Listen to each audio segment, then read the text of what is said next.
Welcome to the Atlaran Adventuring Company. This is the world of Atlaran. Beyond the Forgotten Realms and perhaps not far from Exandria, Atlaran and her two-moon sky have seen leviathans, dissolutions, divine gates, and calamities. And that's only the last 5,000 years. Perhaps most distinct for her scars, Atlaran is host to a number of sacred or cursed sites, depending on whether you ask Bahamut or Asmodeus. Or perhaps you'll ask the old Balin gods, whom the world herself and her moons and star are named after. These places, like Mount Gear, the Monomarig Meteor, Drozdana, the Dawn Deep Trench, the Shattered Continent, the Greenhall Sea, the entirety of Gharrad Eldithas, they all play parts in the world's fate. But it's the people that truly shape it. And every so often, little windows of time, short glimpses into exceptional people's lives, are plucked from the midst of the chaotic centuries, and we call them stories. They're not always epics of heroism and bravery. Quite the contrary. Every hero was once a bumbling fool, or a selfish mercenary looking to make a platinum. Or, in most cases, both. And that brings us to our particular window in time, following in the footsteps of a scorned bard and her unlikely lone wolf companion. Or perhaps lone coyote is more apt.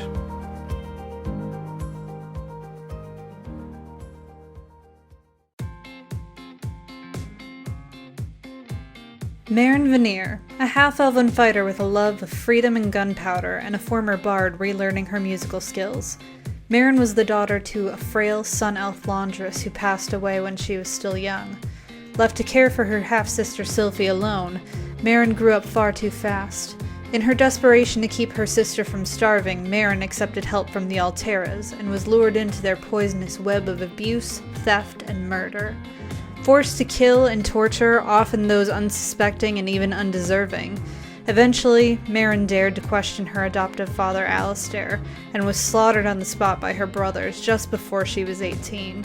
Sylvie was left to flee alone, but 10 years later, Marin awoke, revived by the Heidelen Cult. Sickly but determined, she recovered thanks to powerful magics and the apparent interest of Cynthia Mor, mother of the new king of the Arbiters, Silas Mor III. And, by Cynthia's order, Marin was given as a gift to Silas in the hopes that she would become his subservient partner, a suitable wife that would not question the Mor family thanks to her debt to them. Marin, however, had the spark of rebellion in her soul by then, and wasn't about to be controlled again. When Silas proved he supported her in the freedom of those crushed by the Arbiters, Marin reluctantly fell in love. Now with her fiancé at her back and the work to be done, Marin is ready for the long road ahead. She'll make sure no one suffers under the boot of the Arbiters or the Heidelen Cult ever again.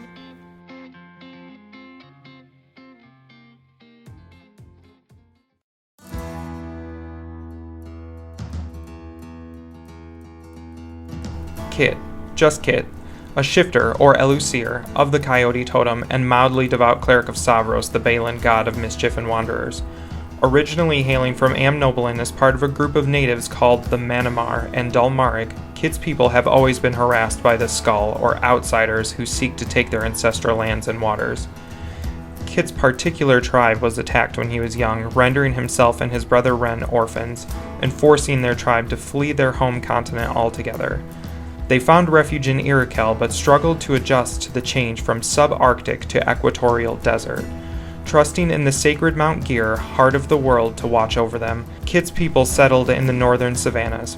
But Kit never settled. Aimlessly causing trouble to Skull and taking mercenary contracts to send money home since he was 15, Kit has become a person of interest to the Guild of Wardens, enforcers who help keep the common laws. Thanks to Dana Fioris, a former troublemaking comrade who eventually went straight and became a warden herself, Kit has quite the dossier with the wardens, and rarely struggles to find work at their guild. And now, alongside Sylvie, Kit has his own scores to settle with the Arbiters, though breaking apart an organization of kidnappers and slavers would be reason enough to destroy them.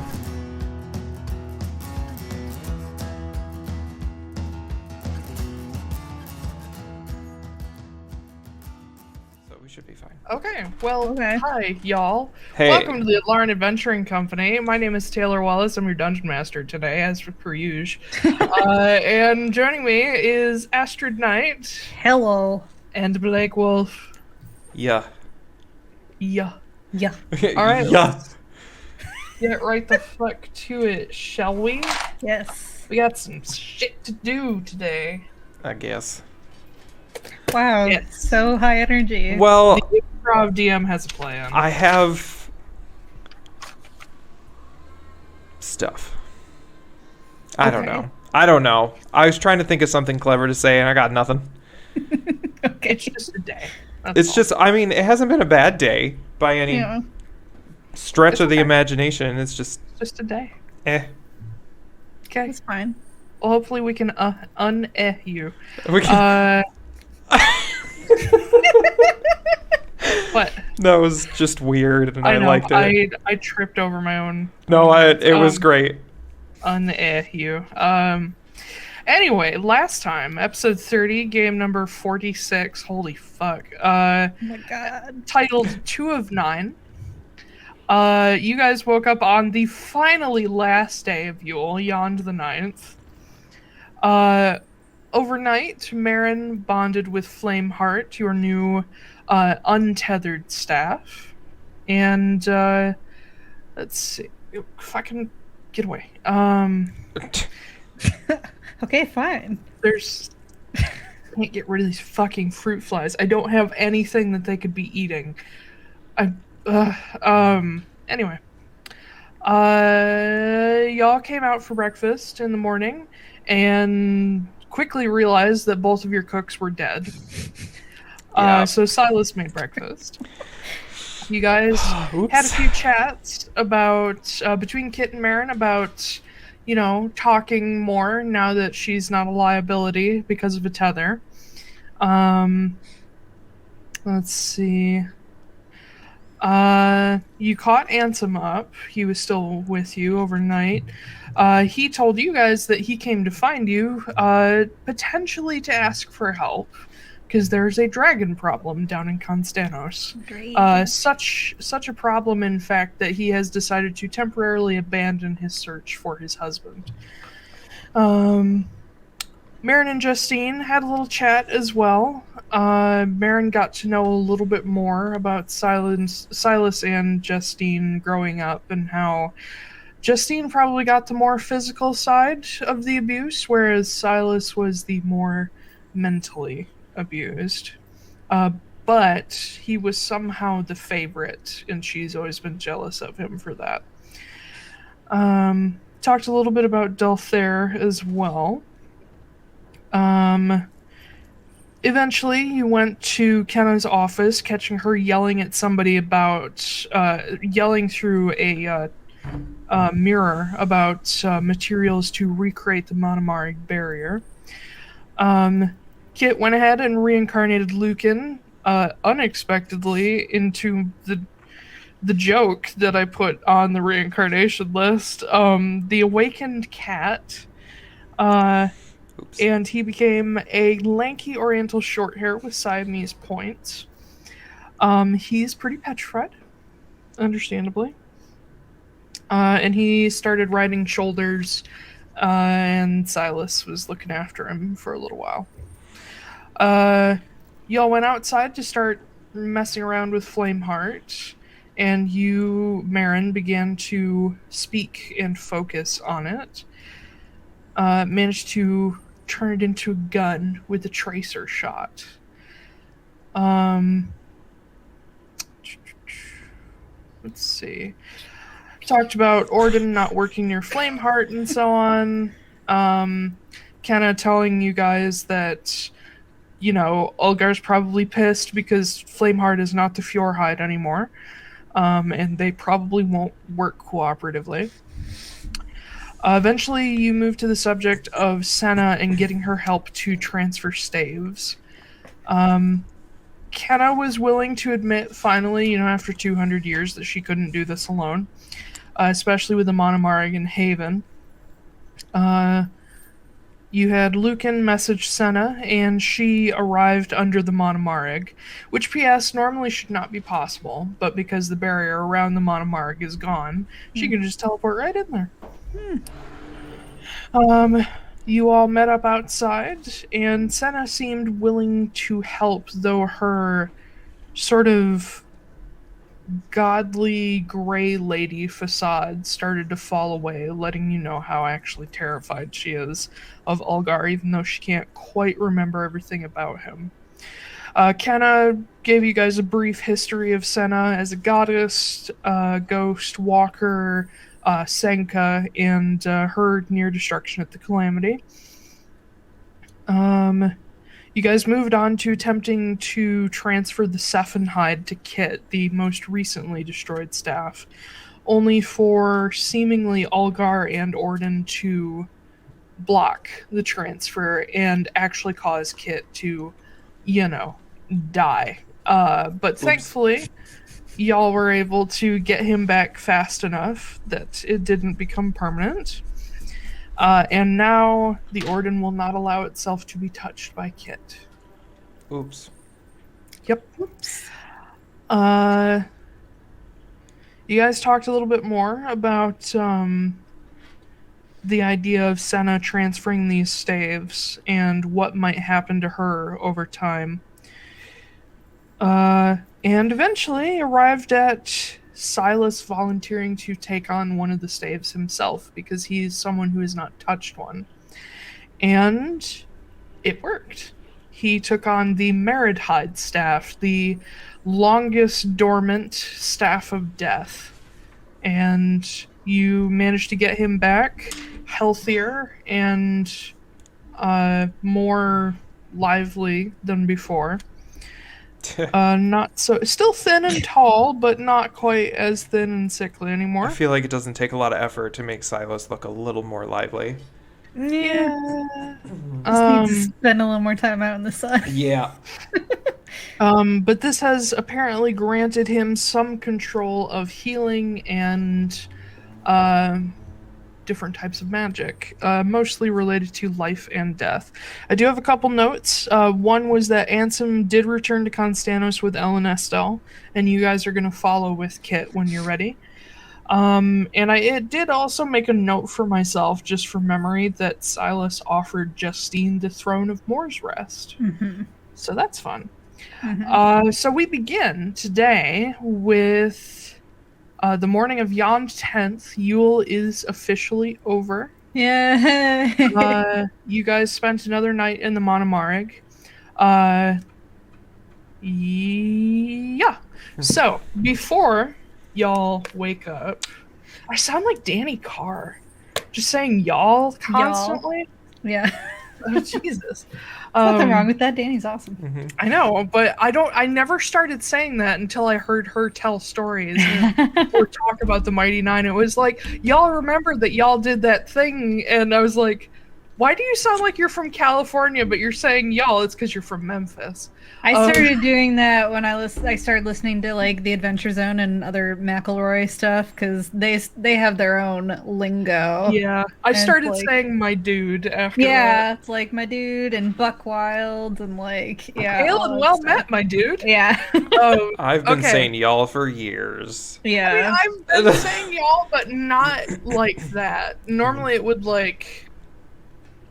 I don't know, it would start or end a sentence. It wouldn't be peppered throughout a sentence like Danny Carr. Anyway, Kit, you're asleep. Oh, God. Or at least you were. Oh, great.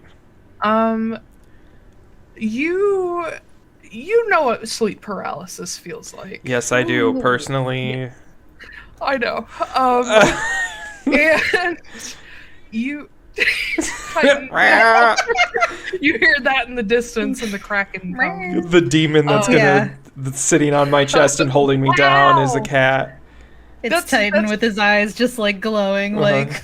That's what I do whenever he meows. Is I'm just like wow, and we meow and wow back at each other. It gets slightly more Owen Wilson each time. Oh wow. Wow. Anyway, oh my God. Kids. All right, serious time. Shut up, Titan. Yep, there he is. You are laying in your bed, the same position you fell asleep in. You can't move. Cool. But you can open your eyes and you can sort of look around. Sweet. And you're like, well, shit. You don't know what time it is because you're underground. Jesus, you're underground. They're chasing each other. God damn it. I could just hear him just like... I chased Titan around for like 10 minutes before this. Jesus.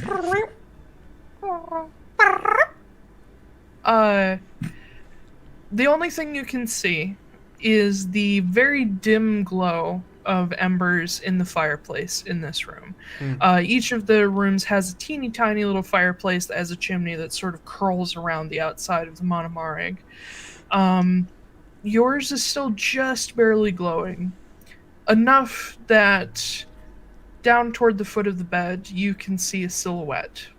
Oh, great. It's blurry and staticky, and it twitches like watching something go through a strobe light. That sort of, you don't see the in-between motion of the movements. Its head jerks at these like painful angles, and its fingers go from clenched to uncurled suddenly, as if sort of flexing and trying to control involuntary movements. And as you become more aware of this figure, still unable to move, in less than a blink, it's suddenly facing you. Cool. And yeah. I've had this dream before. The head and neck sort of jerking and snapping at weird angles. The body itself is solid black, reflecting no light, as if a void. Surrounded by a flat outline of light gray that sort of shudders and tears like an old television. The figure itself is probably 7-8 feet tall and is this broad black skeletal shape, with the light sort of poking out in between the ribs. But the body itself is so dark that no fine features are visible, except for in each eye there are 7 tiny orbiting lights in an iris where eye socket should be, only surrounding 7. an unblinking pupil. Blue, brown, gray, green, gold, white, and a sphere of black rimmed with light like an eclipse. Each light holds these colors, slowly turning, staring, and just boring into you. A voice, very familiar, but far more powerful now, commands, "Give it back." The form jolts toward you, sort of twitching and reaching out toward you with these long skeletal claws, and the claws wrap around your neck. And again it shouts, "Give it back!" And as you feel yourself struggling to breathe, on the verge of asphyxiating, as it repeats this phrase again and again, you feel your bones start to vibrate with the force of the voice, like they're turning to sand and falling apart. Wow. It is a pain that you have never felt. But then the figure's grip loosens just enough that you can breathe, and it says, "Or." And your mind clears. Kneel. And no power. It takes hold of you and drags you to the floor, your body limp, and he actually forces you down to your knees. And he says, "Lucas will be at your mercy. Huldron will burn. The skull will burn. Amnoblin will be yours. Kneel and know freedom. Take Orden and be greater than the evening star." Oh. And then you wake up.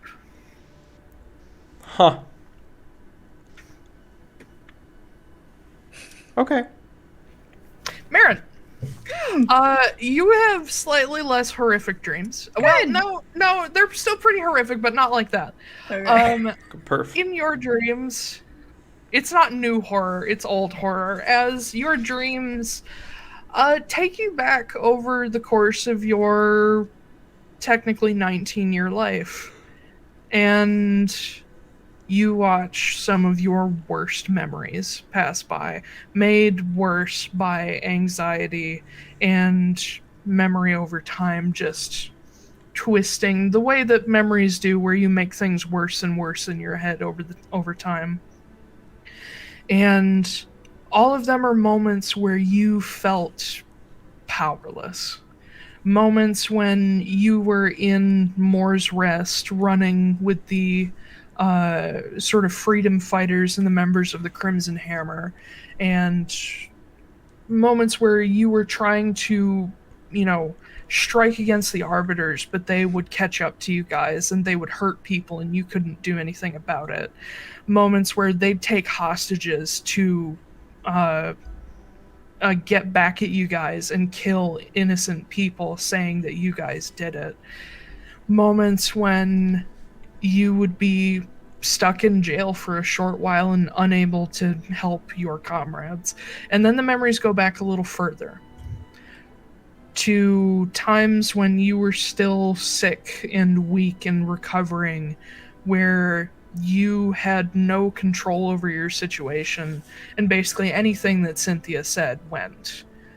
And then your memory goes back a little further to that moment, that sort of still frame moment where that man was looming over you, about to just rip you open, and Kyla and several other people were in the background. It takes you back to the moment you were above the cistern watching somebody be sacrificed. It takes you back even further to your own death. And as you hit the moment of your own death, there is this feeling of powerlessness that you have not felt since, at least not that deeply. The moment where Redner and Flynn were coming after you. People who, as children, you may have felt closer to, as Alistair looked on, completely unfeeling. And it drifts back a little further, just sort of ghosting over memories of trying to protect Sylphie or friends, or trying desperately to make ends meet to make sure you guys could, have food. And even back to your mom when she was sick. And while there's nothing you can do about the moments where fate is just cruel, you start playing forward through these memories to moments where someone was actively trying to hurt you or Sylphie. There's a specific moment, maybe one of the first times you'd ever realized how cruel people could be, when you were maybe a few weeks out from your mother's death, when a man came trying to drag you and Sylphie away. You didn't know what for. He didn't explain himself. And he struck you. And time stops in that moment as you're this helpless child. And you hear a quiet young voice say, "Retaliate." And suddenly your younger form just explodes in fire, incinerating this man. And he is unable to stop you. He's unable to hurt you anymore. And then your memory jumps forward again to other times people hurt you, how you would just backlash at them with flame. And it gets to the moment of your death where even as you're falling and losing consciousness, you manage to hurl this column of fire at Redner and Flynn and Alistair as sort of your last strike back at them, even though you can't stop your own death. And it runs through these memories showing you what you could have done if only you'd had the power to do it. And then it brings you up to the most recent painful memory, where you see Cynthia looking at Bull, ready to push him into the cistern with a thunderwave.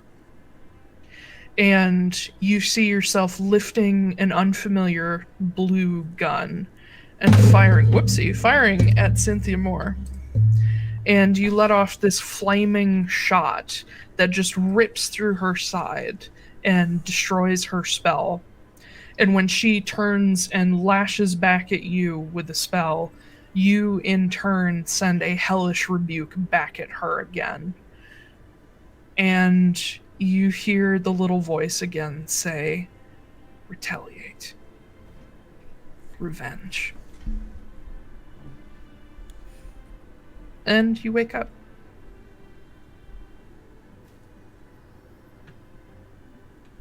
Cool. So, as you wake up, Marin, you see Silas is already awake. He has built up the little fire in the room because it's fucking cold underground, especially during winter. And there's a chair in the corner of the room that he's just sitting there, sort of lounging back, lost in thought. You've seen this fairly often, especially in the mornings or evenings, where he just sort of gets lost thinking. And you notice he still has that black triangle on his wrist that the Meridhide, now Kelley, left. But you also notice something has come back. You see on his right hand, on his right middle finger, is a black ring. And you hear him quietly talking. It sounds like he's talking to a child, being very gentle. And you see him lift his right hand ever so often and draw runes into the air, and they leave this little gray, smoky line before he dismisses it, not actually casting a spell. And as you wake up, he sort of comes to and looks over at you and says, well, good morning. Morning. Sorry, just had a weird dream. I noticed. I don't know if it was good or bad. I had some strange dreams myself. I'll get up and walk over to him. Yeah, and he's just sort of lounging there. His usual dark shirt, trousers, no shoes at the moment. I'm gonna take his right hand with the ring, right? It's his right? Yep. This is back? It's not the same one. I figured, but... And as you get a closer look at it in the firelight, his ring from Dulthair was a solid black band. There's no inscription in it. There was no detail. But what you see is that this appears to be maybe a wooden ring. And the surface is covered in like sort of wood-like striations, and there's a little like knot here and there. And it almost looks like the veins in the wood sort of braid together. It's actually a very beautiful, simple ring. So this is it? For the moment, we've been talking. And he kind of smiles and says, I can change her into different things, sort of like you can. I've settled on sort of between a ring and a staff at the moment. I guess I haven't messed around with that too much. I changed it into a gun, I guess, but nothing else. Nothing more camouflaged, I guess. Well, I like the idea of having her with me, just at hand. But I don't know, in your case, maybe it's better not to have an extra gun on your hip all the time. That way you can just flash it out whenever you prefer. Yeah. I can mess around with it, I guess. I think they can turn into other things to sort of hide themselves, but I don't know if yours is like mine. Yeah. I think they're similar but they have their differences. Yes, I'm sort of excited to see how they change now that they don't have Olga in them. Yeah. Yeah, me too. What sort of dreams did you have? Nothing terribly pleasant. And you can see him hesitate to tell you, but you feel his fingers sort of squeeze around your hand a bit. He says, a lot of memories. And things that I couldn't do then. That I wish that I could. Mostly my grandfather. Being able to heal him instead of him dying. I'll give his hand a little squeeze. But I can do more about it now. And that's what matters. Yeah. Exactly. Mine was kind of the same thing.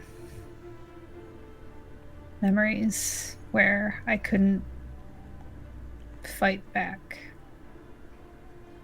But now I can.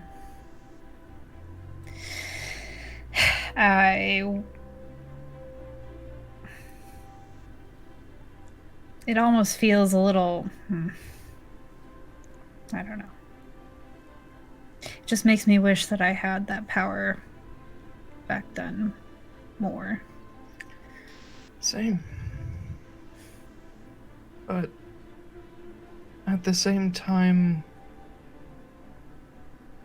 I feel like it wouldn't mean as much to us if we did.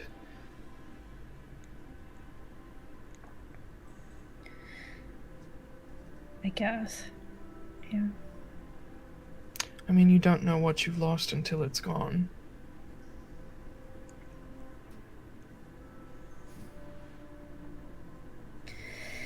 Yeah. And he pushes himself up from the chair and just quietly wraps you up in a hug and just sort of leans against you and holds you there for a while. And you can tell he's still thinking.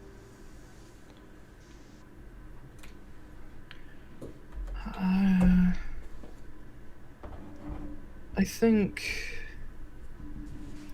even though we're walking into a bunch of fucking dragons, I think time away from Amnoblin will do us well. Yeah. I think it'll definitely help with the seasonal affective disorder, at least. It's Yes, it's high summer down there. yeah. No, I think I think we need to get away from here too.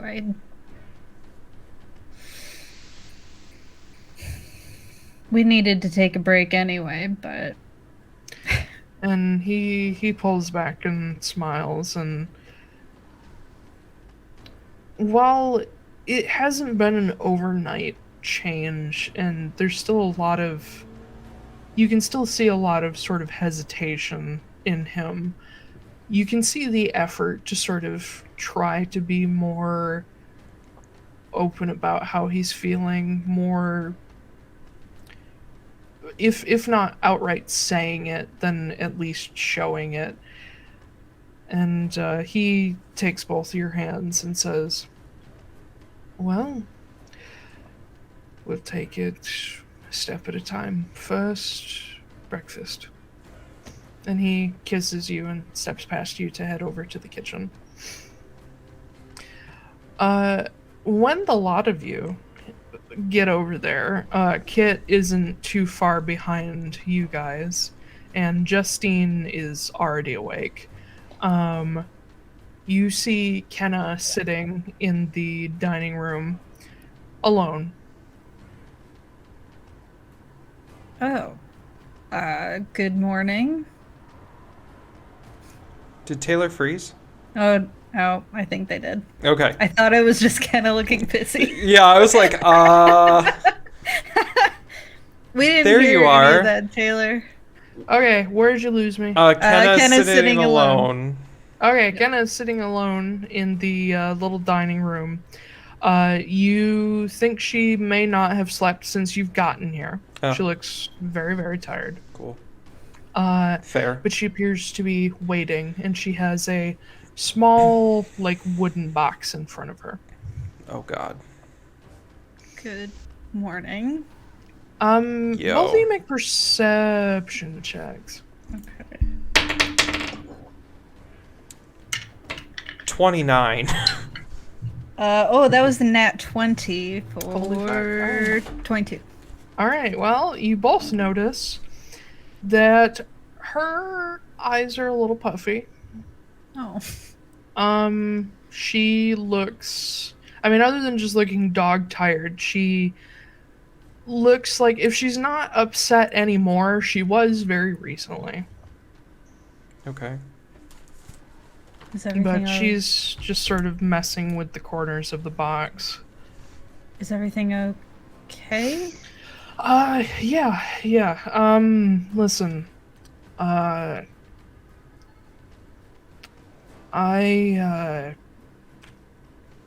Sit. I already made something. And Silas is like, "Oh, okay. And he goes into the kitchen to, fetch stuff for you guys that she's already made. And he brings it all to the table and sets out dishes and whatnot. And, as he goes to offer one to Kenna, she's like, no, I'm good. So, I don't mean to ruin, the morning. I just got back from the cistern. And, let's just say I did a little bit of fishing to see what was in there. Oh, no. And found a lot of stuff. A lot of awful shit. But I found some things that I think maybe you guys might want, or at least pass them on to, Quinn or something. And she scoots the box forward, and you see inside, perfectly clean, are a leather-bound book with a lock that does not have a keyhole, a sort of what at first looks like a signet ring, but it seems like maybe a guild or artisan's ring, something that you could... Not something that you could, stamp a seal with, but, I guess, similar to a mason's ring. So it has the letters UFG set into it in Orcish. And On top of that, there is a square-shaped medal with a blue and green silk tail. Okay. And as she pushes the box forward, she says, "These were bulls."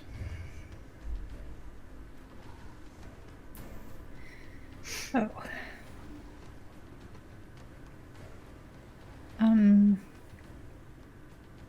Yeah, I guess we'll bring this back to the Phelan then. Or his mother. Yeah. If you're ever by Calicar. And she... What? We can't even send her a message. No one knows her. But Kenna takes a deep, sort of steadying breath, and she made it sound like she and Bull knew each other but weren't friends. But you can see now that that was probably a lie. And she taps on the metal and says, "I never knew he had one of these." This is a pretty high honor over in Garroshell. I think, yeah, this needs to go to somebody who's gonna appreciate it for what it is. But all that sad shit aside, and she sort of puts herself together. She says, bad news. Yule's over, so that means Haven is under attack again. The Skull were nice enough to give us the festival, but now that that's over, they're just doing their damnedest to break down the walls again. So I really should be dealing with that, but I don't want to. I need to make sure you guys get to wherever you need to go safely. I mean, Kit can get us where we need to go. Yeah, I can take us. Once you're gone, I think I finally have the materials I need to put up the barrier again. Which, Kit, that means you're not going to be able to teleport inside the caves or the Monomarig anymore. Okay. So once you're gone from here, you can't come right back. Okay. At least not without me. But I have a war to deal with, so I don't know how much help I'm going to be. Okay. Yeah. Are there any other trees around that maybe we can get? Not big ones. The nearest one I know big enough is... It's probably... actually, hold on. I don't know where it is. Let me look at Amnoblin. It's at Santa's place. Yeah. You It's the haven't one been with all the there. keys. Go hang out with Sam. The nearest one is going to be about 2 days south of Haven along the Ursa River. Okay. Okay. At a trading post. I guess we can just find a way up here when we need to. The cistern has been destroyed at this point, right? Or is in the process of it? In the process. I've drained it, which was disgusting. But I have a few people that we could spare taking bodies out of there and putting them to rest properly so that well, we're burning them so that the cult can't use them if any of them are walkers being stored, which I'm pretty sure a lot of them are. Found some people I knew in there. Really glad that Bull is not one of them, even though that's just as disturbing in a different way.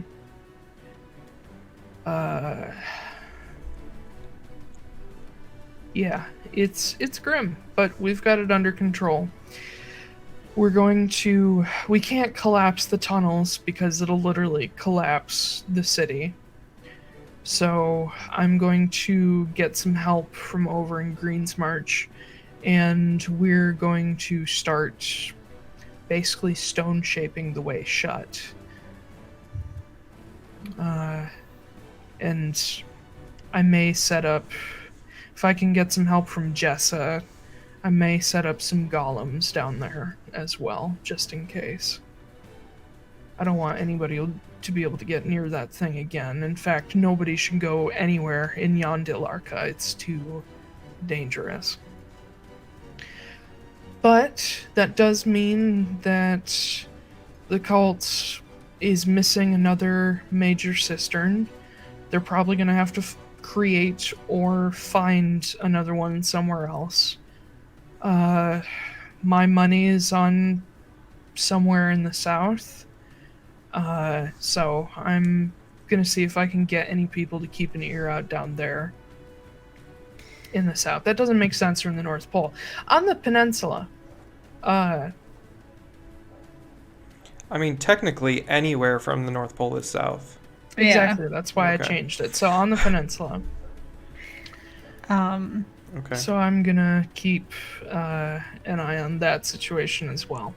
Because they don't need all 9 for Delendane, but it sort of ruins the ceremony of it all if they don't have 9. Yeah. I think we are planning on coming back up here at some point and trying to get rid of as many of those cisterns as possible. Yeah. I don't know if we'll be able to do all of it, but well, gotta do something. If that list you guys found is still accurate, the more the merrier, because they've got a list of what seem like a lot of very important, influential people. And it would also, helps bring some people together if we stopped family members from being walkerified. Mm-hmm. And I'm sure Jarl Svarn would love it if, she or one of her kids wasn't turned into a walker.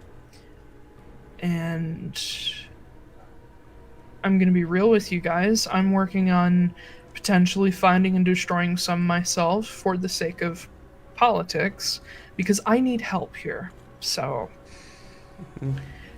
maybe if I can get out to, I don't know, Staffenmarga, Ardsvarn, and ingratiate them, they'll send some reinforcements, because we need them. Well, keep us posted on where you end up going, and we'll try and take care of some of the other ones. I think we're probably going to go back to the Teldonas, probably? Well, Teldonas, there's no cistern there anymore, so probably there's one just Galaraith. Galaraith. Well, if you're going down to Konstanos, you should have access to Elenesta. I'll keep her alive. And she should be able to get you back to at least Teldonost. She knows the way there. And that'll at least save you guys the journey from Hjolmanir to Teldonost and get the Njorwood. But just be aware that the Gjallarwood is just as, if not more dangerous, so be very careful. Okay. Well, I have to make a pit stop at Baphomet Temple at there at some point, so. Well, that's right along the way if you decide to go from Gjallarwraith to here. So, the Dun River goes through the mountains northwest of Gjallarwraith. That's where Baphomet Temple is. Okay. Have you been able to contact Dee at all? Yes. Oh boy. Are her markings gone? Good. Yeah, they are. Okay. So that means if we gift the Ordenhide to someone else, it will remove mine. Also, slight retcon, because I didn't realize I was going to get pulled down to breakfast automatically. Yes. When I woke up, I would have tried to do a greater restoration on myself to see if I can get rid of the markings. Because I had written that down that I was going to do that.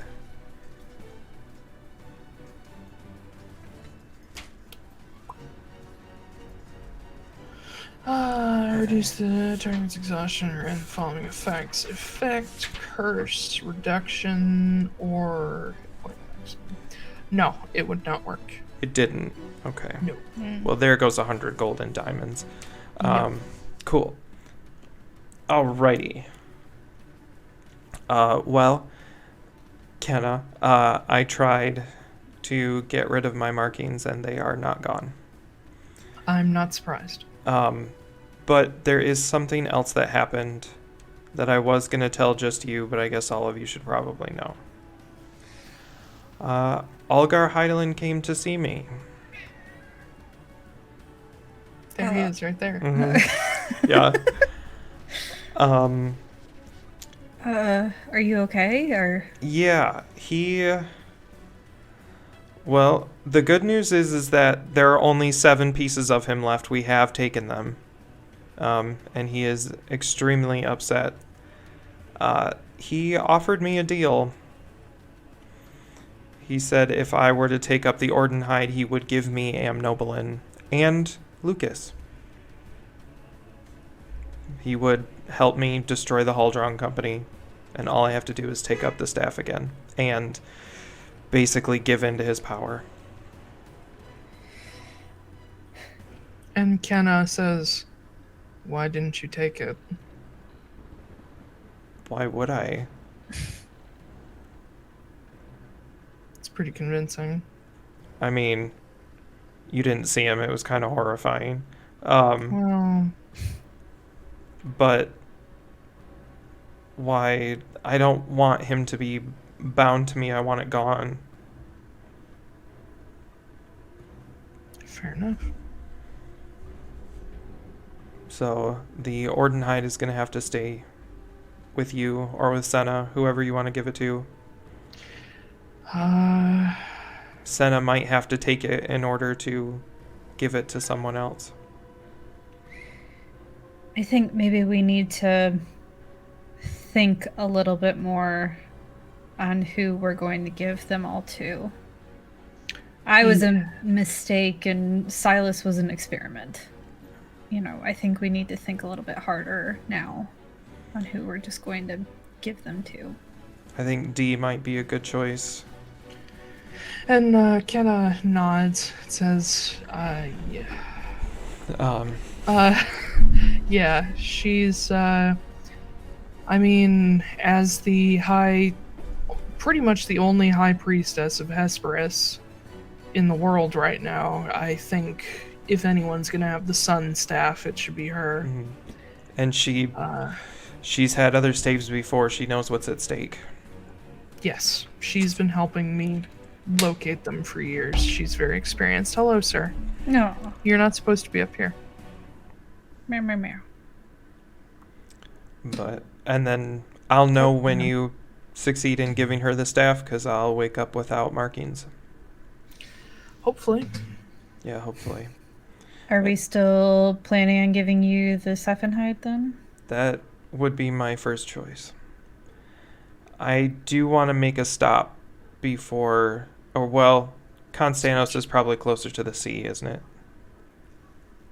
Konstanos, it Yeah. is like a little bit off the coast, yeah. Okay. So I do need to stop at the ocean at some point. Good I luck, think we're that's- landlocked. Yeah, I know. There is a port just outside of Konstanos, like a day away. Okay. So we can go do some dragons or whatever, and then... Fuck. And then we can maybe take a trip, maybe take a holiday by the sea. By the sea. I don't remember the words. Yeah. Yeah, that's doable. And then what are the other ones that we have left then? We have The Earth Staff. Earth, Air. Well, yeah, Earth, the Hurricane one, Let and me then... grab the list for you. Yeah. well, it's the Nuvuna Hide, the Gaitha Hide, Laguna, the Gaitha, Core. Voxtide, the Core. Mm-hmm. And then you two have 2, and then there's the Sun. Yep. So that's all 7. Okay. Yeah. Currently, Kenna has hold of 3 of them: Orden, Voxt, and Gaitha. The Heidelen Cult has the Gullahide. Mm-hmm. Yep. Marriage and Fjord are the Kelladir and Flameheart now. And Senna currently has Navuna and Core. And Sephin. Yeah. So, we'll need 4 more 7. people. Not counting D and Kid already, you need 5. 5. Okay, we need 5 more people then. So, Mm-hmm. I guess everyone just start thinking of candidates. Shoot. Yeah. Yep. Yep. People who aren't too old. Yeah, and not too young either. I don't want to. Is Justine here? Did I say she? Yes. Yeah. I don't she's remember. here. Okay. She's quiet. Okay. I'm just gonna be like, I forgot. Between like 19 and like 40. And you hear Justine go, "Oh, I see how it is." Okay. Mm-hmm. We already had this discussion. So. What, boy? Go away. So yeah. Okay. I guess we just start making plans then. Yeah. Go. Shoot. All right. Well, Children. if there are going to be dragons where we're going, I would not mind if Kenna gave us a lift. But yeah, that's true. I can get us there today if we need to. Well, that might be a good idea. Did I have Also, some- do we know what kind of dragons are in Konstanos? I don't Nope. think he said. Okay, cool. Yeah. It's hard Not to in Konstanos. that are attacking Konstanos. Yeah.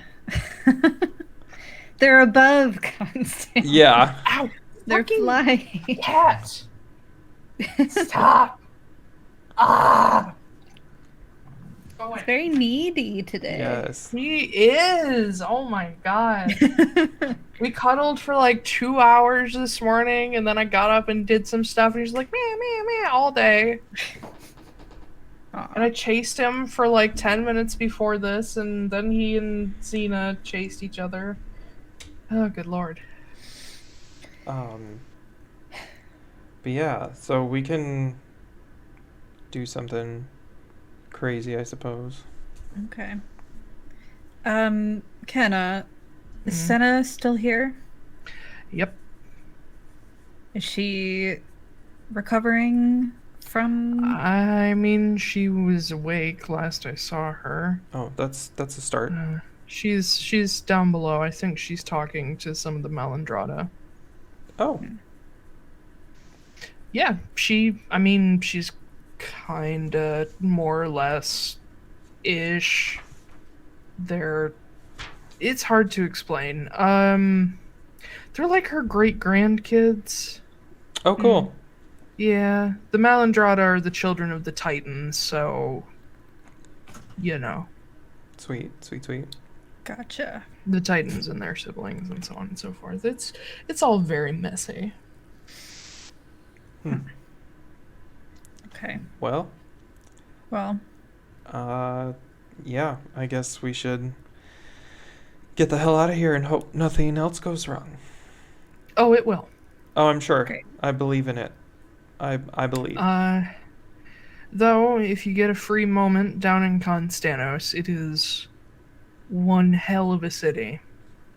So, take a look around. I can give you a lift if you need it. I mean, what level spell are you going it's to a expend? 6th level spell. It'd be really nice if you could give us a lift. Yeah. I feel like you guys helping with this, it's the least I can do. I would agree with that. Shut up, kid. Don't be an asshole. Took 2 staves out of the equation. Kind of a big deal. You're welcome. Single-handedly fixed your whole life.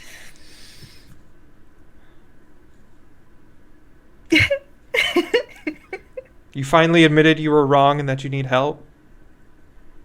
That's the first step. You can walk. Oh, I don't need to walk. All right, listen. I've been trying to do this for 200 years. I know. You're welcome. Saved you a lot of time. You could see her look up and just be like, "Why? Why me?" It's because you're the god. Yeah, are you asking yourself? Yeah. Or... Are you like looking up at the sky and you're like, "Why, God Kenna? Why?" Why me? Why? No, it's more of a why me back then. Oh, for But me then sakes. I realized it was my own goddamn fault back then. Too. Goddamn fault. It was my own me damn fault. Yep. All right, you two, listen the fuck up. I don't need to take this from you. I've got a whole group of people that would help me right now. Now that I know how to do this, fuck you. But we do need that lift, actually. Yeah. If you could please. All right.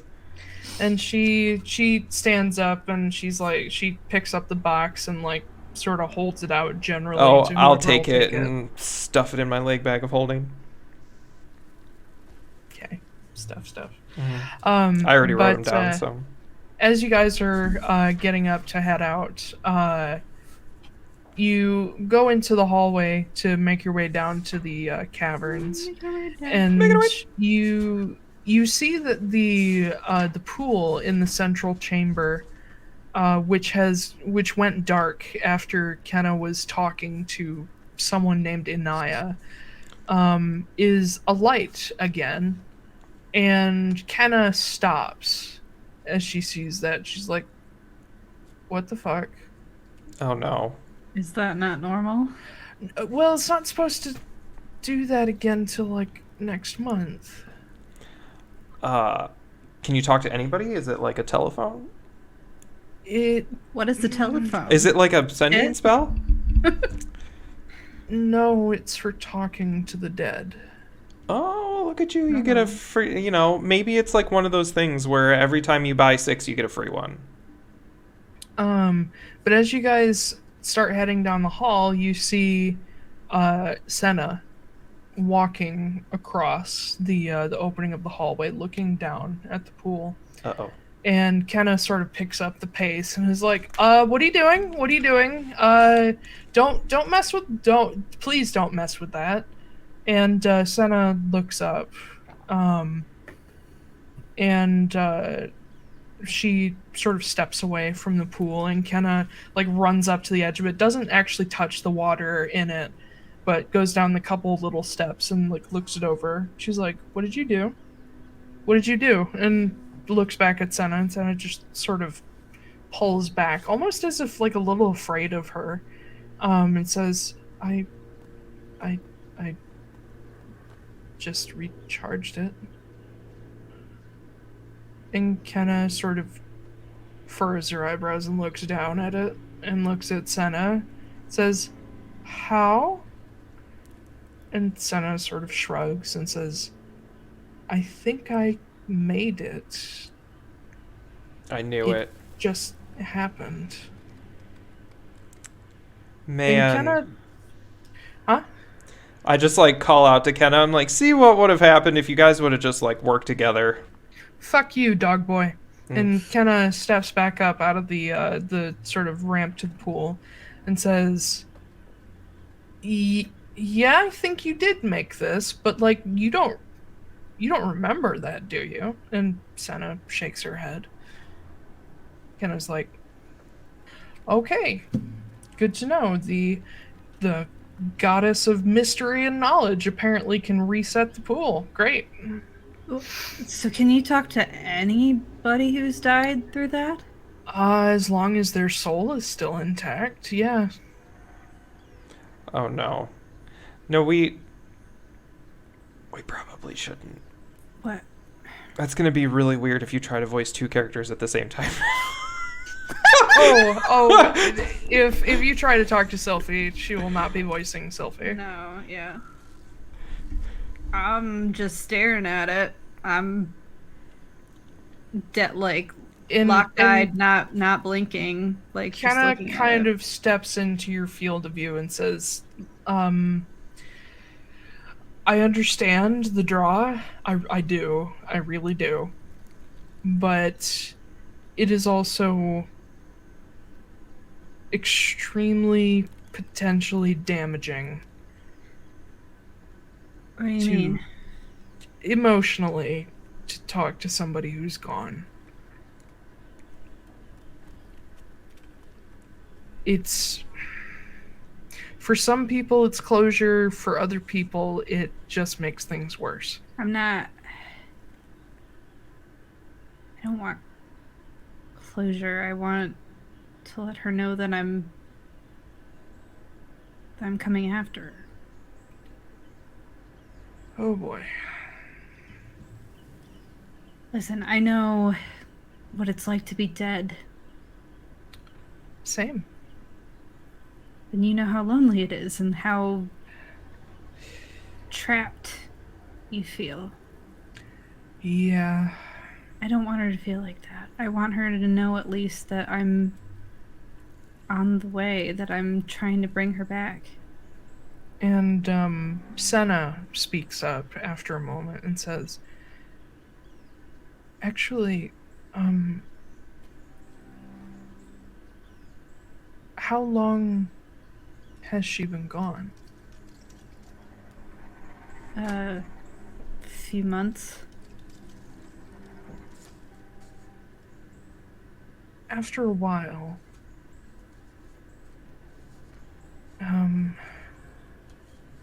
souls that aren't bound to something or left to wander,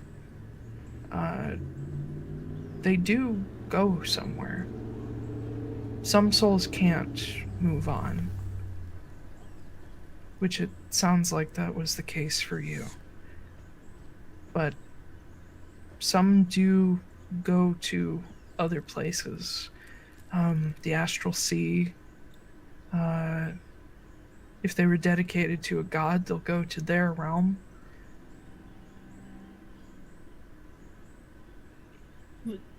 What would Taiylor's realm be?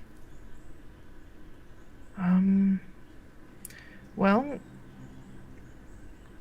I don't... If I knew, I don't remember.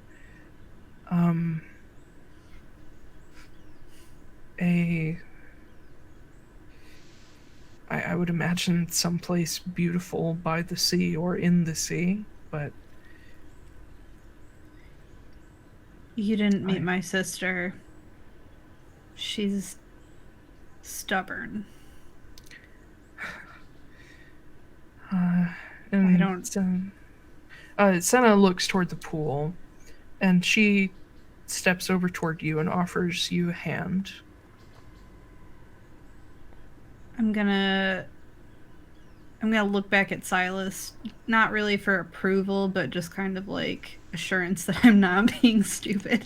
Yeah, he's sort of he's standing just behind you with Justine and looks at you and sort of shrugs and nods. I'll turn back to her and take her hand. And as Senna steps toward the pool with you, Kenna's just like, "Oh boy, here we go," and she steps out of the way.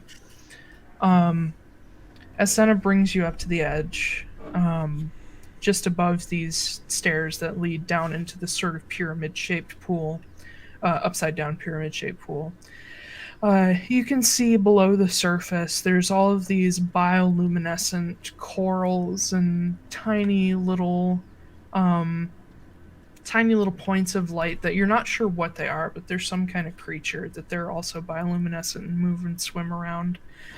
And at the very center, at the bottom, where the sort of point of this inverted pyramid ends, you can just make out this, what looks like some kind of jagged and spiky shell surrounding some kind of light. You can't tell if it's an object or just light.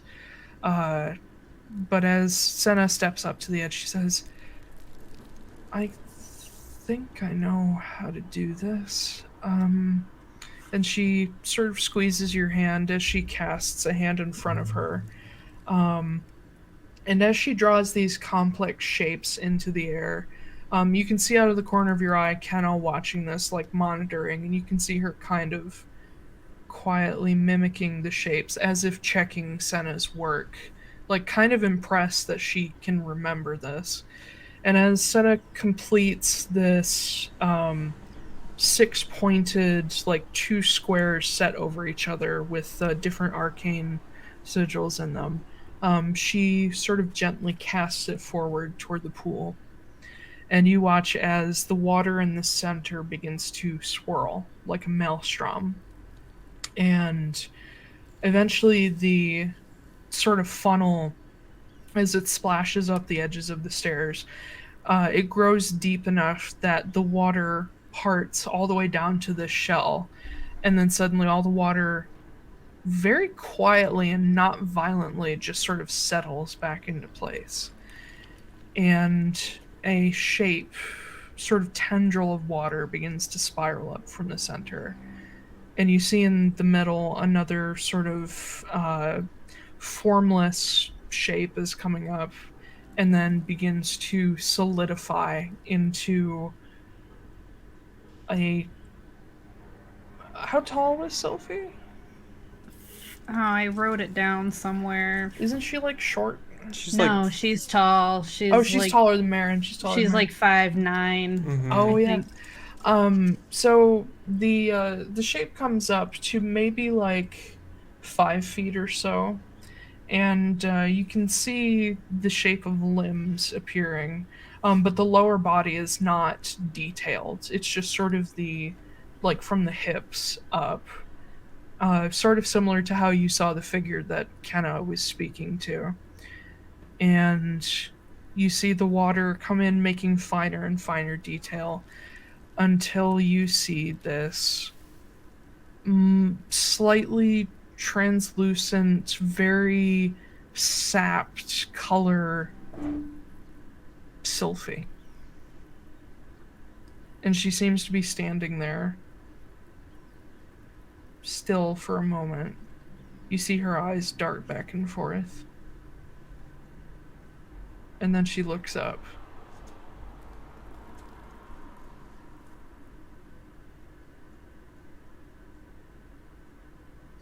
Hey. Hey. Holy shit. Yeah, right? And she like looks around. She's like, "What did you do?"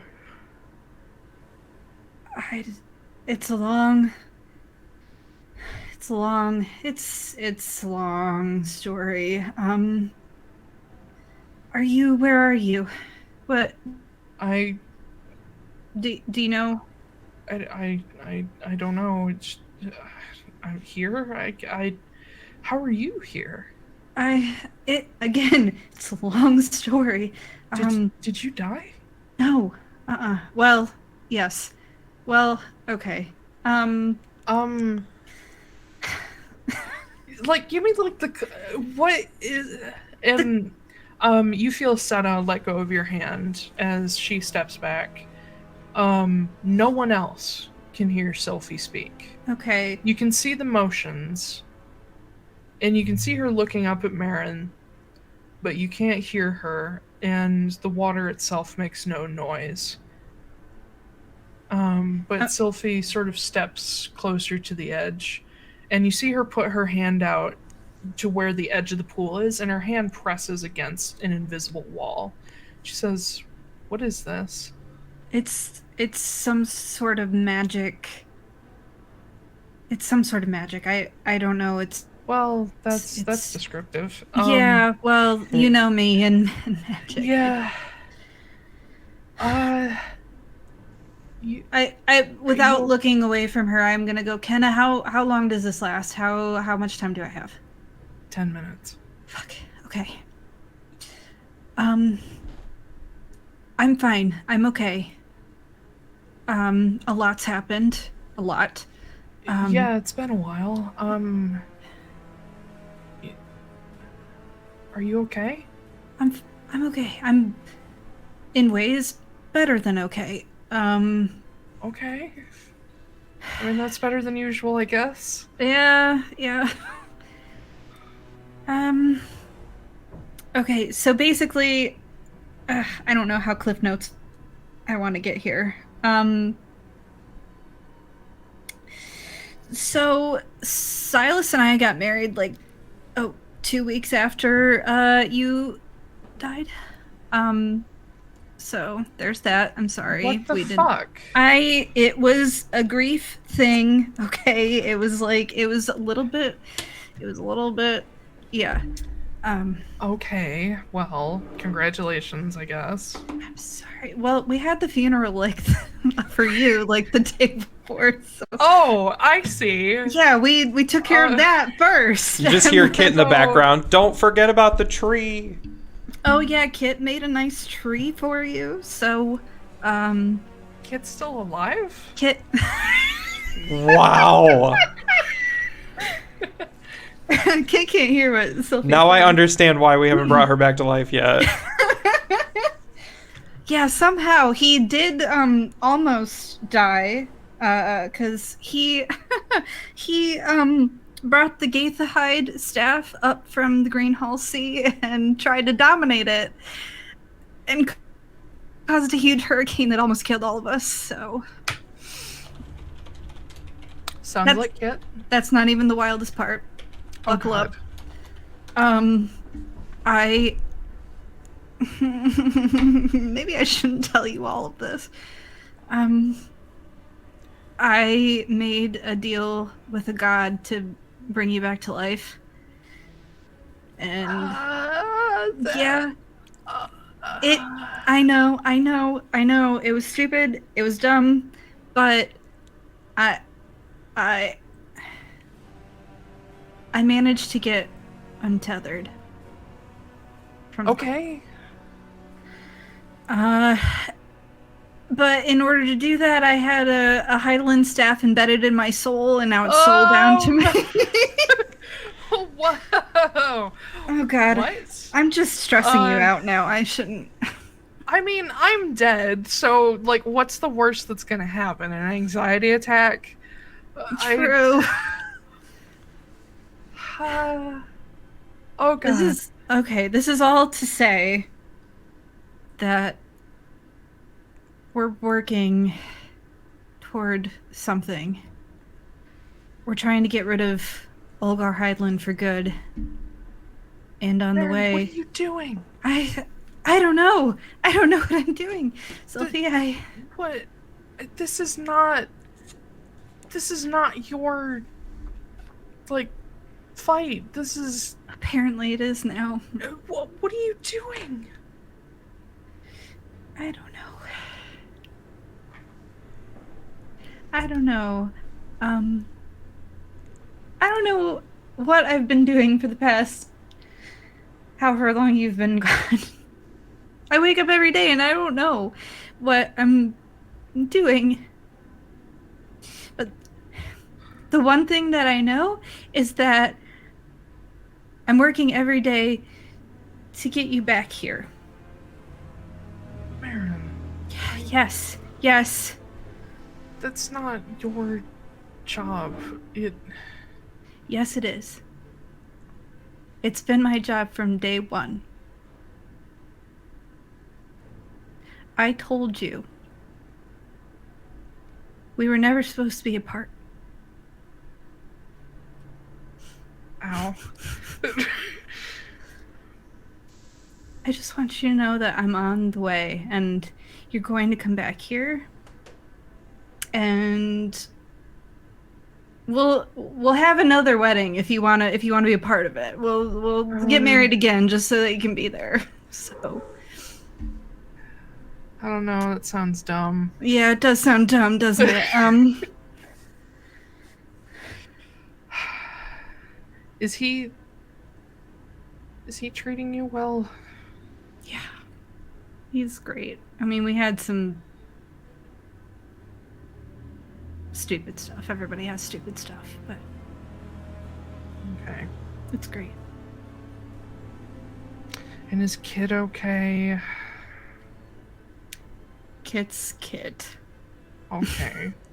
So yeah, that's about as good as it's gonna Wow. He's an asshole, but he's kind of a cool asshole, so... He took up your mantle. What?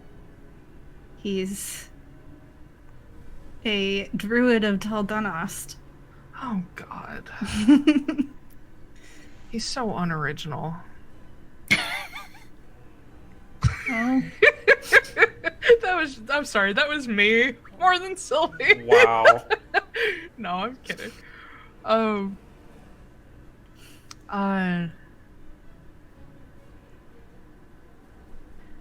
And she, as there's a pause, she looks down. She's like, y-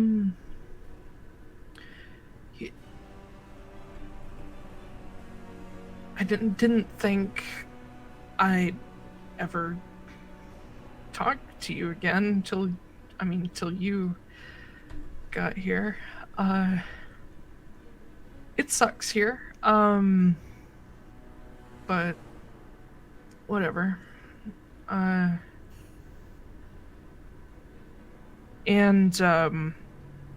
she's sort of struggling for words, and she says,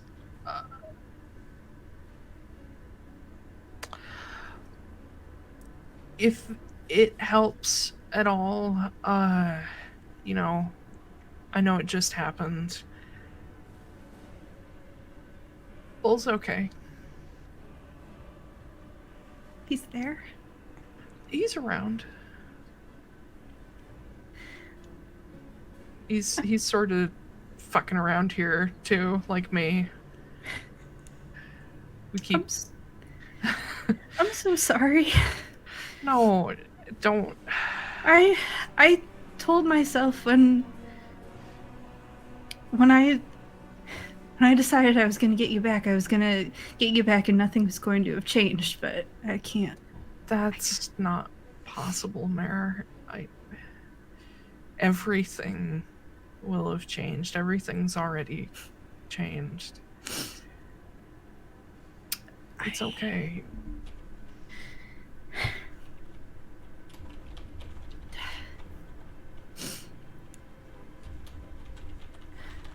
It's not okay, but it's going to be. It is.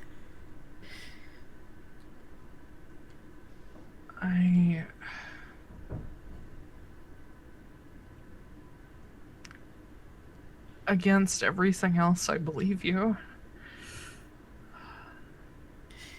Better. Listen, I'm the older one now. But if you take too long, you'll be the older one again, so... I'm going as fast as I can. So, listen. I'm not going to tell you not to do it. Because I wasn't finished yet. But don't neglect the things that you want and need to do, because once I'm back,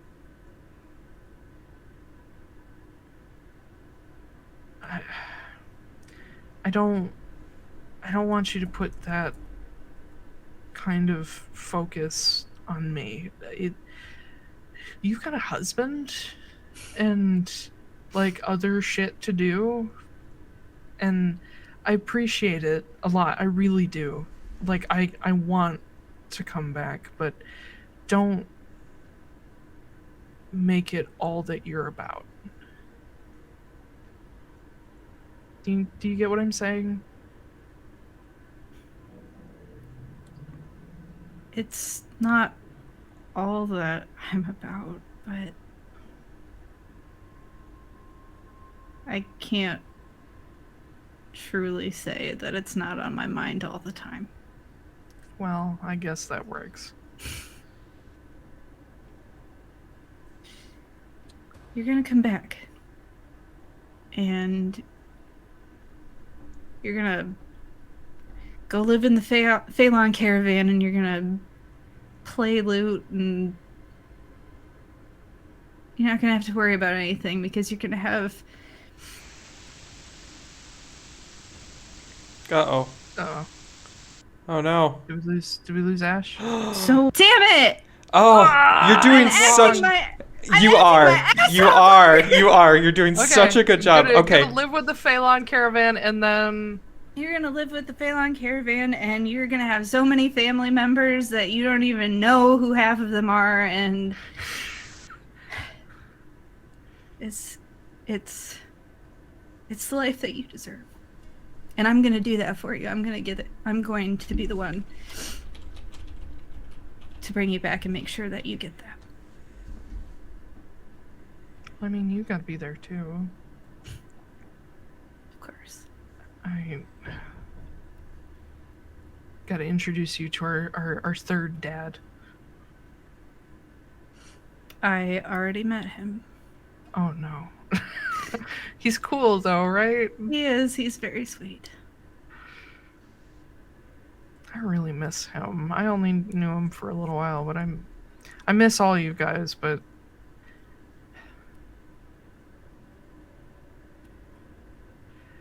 and you see the pool starting to sort of flicker, and she looks around. She's like, "Oh, okay, I guess that's time's up." Oh fuck, I feel like we didn't Yeah. It's okay. It's okay. I just wanted to let you know that I'm coming. You don't have to... You're not going to be alone forever. I promise. Thanks to Bull and a couple other people, I'm not completely alone. I'm okay. Who else is there? And she looks behind her like there's someone else there. And you realize she's probably having a similar experience to you, where there's other people there who can't hear you. And she turns and she sort of motions broadly, and she says, "Well, there's Bull. She, I don't have specific names for them, but she names off a couple of you guys as childhood friends, like when you were very young." Oh. Okay. She says, "And,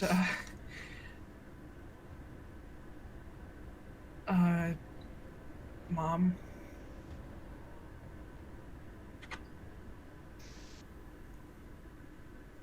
I'm okay.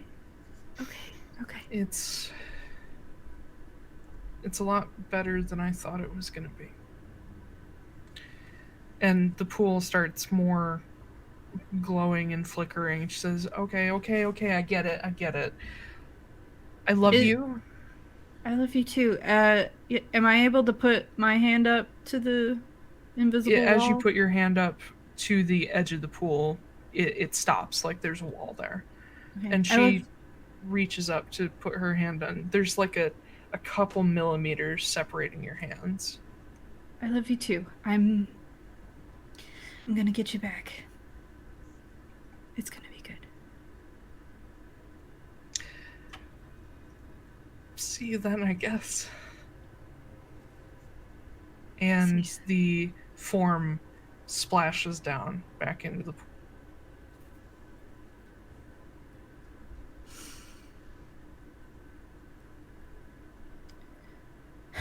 Okay. I'm just gonna stand there for a little while. Ah! Sorry. Sorry, I lost you literally the moment I said that the water splashes back into the pool. Oh. Oh shit. No, Did you not hear that? No, I we heard that. it. Okay. Yeah. Fucking internet. I'm just gonna stand there for a little bit and just kind of like reeling. Yeah. And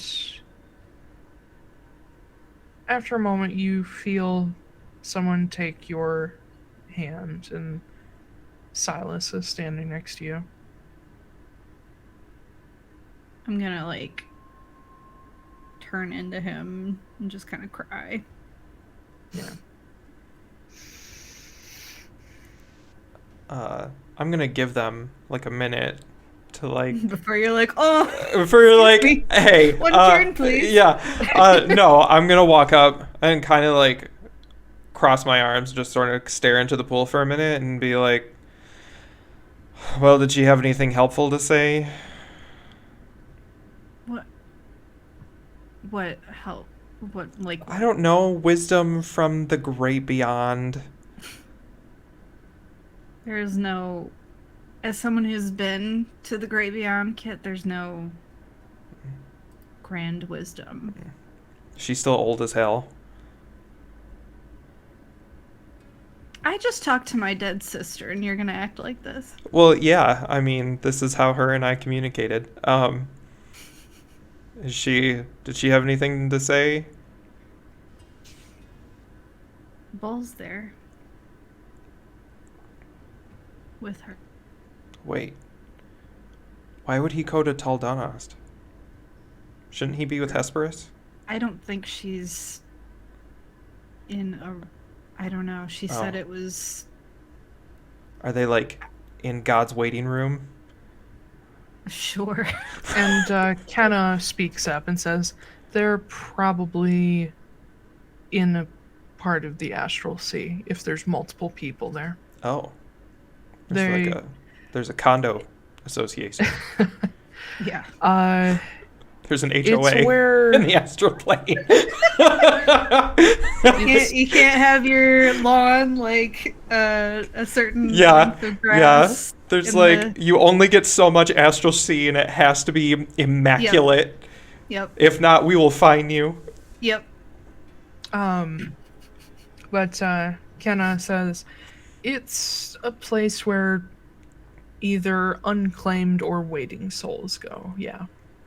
Mm.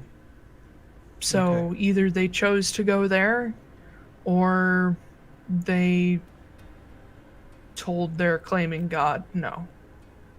Oh. Okay. She said she wasn't done yet. She's right. She's not done yet. I'm going to resurrect her. I know. I told her. She's waiting on us. Okay. Well, I guess we should. Is the pool still glowing? Sorry. No, it went dark. Okay. On that note, I turn back to Kenna and I'm like, hey, do you know where there's like a diamond mine that I can rob? Not specifically.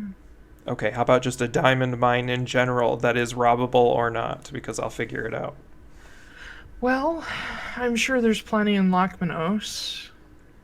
Good to know. Good to know. That's like the opposite of where we're going. Just for reference, Delta full of Lochmanos slaves, is where all the slavers are. Okay. Yep. It is the northern Lochmanos is the slavery haven of the world. All the right. arbiters tend to trade amongst the northern hemisphere most. 2 birds, 1 stone. Kill a bunch of slavers, steal a bunch of diamonds. Yes. Okay. So, yeah, we might have to make a stop there at some point. But we're going to have to find people much more powerful than me if we want to do it sooner than I can. So, We'll work on it. And Kenna just says, good luck with that. yeah, we're also going to need a bigger bag. But we'll be in Konstanos. We can buy a bigger bag. It'll be fine. Yeah, yep. These are the important things we're talking about right now. I know you've been through emotional turmoil, so I'm changing the subject. I appreciate it. Yeah, Silas has just got his arm around Marin's waist and is just rolling his eyes at Kit. I wonder what kind of food they have in Konstanos. Do you think it's like rich hoity-toity people food, or is it like normal food? Do you think they have grass-fed like beef there, or is it going to be like some weird unicorn fillets or something? And Silas says, that is sort of a thing down there. Unicorn fillets? Well, not fillets, but like steaks. Oh. They're eating unicorns? It's Gharrad Eldithas. There are so many of them. Oh my god, I'm sorry. Like kangaroos. No, they're like fucking Michigan with deer. It's just Yeah. there's every time you walk out, it's like in Onward, the new Disney movie, you like go outside and there's unicorns going through your trash can and you're like, god damn it, unicorns. They're not quite that ubiquitous. Oh but my they're god. up there. Everybody who drives through with Jess Hassan's new cars is like hitting unicorns left and right. Insurance rates are through the roof. But, I'm gonna look at Senna and be like, are you able to, since it's dark now, are you able to touch it and it's able to turn back on again then, or? It took a lot of energy. Oh. I think I might be able to do it tomorrow. Okay. That's okay. I don't have anybody to talk to. It's cool. I kind of look up fuck at mom and dad. I kind of look up. No, this is the Marin and Silas show. We all know this. No! Shut up, Dad! I'm sensitive about that. I know you are. I know you are.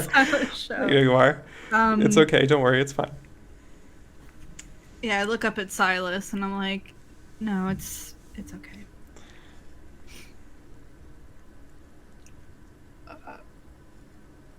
He shuts his mouth.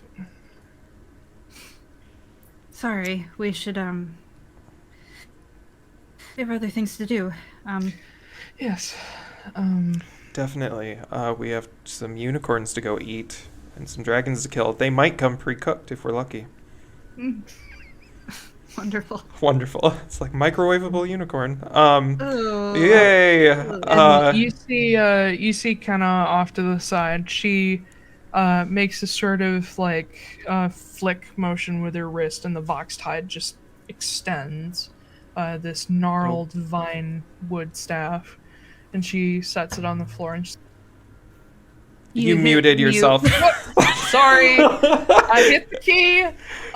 She says, "Whenever you guys are ready." Like perfect. Yeah. All right. Yeah. Let's go. Let's go. Oh, that's the button that does it. Okay. It's the enter key. Why the fuck? Okay. Yeah.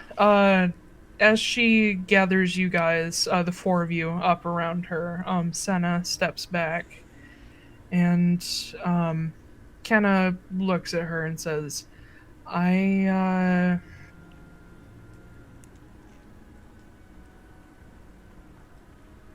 man, it's gonna be a long pause.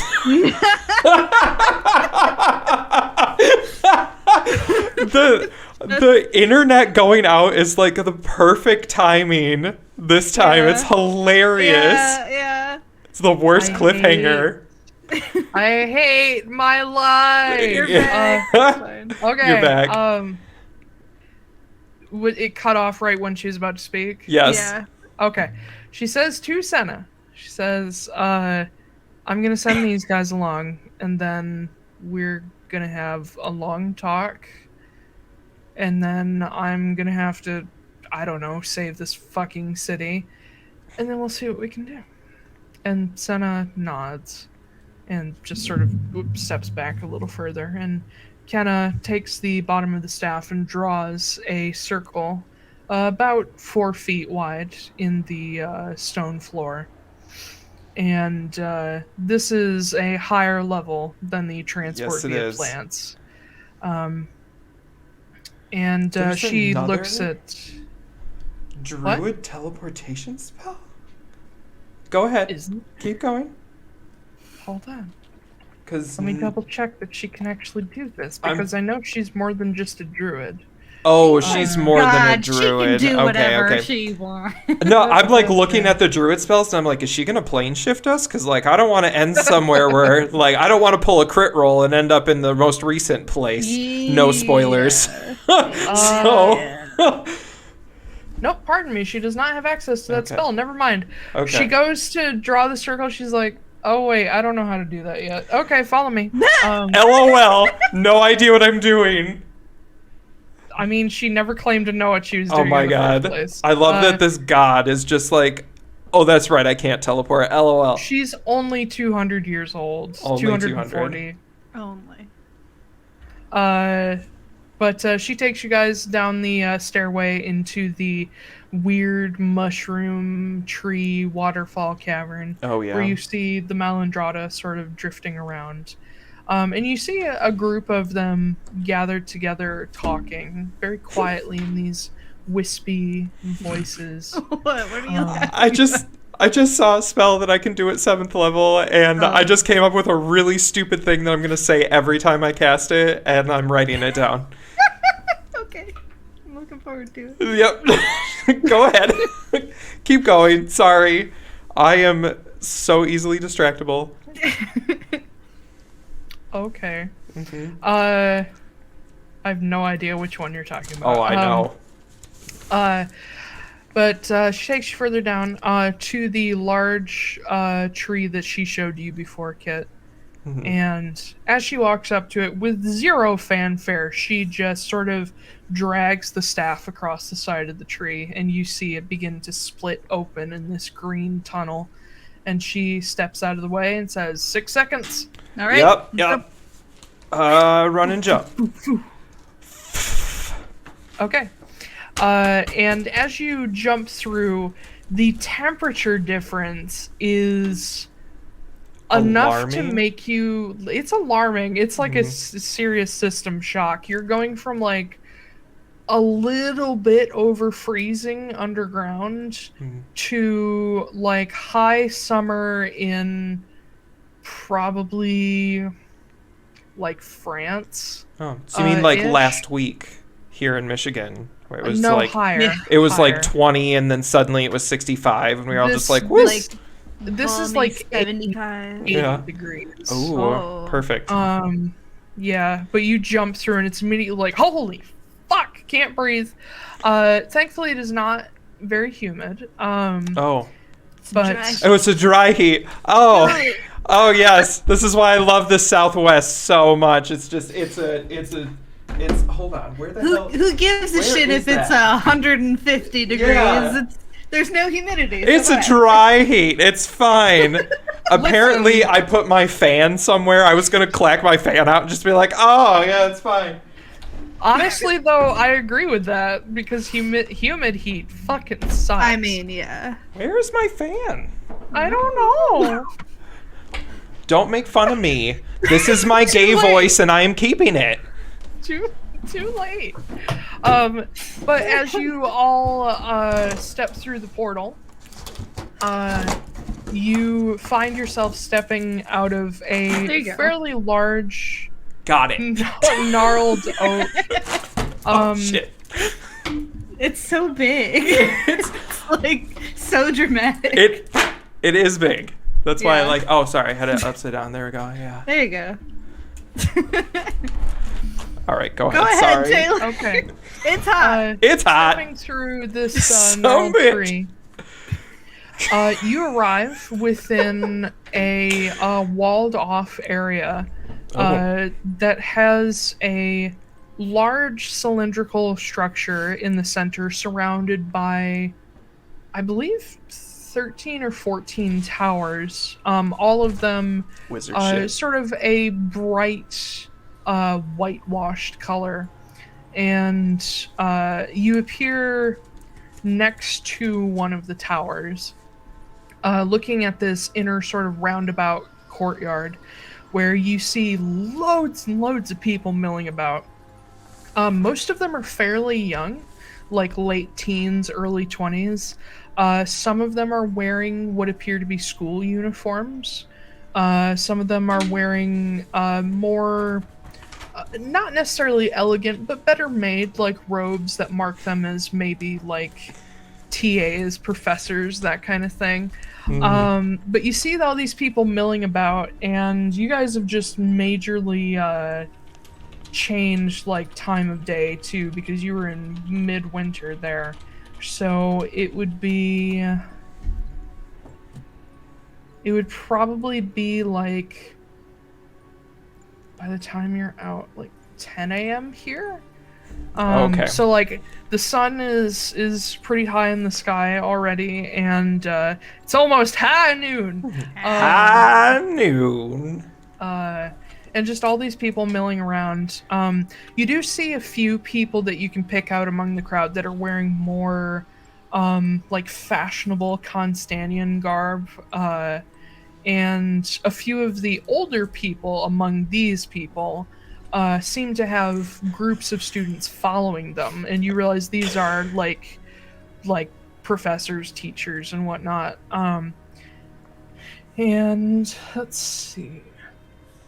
Do I all recognize where we showed up? Is this the... This is the same place Okay. as before, just with all the people. Okay. With all the This people. Yeah, last time there weren't really people around. Well, school was in this- session. This is Mathine Tower Temple. The central structure is Mathine Tower. You would know just sort of offhand because it's fairly famous. Mathine Tower is a temple to Erathis, the goddess of civilization, one of the foreign gods. She is not from the Balin pantheon. And the 14 towers surrounding are all wings of a college, basically. This is a place for as much magical study as it is mundane, like engineering is becoming a subject, architecture. They teach pretty much everything here. No offense to all the architects and engineers listening to this. Oh, like mundane. super mundane, you guys. Well, It's not listen. magical. I know what you mean. Yeah. physical. I'm just giving you instead of shit. magical. I know. It's like sacred versus secular. It's yeah. But yeah, there's all kinds of subjects taught here, mostly to do with math and science, as magic is a math and science. Arcane is typically like equations. Absolutely. Not a whole lot of art, but who cares? What are you okay. giggling about? You. It's hot. Anyway. But no, I was can't laughing just- at you fanning yourself and be like, absolutely. Absolutely. This is I'm literally too how I excited. talk. Like, I it's no know. different. There's just a fan now. I know. It makes you like a caricature of yourself. Yeah, it's just funny. Great. Actually, you know what? Considering the things I do and the stuff I imitate, like, I pretty much do a caricature all the time anyway. So that makes sense, actually. The fan helps. Oh, perfect. I will keep it on my person at all times. Just in the dead of winter, I'll be on a Yeah. long walk, just like fanning Yeah, myself just- with I love parasol. Yep. I love the gay chin move. It's just It's all I got. I know. I have very few Jesus skills in Christ. life. Let me tell a story. Paint me As a you word guys picture. step out, surrounded by these people, a lot of people stare, especially the younger folks. But the older ones, the professors, all kind of glance and are like, oh, and they just keep going. You do see standing nearby in partial, like more decorative, dark blue steel armor with a dark cloak around his shoulders, very light in material, so, you know, because it's hot. You see a very familiar older half-orc gentleman. Vossner? Yep, that's him. Yeah. Okay, I'll call out his name like that. I'm like, Vossner? Is that you? He glances over, and just to update you on his description, obviously half-orc. He's got the tusks poking out. He has strangely purple eyes. His almost completely gray hair is sort of he's got the like long undercut going where it's shaved in the sides and back, and it's pulled back in a ponytail, like Geralt of Rivia style, minus the side bits.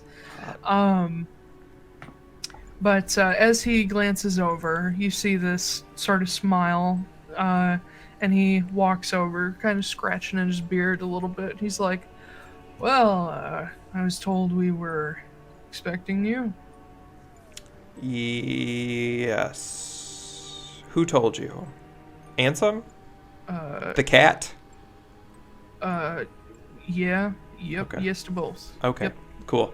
That tracks. I trust you now. Great. We never know who could be out here. That is very true.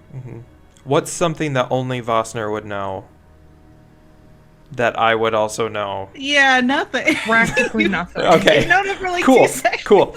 Is your wife a really chipper lady? I mean, if you knew her when she was 20, maybe. Okay, all right. That tracks. Yeah. I don't think we've been formally introduced. I don't think so either. And he steps up, extending a hand. You can see he's got all kinds of old scars. You can see that this is, in his armor is scarred as well from battle. You can see this is an old warrior. And as he takes your hand and shakes it, he's very gentle, he's very polite. He says, Vossner Kestrel. Marin Veneer. It's nice to meet you. I've heard. And he turns and looks to Silas and seems to already know who he is, but they greet each other as well. And Justine steps up and greet each other as well. And Vossner steps back looking at the lot of you and says, well, let me start off by saying I appreciate that you all decided to come down here. I know it's a little off the trail you were on. Oh, We were looking for something else to do.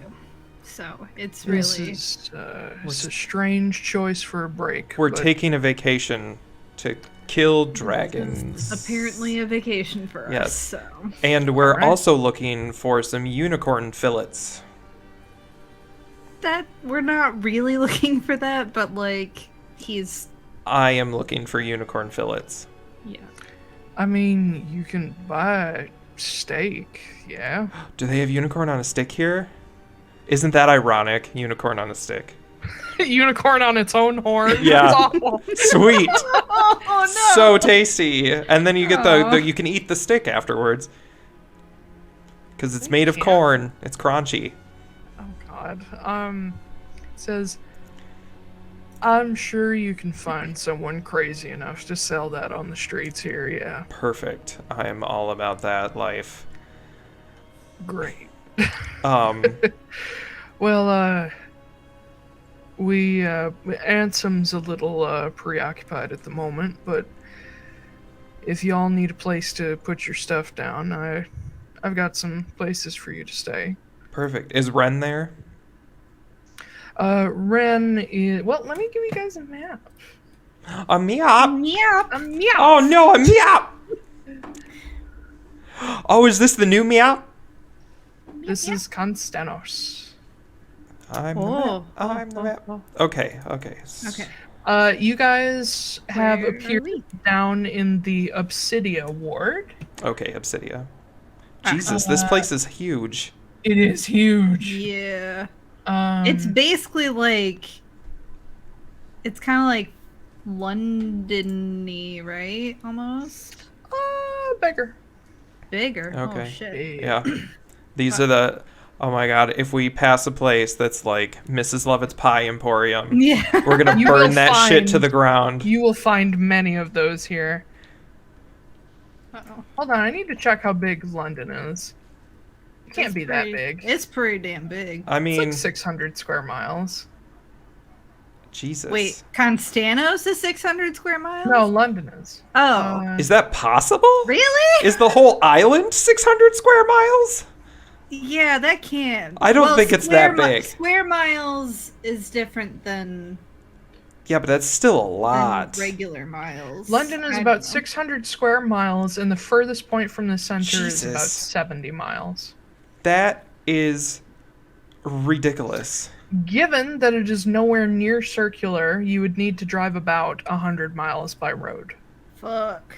That is So insane. Konstanos is in... I don't know if that's like city limits, or if that's like the entire like county or something. Do they have counties? Yes, that's where counties Yes. came from. Oh, Yeah. I don't know. Okay. I've been there, and there are counties. Okay, I did not know that. I stayed in Suffolk County when I stayed. Okay, that makes sense now that you say that Yeah. out loud. But for some reason, I thought they were called something else, like down in Louisiana where they're all parishes. Oh. I think the city's like sprawl is that 100 miles, but Greater London, the center of it, like basically our version of Grand Rapids, is like 1.1 miles. Yeah. Oh, okay. Yeah, that makes Like sense. London is not just London. It's made Yeah. up of like all kinds of neighborhoods and whatnot. Yeah. Gotcha. Anyway. I don't have time to research that, so we'll find out. But anyway, Konstanos is... I mean, London's bigger than Los Angeles, so... Yeah. Yeah. Konstanos is probably somewhere... Oh god, it can't be that much bigger. It would probably be like around 700 square miles. Okay. But this is like Okay. sprawl. There are like fields and orchards and parks mixed into the city. So it's Suburbs. not all like densely packed urban stuff. Like you see all these little openings and spaces. These are places where like gardens and fields and parks would be. And like Anvil Lake is huge. Okay. Yeah. Sweet. So anyway, So you we guys ain't are in Kansas anymore. No, we in ain't. fucking Kansas no more. You just went from the second least populated continent to the least populated, but with the biggest city. Hmm. Gotcha. Yeah, Everybody's just in the city. The rest of the continent, there's nobody. Yeah. for every Like for Australia. every person. Everybody Yeah, lives kinda. in Sydney. Yeah. For every person on the Melbourne. rest of the continent, there are like 10 in Konstanos, if not more. Gotcha. It's a lot. But anyway, you guys are down in the Obsidia ward. I put a little purple square where I see Mathine Tower is. Yeah. It's a little So baby. little. Little guy. Mathine Tower is huge, though, the central tower. But Vossner motions toward the road, the main road leading behind you guys out of the walled-in Mathine Towers. And he says, well, we got a couple choices. There's always room at Pyrevale Temple. That's where I work. Or we've got some room at different homes and friends' places, or we can find you guys a tavern. Where did you say Ren was? Ren is, and he stops and thinks about it for a moment. He says, "We've been looking after him, but he's been moving around a little bit. I think he finally decided on a place over in Wall." Okay. Oh, that's like... Jesus. Yeah. It's gonna take us 3 days to walk there. Okay. Is there like a reason he moved to Wall? Less dense, quieter. Gotcha. He wanted to be in a place where he could have an outdoor area. That sounds like him. Okay. Do you want to go try and find where he's staying and see if we can... Well, I kind of want to know where the dragons are attacking and stay close to that. That'll be on the north end of the city. We're on the south end. Oh, okay. Do we, like, when they attack, is there, like, a system to get us all there real fast, or...? Yes, there is. Oh, cool. Thanks to the efforts of, There's a bullet train. No, Yeah. there are, local teleportation circles. Ah, Oh. Wow. well... Jess, well, I don't know if you guys know her very personally, but Dr. San. We've seen her and- blow something up. Through association, yeah. Well, Jessa and her husband and Lysander Courage and a bunch of other folks and Ellen Estelle and so on and so forth, they got together like 30 some odd years ago and set up a sort of system for the city since it's so big. There are a couple circles in each ward that you can teleport to. It's how people move around so fast. Huh. But it only works within the city. And I think the outer villages each have a circle now too, but Wow. yeah. Dude. Okay. Public It's transport pretty advanced. is pretty like advanced city. awesome It's the here. future. Yeah. Um, So we could go find Ren and stay with him. And then if, when the... but this I'm sorry, the circles are like, they're kind of like an escalator where you just have to step through and keep going. Like you can't hesitate, otherwise somebody will run into you or you'll splice into somebody on the other side. Oh Or, no. Yeah. Just like face plant. Yeah. Yeah. You need to move or you will be trampled. Right. That's Yeah. So it's I just mean, like being in New York all over again. Yeah. Cool. So yeah, I mean, if you want to go check and make sure Ren's okay, we could stay near him, and then when things pop off, then we can just That's true. go. Did we need Vossner and Ellen Estelle for any reason? I can't remember. Oh, I did want to ask. Do you know of anywhere in this area or on our way to Wall where we could possibly purchase anti-scrying materials? That's why we came here. Yeah, one of the reasons. Yeah. That's pretty specific ask. Or like somebody who wants to give them to us, since we're saving the world technically. Or we can pay for it fairly, Kit. I mean, you can. I can't speak for everybody, but for most folks in this city, nothing's free. Okay. I'll ask Elle and see if she knows anybody around here. Probably one of Lysander's old apprentices. Yeah, I'm sure we could find something. That'd be Can't appreciated. promise it'll be cheap though.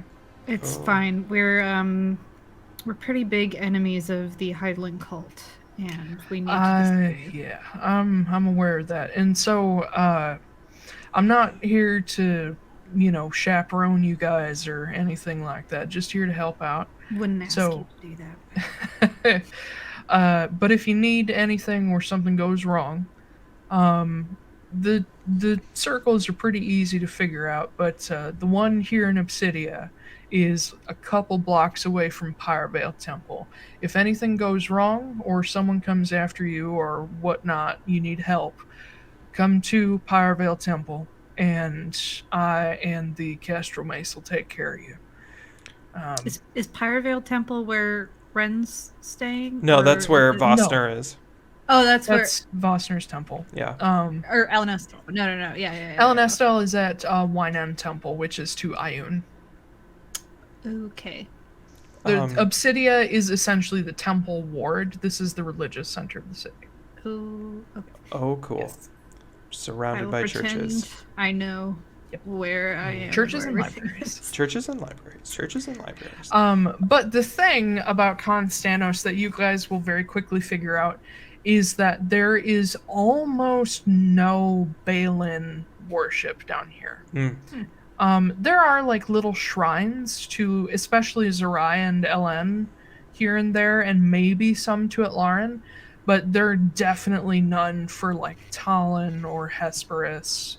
There are a couple for Ursan, but there are other death gods to contend with here, especially the Raven Queen. She's the big one here. And you guys do know from Vosner's medallion, he has a raven skull in silver. He is a paladin of the Raven Queen. Nice. But yeah, and then Mathine Temple is to Erathis. These are all what I call in this world the foreign gods.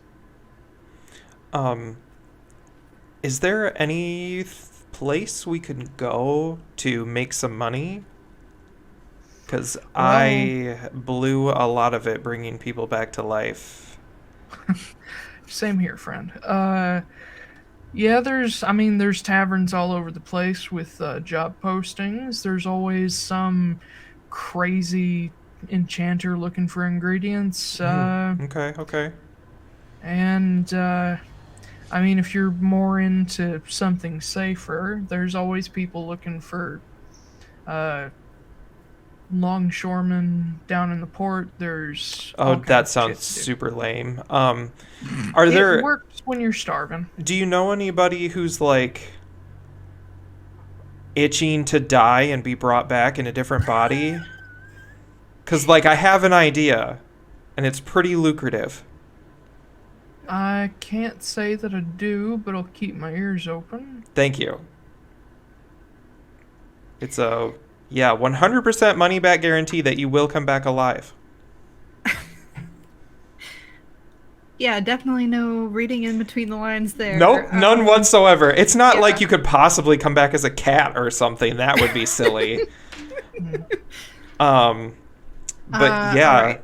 anything to make a quick, 10 to 20,000 gold.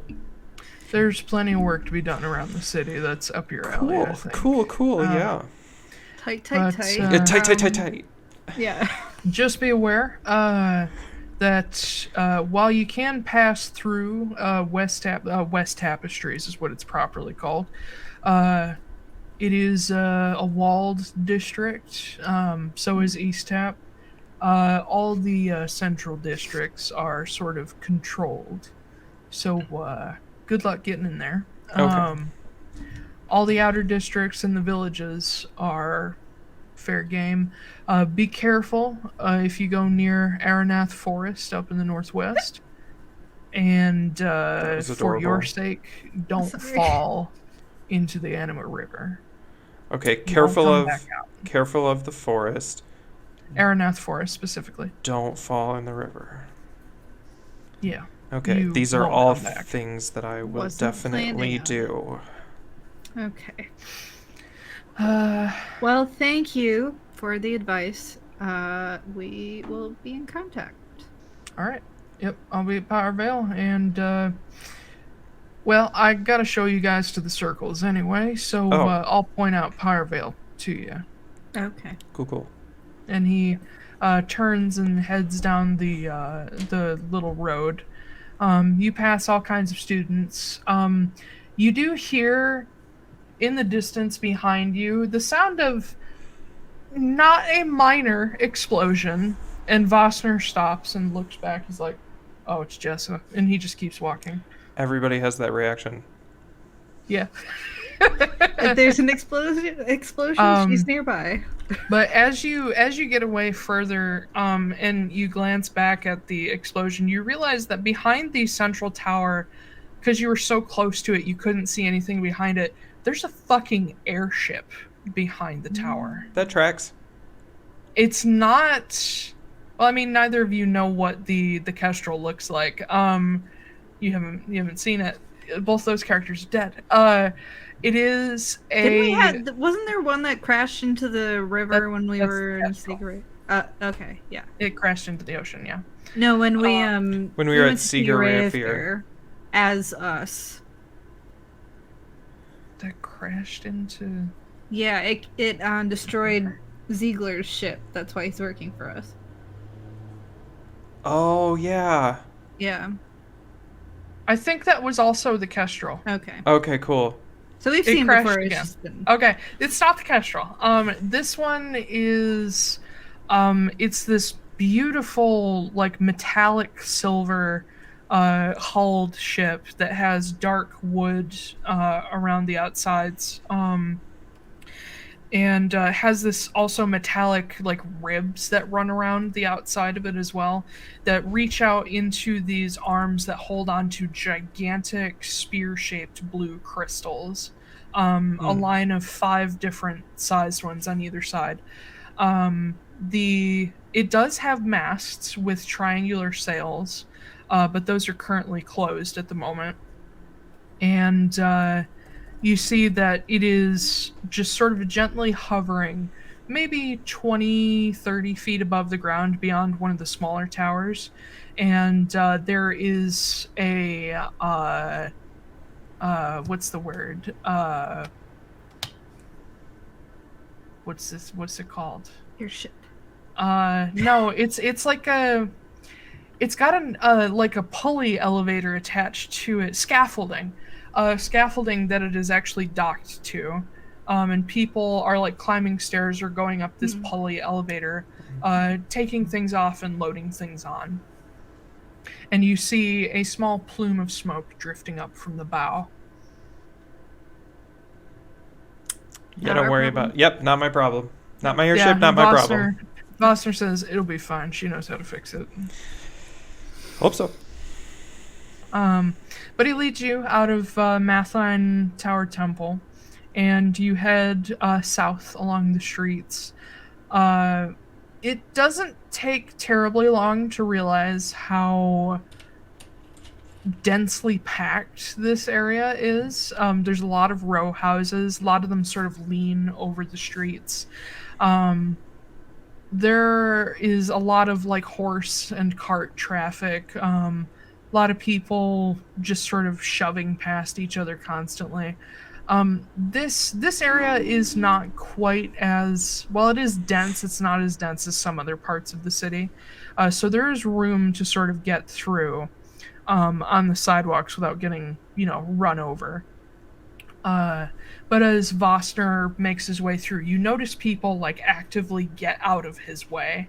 And a number of people actually greet him by name or say like, "Hi, Graver," and sort of bow slightly to him as you pass by. And I bow as I go too. I'm just like, Master High Druid Kit. Master High Druid Kit. Master High Druid Kit. Marin's just like, I don't know him. Yeah. I don't know who this crazy person is. I'm the Master High Druid, Super Saiyan. There's Super Mega Ultra. Super Mega Ultra High Druid, Master Druid. Yep.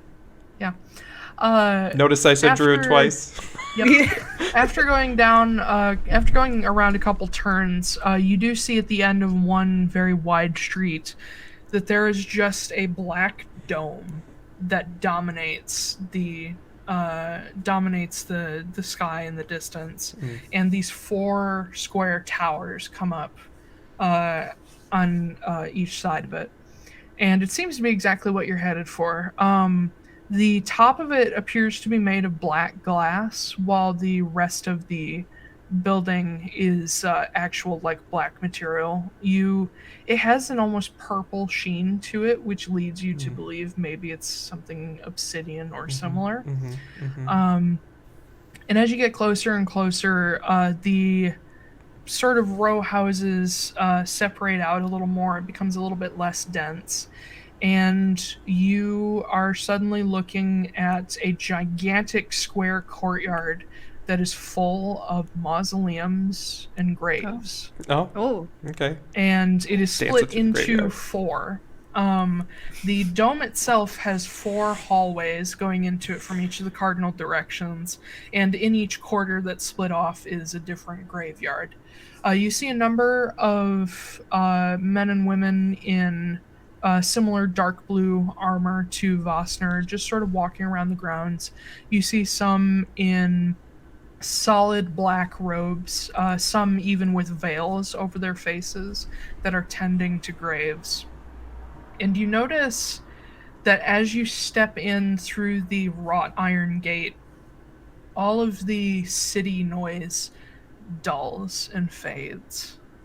And it's just quiet and peaceful, even though the city is right on the other side of the street. And as Voster is walking along, you see a number of these people tending the grounds nod to him or bow. And he stops not too far in and just sort of broadly gestures and says, "Well, that's Powervale Temple. I know it's kind of spooky looking, but it's safe." Cool. It's super spoop. Super spoopy. Yep. All right. Okay. It's pretty. He's kind of awkward about it. He's like, "Yeah, it's weird to show people to a graveyard," and he steps back out with you guys and takes you further down the street. Weird flex, bro. What? I said weird flex, bro. It is weird flex. He's not flexing. This is my graveyard. This is my graveyard. It's probably better than yours. Had it longer than everybody else. He is the high graver, so it is technically his. I had a graveyard for everybody else, so it's probably better. My graveyard is bigger than yours, Yeah. so like. There's more dead bodies in my graveyard. The tombstones are a lot bigger and a lot cleaner. Yeah. We actually put 2 bodies per stone, so there's more.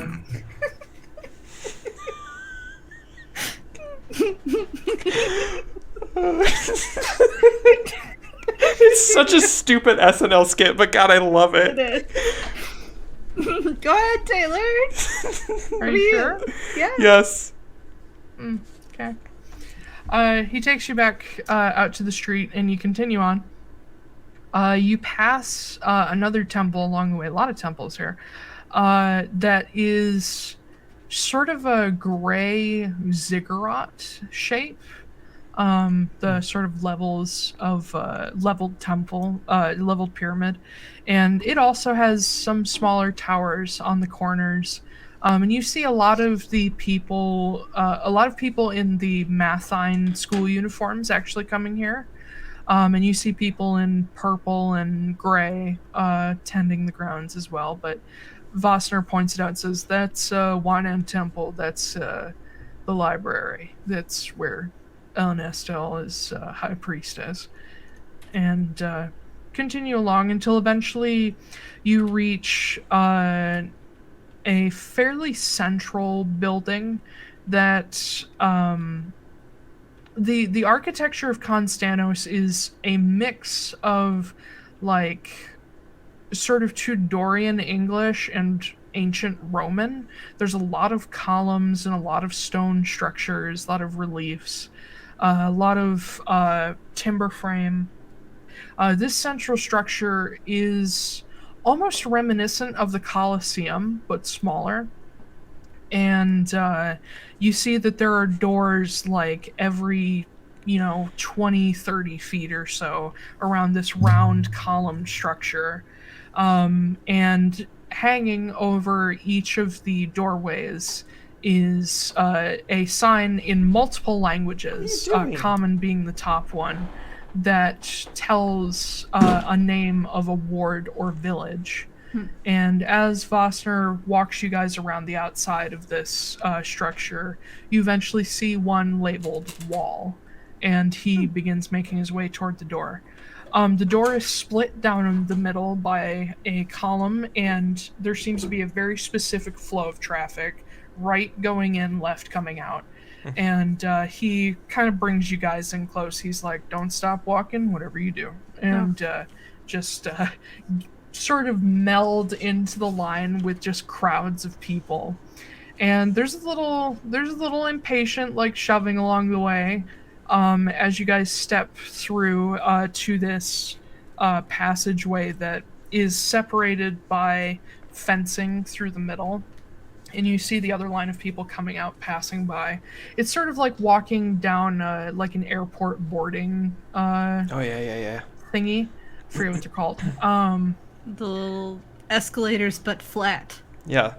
No, the quick you're side. talking The about actual the boarding tunnel thing. Yeah. Oh yeah. It's like the accordion or something. Yeah.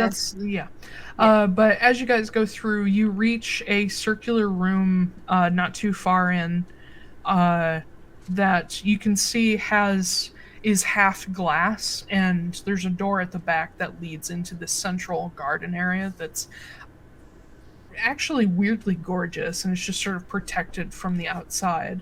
And there's several people in there, kind of like waiting as if in an airport. But you guys skip the sort of walkway that leads out there, and Vossner leads you toward the center of this circular room where there is a large glowing red circle covered in arcane runes. And he just steps right into it, and he disappears in a flash.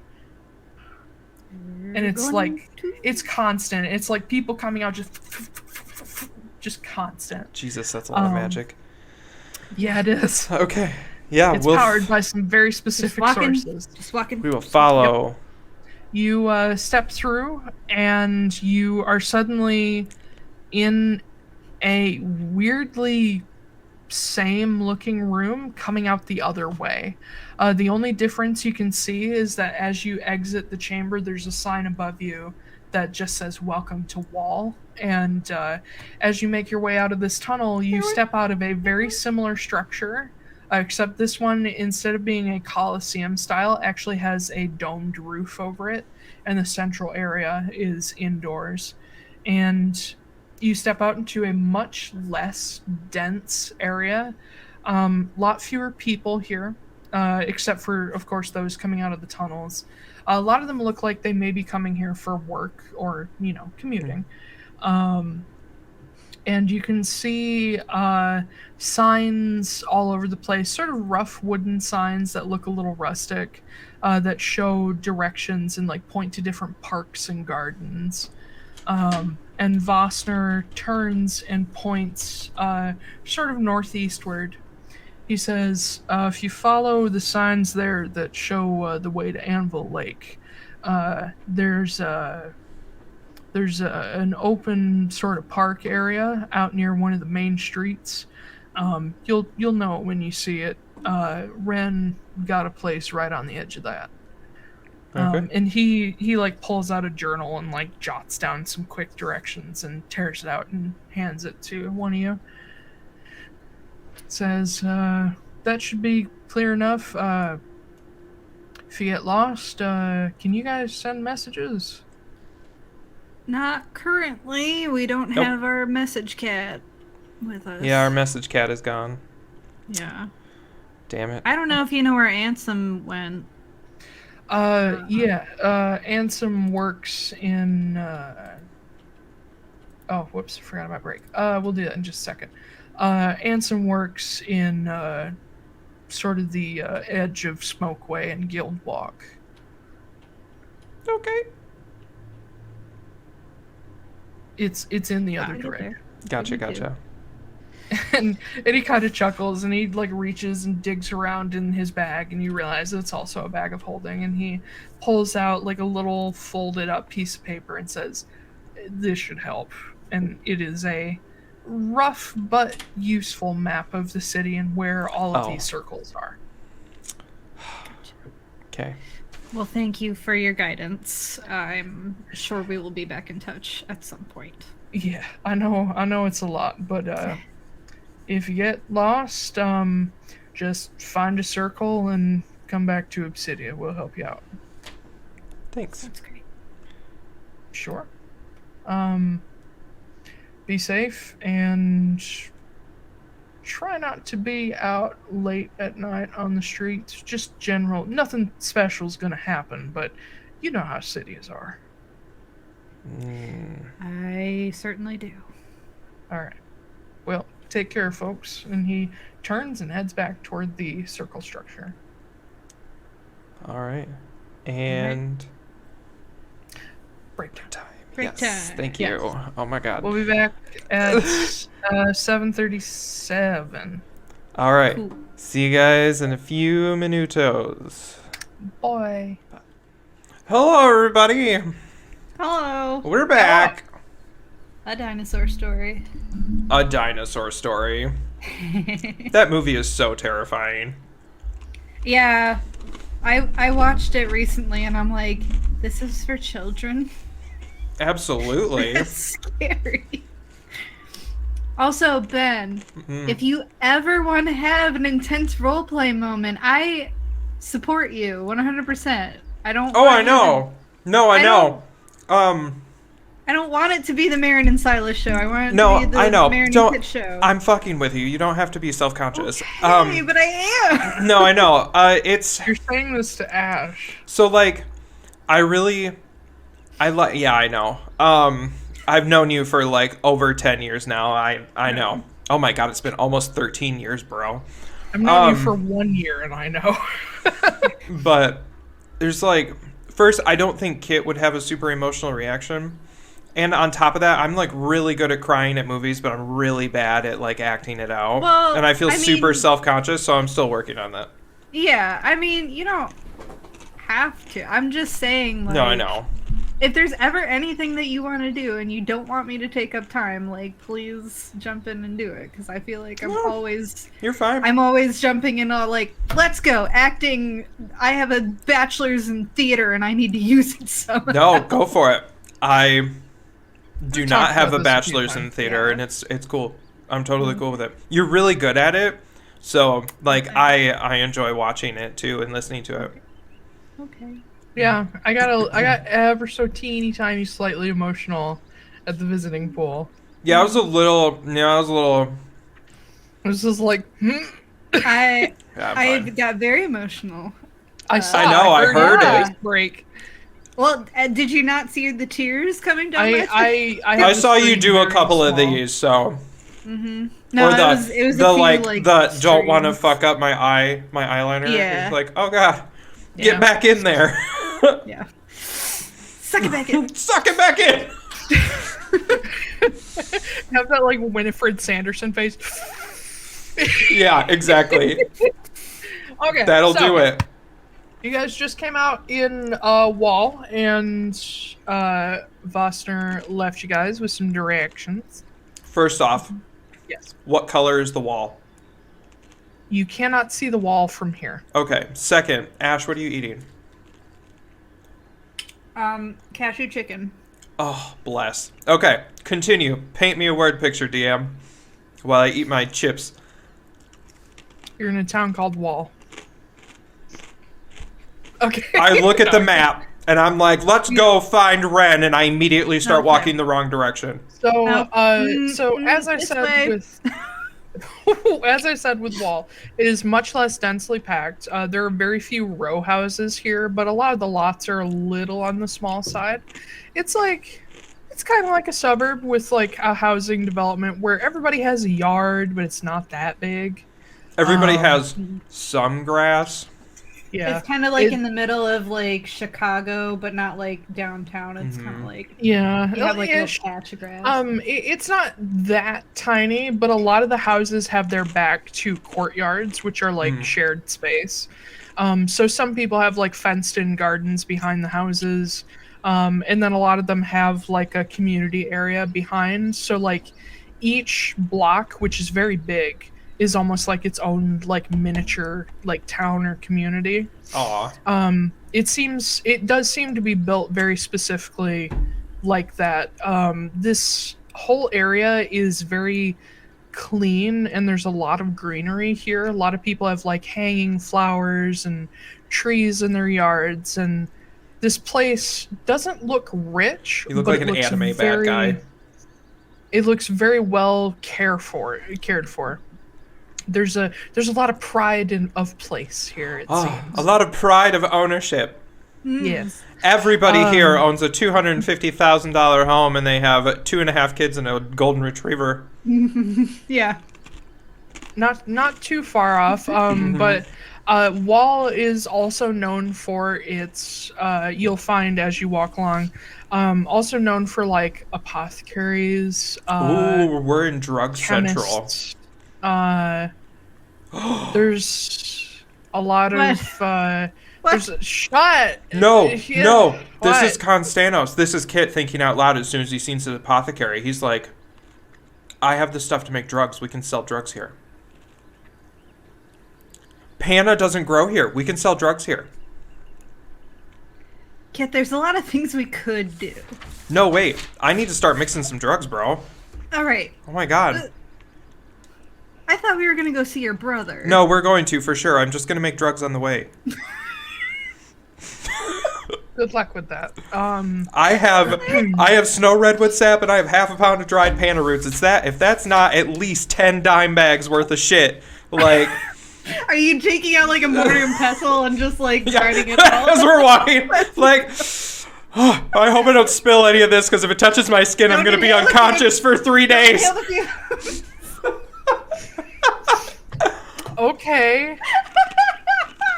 Every time I see actually someone doing between that? 14 and 16, I'm like, hey kid, do you want to buy some drugs?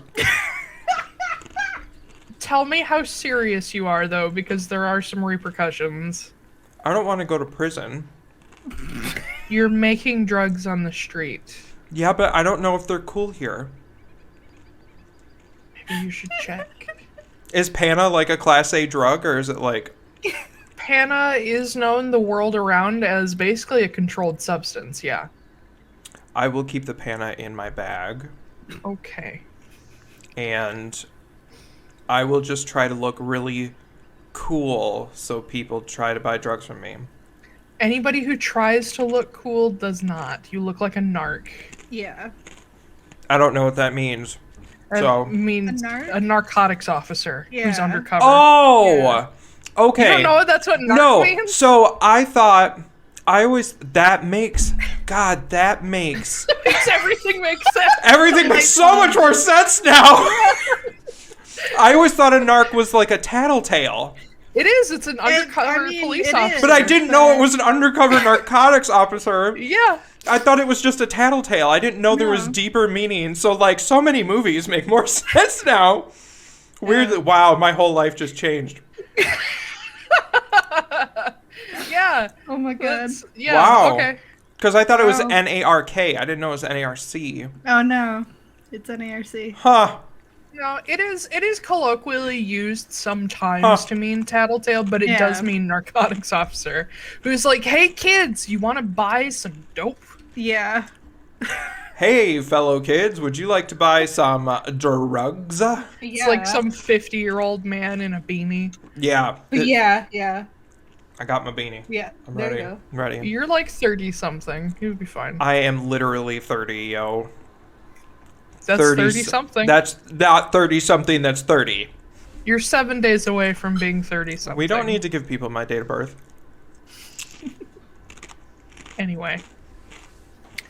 So you guys are walking through the streets of, dark and dingy and really rough Wall. Sorry. Yeah. I'm having so many references go through my head while you're talking about this. We've done like Redwall, I'm trying to sell drugs, now I can hear like Alms playing in the that's background. What you were Yeah. doing. Yeah. Okay. You're like, what color's the wall? Yeah. Though red wall is not red, it is miserable sandstone pink. Okay. Ooh, sandstone pink. That's so chic. That's literally what Redwall is made of. That's is the new red sandstone. So That's we're the- walking down the It's street. the Pantone color of the year. I'm waiting for you guys to tell me if you want to do anything or if you want to look around. Yeah, do we want to, like... I turn to Marin and I'm like, okay, so we're not selling drugs, because, like... No, we're not selling drugs. Um, we're trying to keep a low profile. Apparently Kit has found some chips along the way. Probably in a bag Just on the... reached into a trash bin. Yeah, and there's just like, probably... oh, look, crunch. Oh, chips! So... I don't know and... what chips are. So, they're fried potatoes, yo. And so, the more I talk about drugs, the more Kit becomes like this weird bro guy, and I don't understand. So, It's you. I don't know either. I think it could just be me, but Getting a contact. yeah. yeah, I'm getting a contact high. I'm just talking about drugs. Yeah. You're just like marijuana. Oh boy. Wow. Oh, that one was strong. That's some good shit. Oh, I should not have taken that second marijuana. That roach was just a little too spicy. Oh my god. I took far too many marijuanas today. Okay, so Marin turns to Kit and says we're not selling drugs. Yes. But maybe we should look around to see if we can kill somebody for money, because that's legal. It's probably not. If it's depending on posted, it's who- legal. Yeah, depending on who's asking for it, but Yeah. I thought, okay, do we want to like kind of get a ground base and talk to your brother first, or what are we trying to do here? I mean, we can do both at the same time. Okay. Yeah, we can just we can get some information. We can see Ren. We can kill people while we're talking to him. It's great. I'm sure he'd approve of that. Mm-hmm. Uh-huh. Okay. You go These ahead and do trash that. chips are delicious. Awesome. Kid's totem animal is now a raccoon. Just P.S. I don't know why that got me. I mean, it makes sense if he's a coyote. We just Remember that in your spirit dream or whatever was how you died by eating Oh trash. my god, you guys. I have been immediately fucking start around looking for at the 10 chips and I'm like, minutes. is there any glass in these chips? Extremely If you worried. got it out of the trash, probably.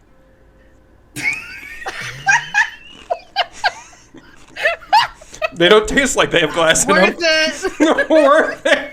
Glass doesn't really have flavor. But Roll for glass. Don't choke on your chicken. Oh my god. guys have been fucking around for more than 10 minutes. We're walking. Yeah. You told us the color of the stuff. I found some chips. We decided not to sell drugs. This is quality entertainment.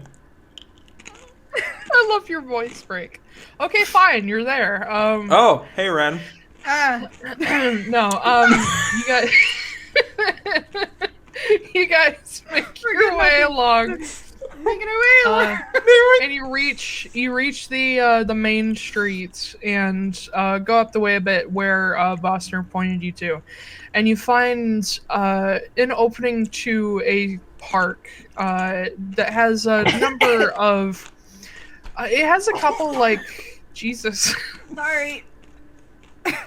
got a cashew stuck. No, it was soda. Oh, good job. Yeah. Proud of you.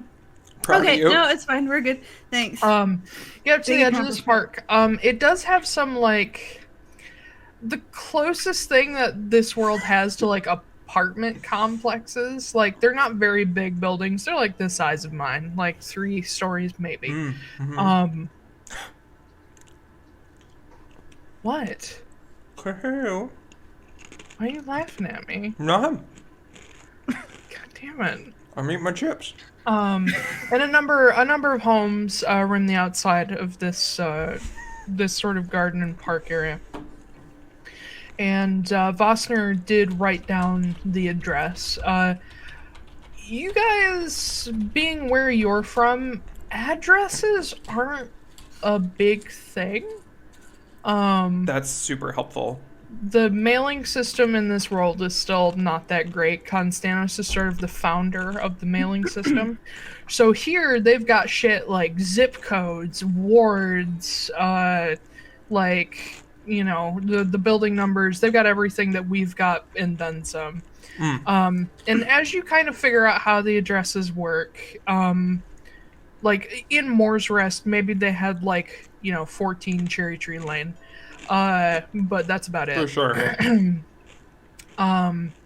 Once you work out how the address system works here, you make your way over to a very, very small... Mary Poppins is an arbiter. I think it's 23 Cherry Tree? I don't fucking No, know. it's 14 Cherry Tree Lane. Is it? Number 14 Cherry Tree Lane. Yep. Okay, great. Whatever. Make your way over. Make your way. I say that phrase a lot. Shut up. To a little bitty house. Sort of at the corner of this park area. And you guys are specifically in this little section right here. And walk up and see this little white house with a green and black shingled roof and green trimming around the and shutters, and a nice little green door. It's very clean and well kept. Who the fuck Kit, lives here? you wanna... Apparently your brother. Ew. Okay. I mean, we don't have to see your No, brother. I if mean, you this don't looks a want little it. suburban for me. I quickly eat the last of my trash chips. Oh, that one was some glass. Yeah, that was actually... I thought it was a little crunchy. And then no, it feels good. I like just kind of, yeah, cleaning everything out. Feels Yeah, like that's an how upper that works. respiratory infection. Yeah. It's like eating steel wool. It just, scrubs everything on the way out. That was a joke. Don't eat steel wool. Hey, kids. Hey kids. Don't eat still. Or do drugs. Unless they're legal. And you're over 21. And Anyway. they're really good. So. What are we doing? Oh, I take the bag that my chips were in and I stuff it into one of the bushes so that Ren won't see it. And then I go up to the door and I knock on the door. Okay. Hello? I feel like Taiylor is already in character for Ren. Yeah, me too. Just going After a few seconds, you hear the tip tapping of feet on the other side, and the door unlocks and it swings inward, and Ren sort of peers out a little bit. I scare him. How so? Oh, he's like, I'm gonna like duck behind the door, so as he opens it, it like does it swing out or swing in? Swing out, swing in? It swings inward. Okay, then I go around to the wall. Okay. And I just wait for him to peek out. And then I he reach pokes his head around, and I just smack him on the face.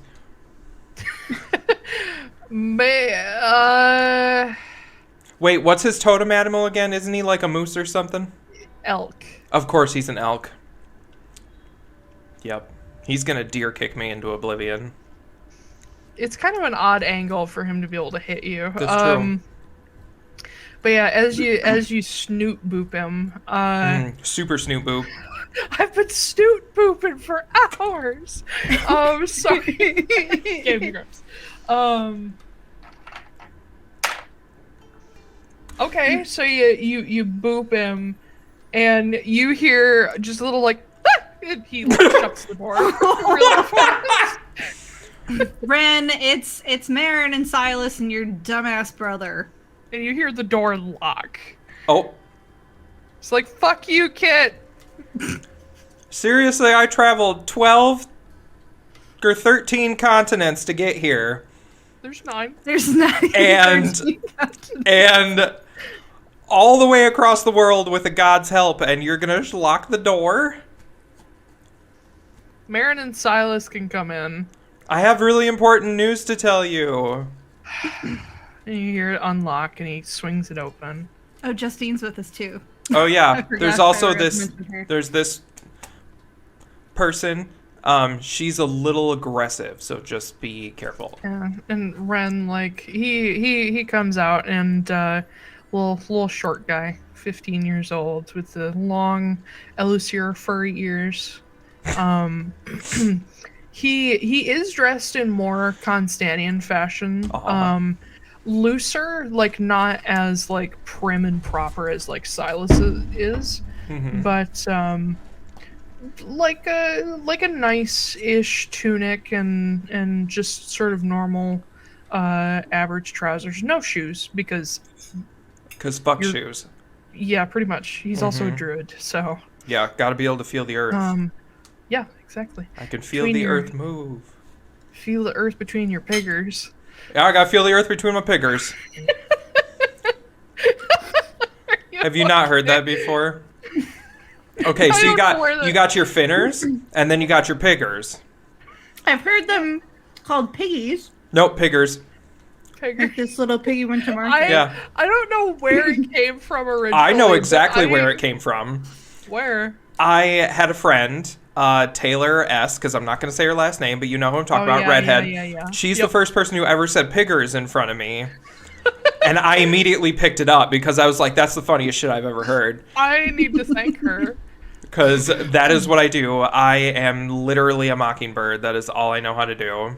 Well, now because you started saying that, and then eventually I think we or you invented finners. Yeah, I think I added finners. Yeah. Today, like, I realize, like, I call my cats kidders and I call cookies cookers. Oh, see, I've been shifting it. So I dated a guy who called the cat Titter instead of Kidder. And so now I say Titter once in a while, which is kind of, he's the one who taught me Chimkin. I guess putty tat titter, that could work. Yeah, hey Titter. Chimkin. Chimkin. Chimkin. Yeah. Fuck it. Honkadongaloos. Big honka-wonka-dongaloos. Anyway. Boobs aside. Oh. Ren That's not where they belong. steps back and sort of ushers you guys. Ushers you guys in. There we go. I knew we were gonna get him eventually. Oh boy! I love how the first half of this episode was like Super serial. Ash just bawling and like, my dead sister. And now we're just like throwing her boobs over her shoulders. Yeah. Gotta get those bitches out of the way. One over each side like an airplane. Yeah. Mm-hmm. You know what? The older I get, the more possible it becomes. What was it in that movie? You're just like, yeah, when you're getting real nervous, you just gotta stretch your boobs out. No, you gotta grab them for support. Yeah, that too. Yeah. Always gotta remember to stretch your boobs. Anyway, hi, Ren. Hi. Hey, Ren. And he, as you guys come in, he like looks outside and then shuts the door and locks it. He's like, "Hi, what's up?" Oh, I mean, good to see you too. Yeah, I'm sorry. I'm just really distracted. And he Is walks someone up trying to behind kill you? Not at the moment. Not at the moment. Nope. Who has? No one since I've gotten here, but I'm getting increasingly nervous about it. What's something that only Ren would know? Oh my god. How stupid you are? Seriously, everybody knows that. That's all I got. You got you there. Yeah. Well, I'm sure your brother is your brother, okay? maybe. Well, it's only been a couple days since we last saw you. Has it really? Are you... Yep. It's been like 4 Been like days or something. 3 or 4, yeah. Oh, well, hey. You look like Actually, you're... Was that on the solstice? No. It was during the Yule of Neverending. You mean the 10-day think- festival? Okay. The Neverending Yule. It was 10 days. I know, but we played it for 10 days. It's been Yule for 6 months. I think it was a couple days after solstice, so I it's think been it was like 4 or 5 days. Okay. so it's been like it's been like an Atlaran week. Yeah. 5 days. So it looks like you're settling in pretty okay-ish. Sure. Okay. Well, if you're not going to elaborate, do you know anybody we can kill for money? Okay. It's Ren. not really. Yeah. Are you doing okay? Yeah. Has Just anyone terrified. Yeah, I know. Has anyone tried to come after you as far as you know, or is it just I don't know, but at the same time, like, I don't know, Voster and Ellen Estelle are looking after me, so I don't know if anyone, like, dares to try, or if they've, like, stopped them and I don't know about it. I don't know. I am very uncomfortable. I know. I don't like cities. Trust me, we're trying to get it so you're safe again. Yeah. Okay. We're working on it.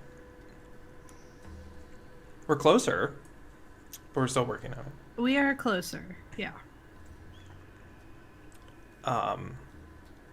Yeah. So why are you here?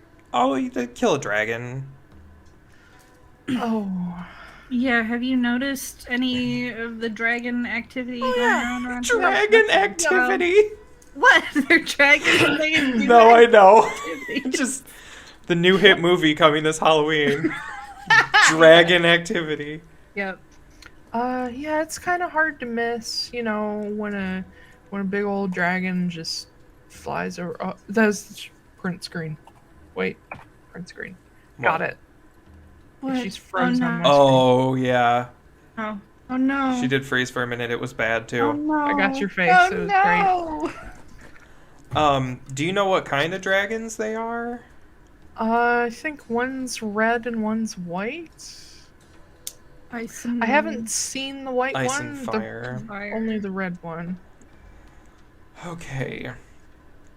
Well, that makes it a little harder to pick a spell that'll take care of both, but that's okay. It's fine. Well, they're not here right now, I don't think. The red one seems real angry. She keeps doing like flyovers of the northern end of the city. Mm-hmm. And occasionally she sort of goes out a little further. The white one, sometimes he goes into the ruins, but he doesn't do much. If I know, I talked to Voster a little bit about it, and he said it's the red one that's causing the trouble. The white one hasn't done anything, but he's apparently her mate. Okay. So I don't know, maybe he's just being a good husband, being there for moral support or something. I don't fucking know. Okay. Well, that from makes what sense. Ansem said, they're trying to get revenge for their kids that were killed. I Oh, think. that's great. Yeah. Yeah, apparently Corsage.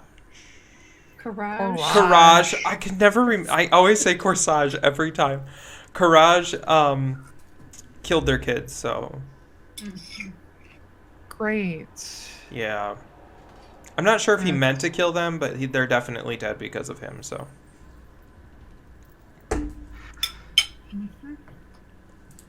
But we're going to kill them, so. Yeah, so, happy family. Everybody's dead. That seems sad. Well, It is sad, but I don't it's know. either that or let a lot of other people die. So. I mean, we could try to reason with them, I suppose. I can turn into a dragon. I think another dragon would really threaten them. They're smart and they're people, but they're also animals at the same time. Yeah. I Kinda mean, territorial. that's up to you and your druidy stuff. Yeah. I guess. If you want to try and reason with him, be my guest, but I suppose. I don't know if it would help. Well, we can just figure out what's going on as it comes along, because I really don't have a fix for that. it sounds like right now they're quiet, so Yeah, for we the can moment. just- When was the last time they attacked? I think the last time anyone saw them was like the day after I got here, so last week. Okay, so it's been a couple of days at least. Yeah. According to Vostner, they haven't. The last time they really did something, the last time she really did something major was a couple weeks ago, but they've been flying over and showing up lately. Or Okay. people have like spotted them from, I think the northern village is called Araneth. People have seen them nearby, but they're not doing anything yet. People are worried that they're like scouting. But there's a lot of shit going on in this city all the time. So like sometimes the dragons are honestly like the least of everybody's worries. So, you know.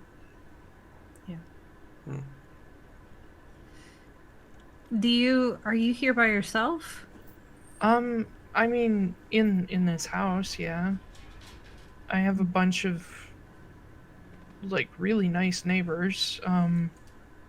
But yeah, it's just me in here. Vostner and Ellen Estelle and a bunch of other people. Apparently they know folks around here, so they're all kind of keeping an eye out for me. Some of the paladins from the Kestrel Mace live around here too. Okay. Okay. I'm like well looked after, but like I'm scared to leave too. I understand that. Yeah.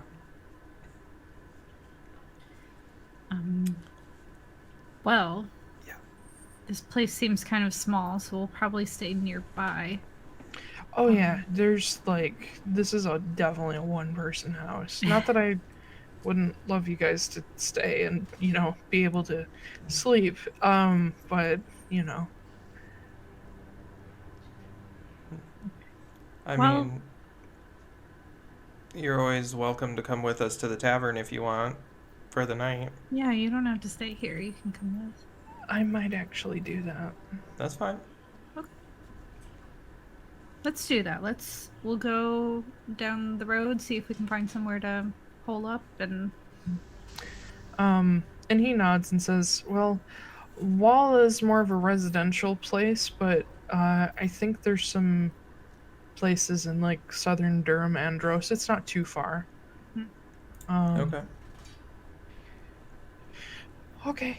And he like goes, and this house is like it's a 3-room house. It's like a living area with a kitchen, a bedroom, and a watcher closet. Oh, so it's my apartment. Yeah, Sweet. it's smaller. Sweet. Yeah, this is like 400 square feet. This is tiny house territory. Woof. Yeah, everything's real compact. It's great. No dishwasher. There's a lot of like it for its size. There is a lot of open space, but you get the idea that a lot of stuff is like very carefully like packed away into compartments and such. But yeah, Ren goes into his room and gathers up some stuff in a bag and hops along with you guys. All right, let's go find a tavern. Okay, so Ren leads the way up the main street, and just before you're heading northeast, and just before it turns a little further eastward, you see this crossroads of several different streets. That it has enough traffic that there's actually somebody standing in the middle of the crossroads directing traffic. And you realize it's not just like a normal person. it's some kind of construct. And Okay. it's this huge, broad-shouldered thing in like heavy armor. And after looking at it as you're sort of passing through on the sidewalks and crosswalks, you realize that it's a warforged, which are extremely rare in the world. The only ones that have ever been made were made before the calamity by the Elven kingdoms in Caladros, and today there's maybe 250 in the entire world. And a good 100 of them are in Konstanos. So this one, which is specifically what's known as a juggernaut model, is standing there sort of like a robot directing traffic. It does have a sort of sash around it and a badge on its chest that marks it as a member of the Wardens Guild. This branch of the Wardens Guild, instead of the blue of Harris, this branch is, I believe, purple. So it has a purple sash. But as you guys pass by, it sort of directs you and a crowd of people across a crosswalk as it stops carts and horses. And you make your way into Durham Andros. Yes. And are you going for something high-end, something low-end, something medium? Do you want an inn? Do you want a tavern? Do you want a mead hall? Do you want a bathhouse? Do you want a brothel? Let's go with something medium and something that would definitely have postings of things that need to be murdered and or found. Okay, so you want like a pub with an inn. Sure. Okay. You do have to wander a little bit because while Ren knows the streets, he doesn't know specifically where businesses are. You eventually come across this fairly large pub with large glass windows in the front, sort of like a I hate to compare it to Mrs. Lovett's shop, but sort of that sort of storefront appearance to it. And you see inside it's you see inside it's full of all these sort of rustic, rough, almost butcher block-esque tables and heavy chairs, and there are booths in the corners. It's pretty expansive, and there's a long bar in the back. As you step in, a number of people look up, and you see a lot of them look sort of rough and tumble. A lot of mercenaries in here. A lot of folks who look like they just got done with a long journey or are about to go on one. Konstanos is a place where you can find literally anything, and that includes people. So you see races here that you have never seen before. You see some that are extremely rare. You see more Warforged in here. You see Canatars for the first time outside of Lord Arnulf's border holts. You'd see a fair number of Centaurs and Minotaurs, because this is where they pass through the Realmgate. And who else is noticeable here?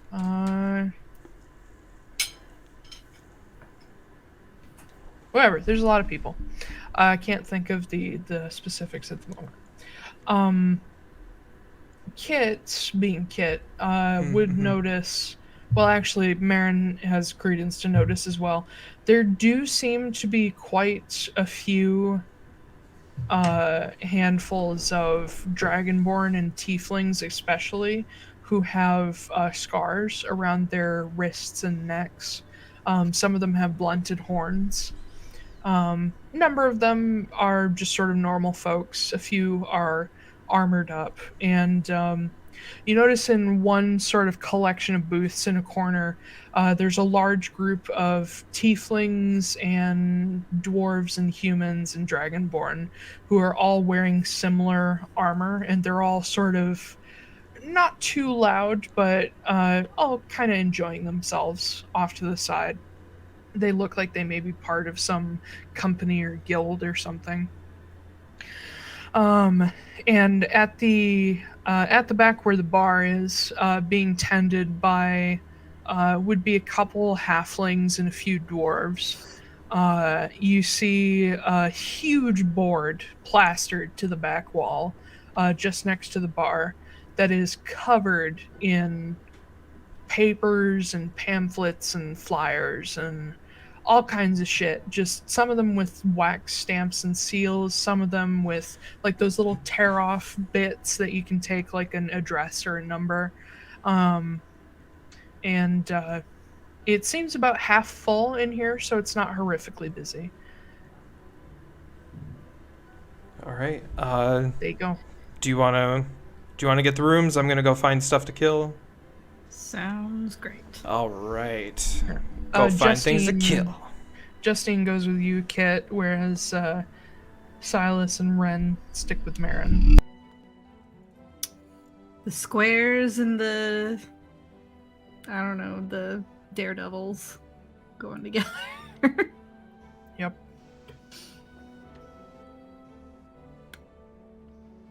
Okay, is that... Okay. Sorry, I had to... Hello, shopkeep, one room, please. Yeah. Okay, so you walk up to the bar, and this you as you get up closer, you realize one of the dwarves is not exactly a dwarf. It's a Duergar, with sort of the dark complexion and the bright red hair and beard, and he sort of seems to be presiding over everything, but not really doing any work. He's like making himself look important. Just sort of like fake cleaning glasses. And he looks up as you approach and he's like, hello, how can I help you? We are going to need 3 rooms. And whose name?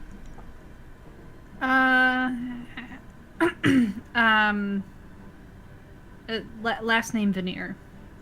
Alright, and he pulls a ledger out from under the counter and jots down. Sorry, Ben's making a face at me like, why did you give your... No, it's not even that. I was wondering why you felt the need to lie about it. Ben. Am I?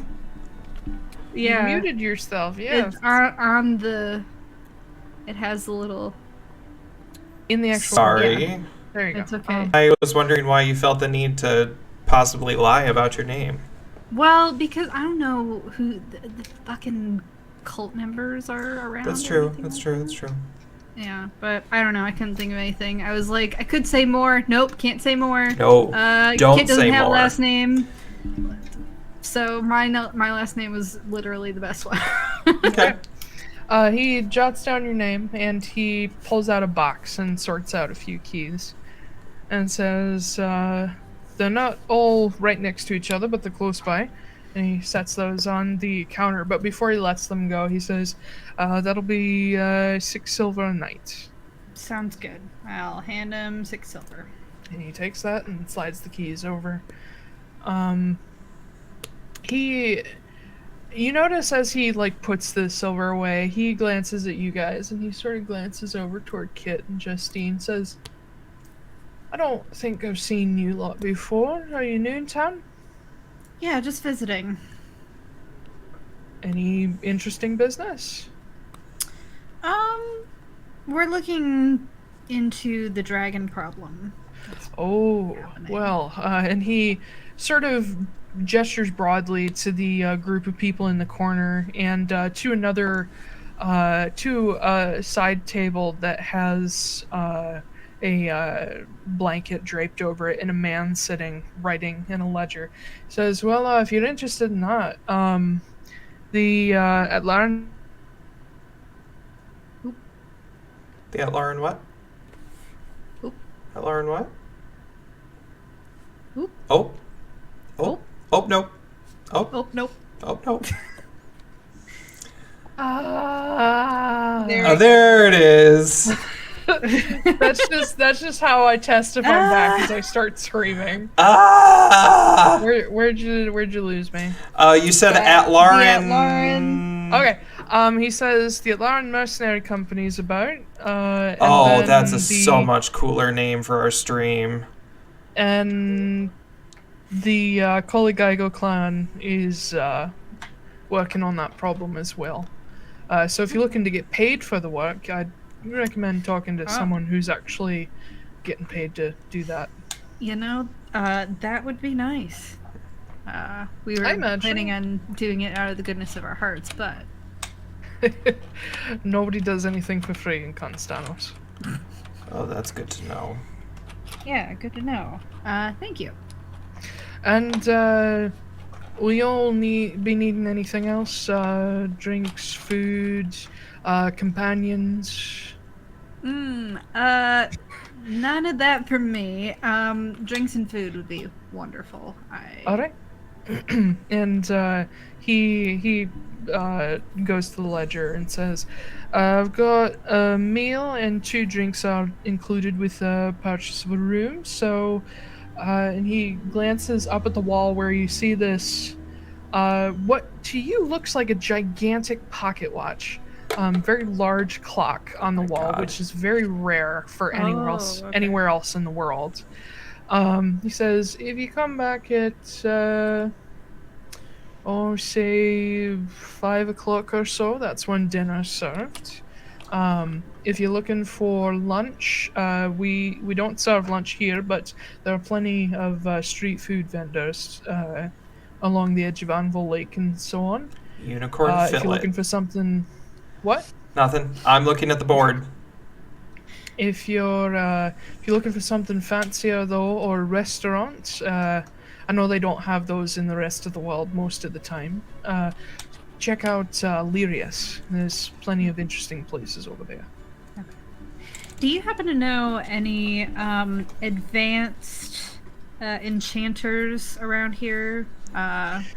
Price, not really an object, but just for some more high-end magical items.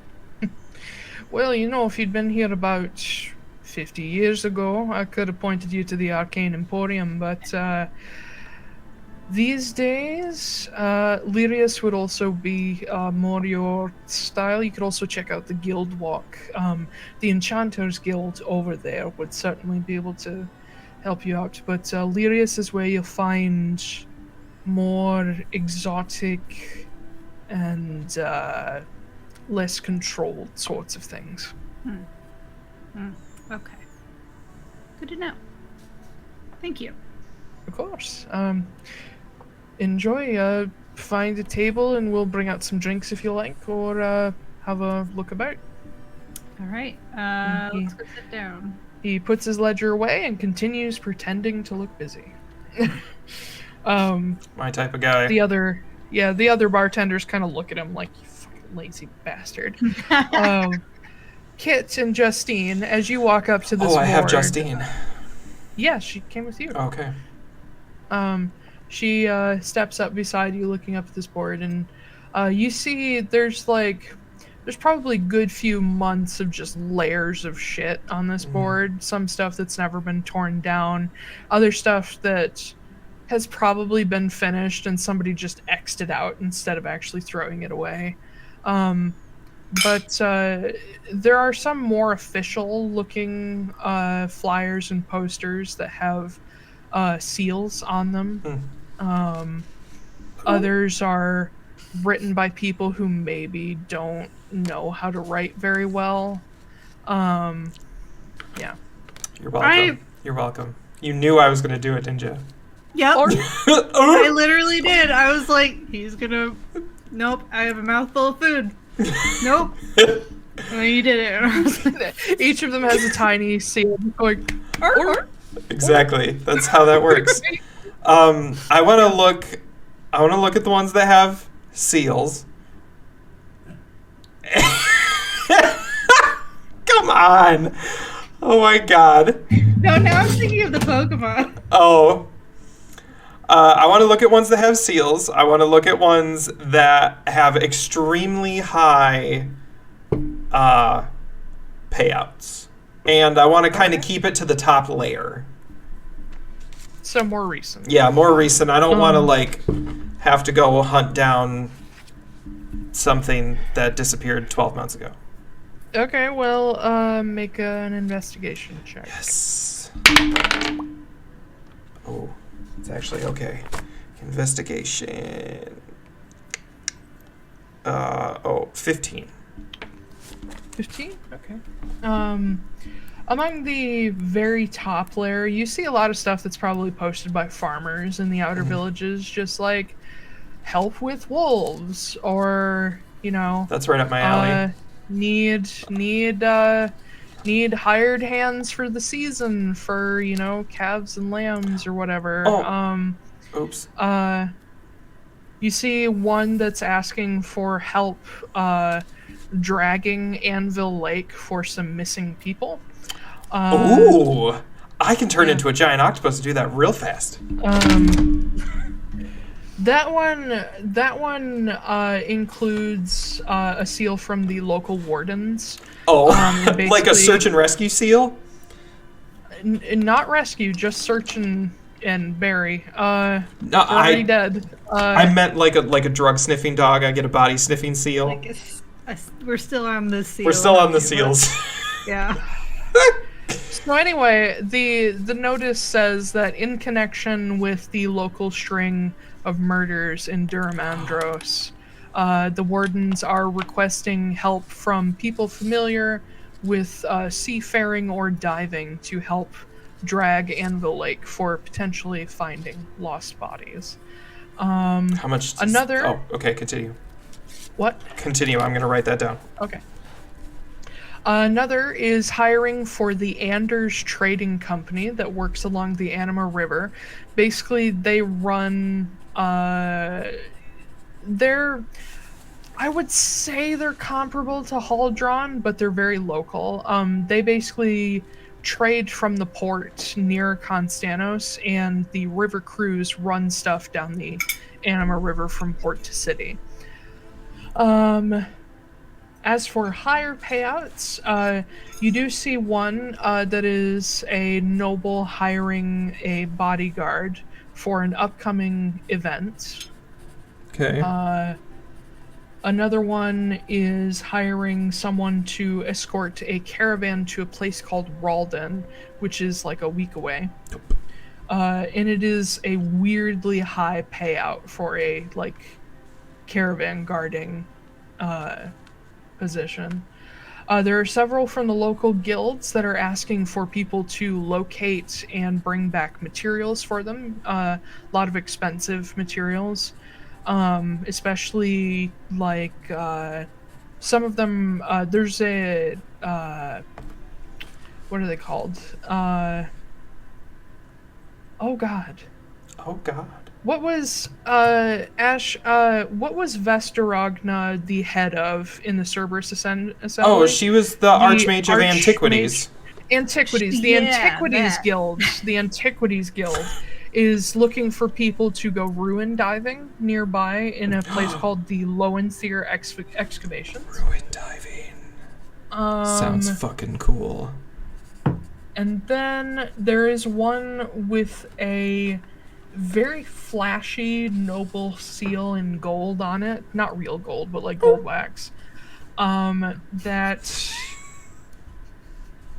is hiring, that is specifically looking for people not connected to the Warden's Guild or any of the guilds in the city to help with the string of murder investigations.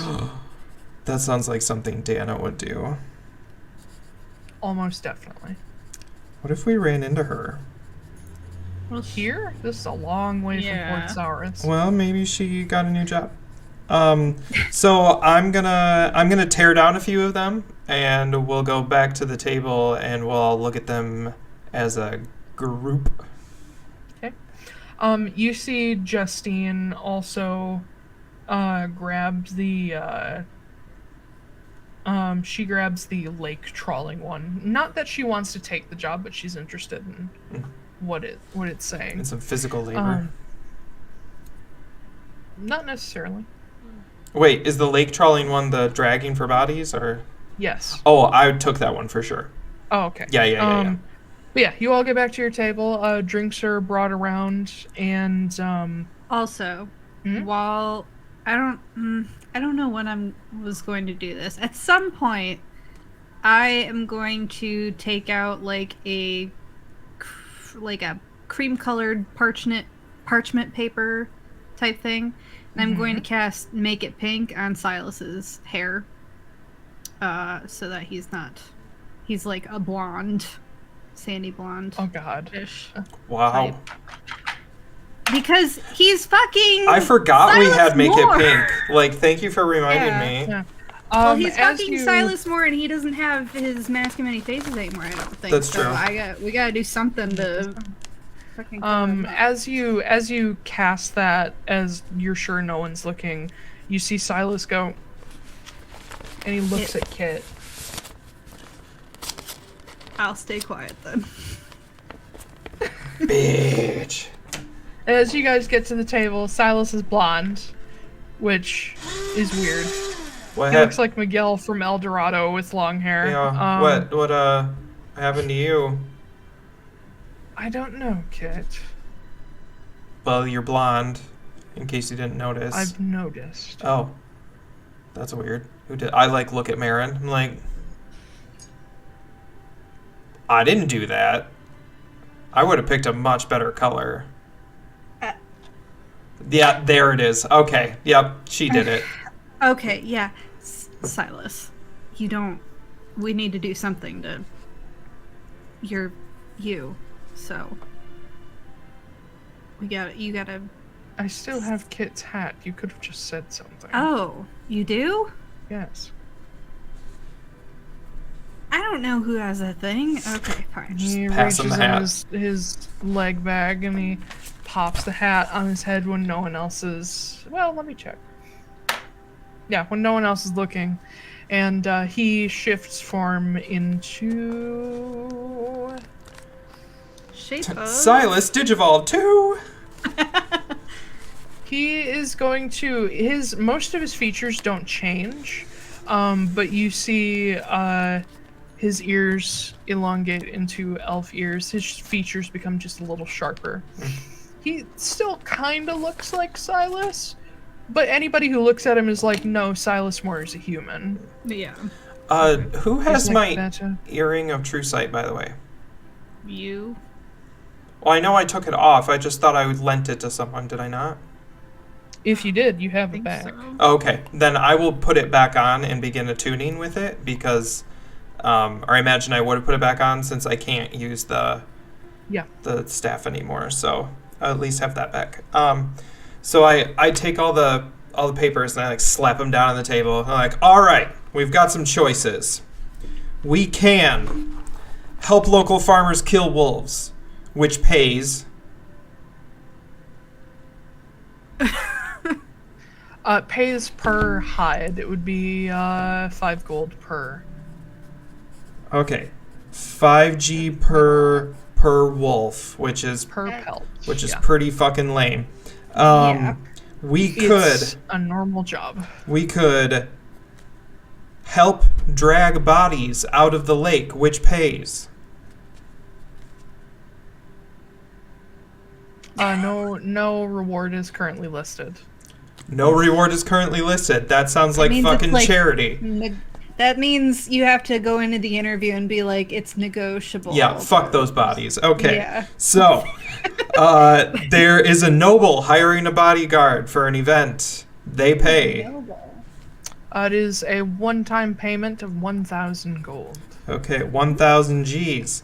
Which, need I remind you, is a fucking lot. Most people make 1 gold in a week. Yeah, no, I know. I need a few thousand, so... We're special. Yeah. There is another noble hiring a caravan guard for a 1-week trip, which pays 10,000 gold. 10,000 Whoa. Gs. That's for a week? 1 week to Ralden, 1 week back. Yeah. That's you a get lot of paid. time. You get paid on delivery. Yeah, That's a but lot of time out of our way. if we only have to go there and we get paid on delivery, then we can just bamf out and go wherever we want. Plus, we literally have 5 months until anything happens. I guess we're not destroying all of the cisterns, so we have a little bit more time, but... There is locating materials for the Guild of Antiquities, which pays. They're requesting people to help with an excavation. Other guilds are asking for help with locating materials. Oh, that's right. So I'm sorry. Do the locate materials first. I forgot I put ruin diving second. Yeah. Locating materials varies based on the guild. For example, the low end would be the Potter's Guild is looking for help picking up specific metals to deliver to the Smith's Guild so that they can make tools. Okay. That's on the low end at like 500 gold for like 2 days work. Okay. And then the upper end is the Enchanter's Guild, who are quite literally requesting the dragon to be killed and scrapped for parts. How much does that pay? It depends on what you can bring them. The listing says, depending on the rarity of the part and its condition, paying between like 100 gold for like bones to anywhere up to 10,000 gold for heart or breathing The crystals. gland. Gotcha. Yeah. There's also, so this is the Guild of Antiquities for diving in some ruins. Ruins. They do not have payment listed. It says it's based on sort of what you find and recover for them, and based on the dangers that you can prove that you encountered. The ruin diving has the ruins that they're excavating of an ancient city called Lowen-Thier. It has apparently broken into places in the Underdark. And so while they're messing around with the ruins, part of the problem is that things from the Underdark are getting into the ruins, and so they are needing to hire people to go down there, get stuff, fight their way back. Okay. And then the last one that I found was there are some specific people looking for non-wardens to help with the recent string of murders, which pays. And the reward for that is also variable depending on what you can do. Basically, if you have any information that they can see as credible, like there's a reward of like 100 gold for like a tip. But the actual listing for help is looking for people to literally catch this murderer, and the reward for their capture alive is 25,000 gold. The reward for their capture dead is 10,000. Okay, 10k DED. Okay. So, we have some choices. Well, I mean, if there are 1,000 wolves, we could do pretty well. I don't think there are going to be 1,000 wolves. Yeah, probably not.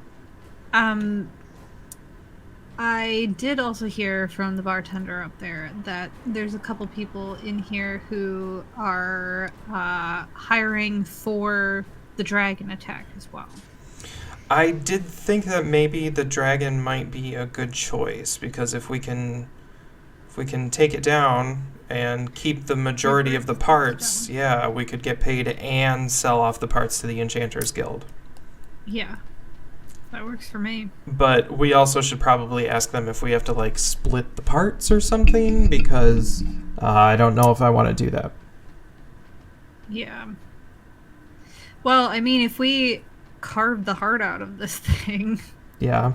Then that's 10,000 gold. Assuming the heart's still there when we're done with it. Yeah. Why wouldn't it be there? I don't know. Also, we probably have to worry about... if we kill one, we're probably going to have to kill two. Well, yeah. Double Yeah. payout. Yeah, That's well, true. We could get 20,000. it's double payout, but they're also dragons. Yeah. I don't know. It's up to you. You're the one who's tight on money, so I've got 1,000 gold left. That is all I have. I still have like 4,500. So Okay, so you're a little better off than I am. yeah. And Silas has stuff too. So I mean, I'm kind of interested in going into the ruins or dragging the lake for bodies because that's something I can just do by myself. okay. But I don't. If I was going to go into the ruins, I wouldn't go alone. But if I was going to just drag the lake for bodies, I can do that myself and just make some extra cash. Okay. It's up to you. I mean, do you guys want to fight creatures from the Underdark? In some ruins? Sure. Sure. Yeah. Really itching to use those new toys, yeah? Yeah. Well, I don't know. I was Actually, that does sound fun. planning on dragons, but I mean, we could do Just both. yeah. We could. Sorry, I thought you were. No, we could do both. Damn. we could do both. What? It wasn't that. I know. I just. We could do both. We could. Yeah. Silas pipes in as well and says, I do know a bit about this, and he points to the one for the caravan job. He says, as far as I know, the road to Roldan from here should be safe. It's not a well-traveled road. I've heard a bit about it. Roldan is sort of this secluded place in the middle of nowhere. There's got to be a reason Yeah, why? they have such a high bounty. Well, maybe it's because of the dragons. That's true. Could it be because of what they're transporting? Possibly. What if it's drugs? I mean, if it's something illegal, we could always turn it in for a bigger reward. Would we actually get a bigger reward, though? I don't know. Maybe we could talk to the wardens about that. That's true. We that's could true. also, if we find out that it's illegal, we could like ransack them, take the 10,000 gold, and then turn in the illegal stuff. Hey, double dipping. I like it. Yeah. As long as they're not transporting slaves, like, I'm probably pretty okay with whatever it is. But if it's not slaves and, like, It depends on- sacrifices, yeah, like, we could skip those the two. morality, I guess. Yeah. Hey, if it is slaves, then I'm 100% there on killing all those motherfuckers and then taking the 10,000 gold and letting the slaves go. So Sweet. Thank you. But I at least know a tiny bit about Roldan. I've never been there, but it is suspicious that it's such a high payout for something that should be so safe. maybe we can look into that. Yeah. And Justine taps the one for the excavations, says, but I know a bit about this. I've been reading about these excavations. They just started very recently. They discovered that this area outside the city, the Loenthea Hills, apparently they only recently found out why they're called that, and that's because a city used to be built just under the surface, and at some point it collapsed. We don't know why. It's sort of one of the archaeological darlings of the world right now. But apparently it was this pre-dissolution, even pre-Age of Frost city of giants. And apparently it was just wondrous, but I have no idea what they could be finding down there that's, worth contending with Underdark dwellers.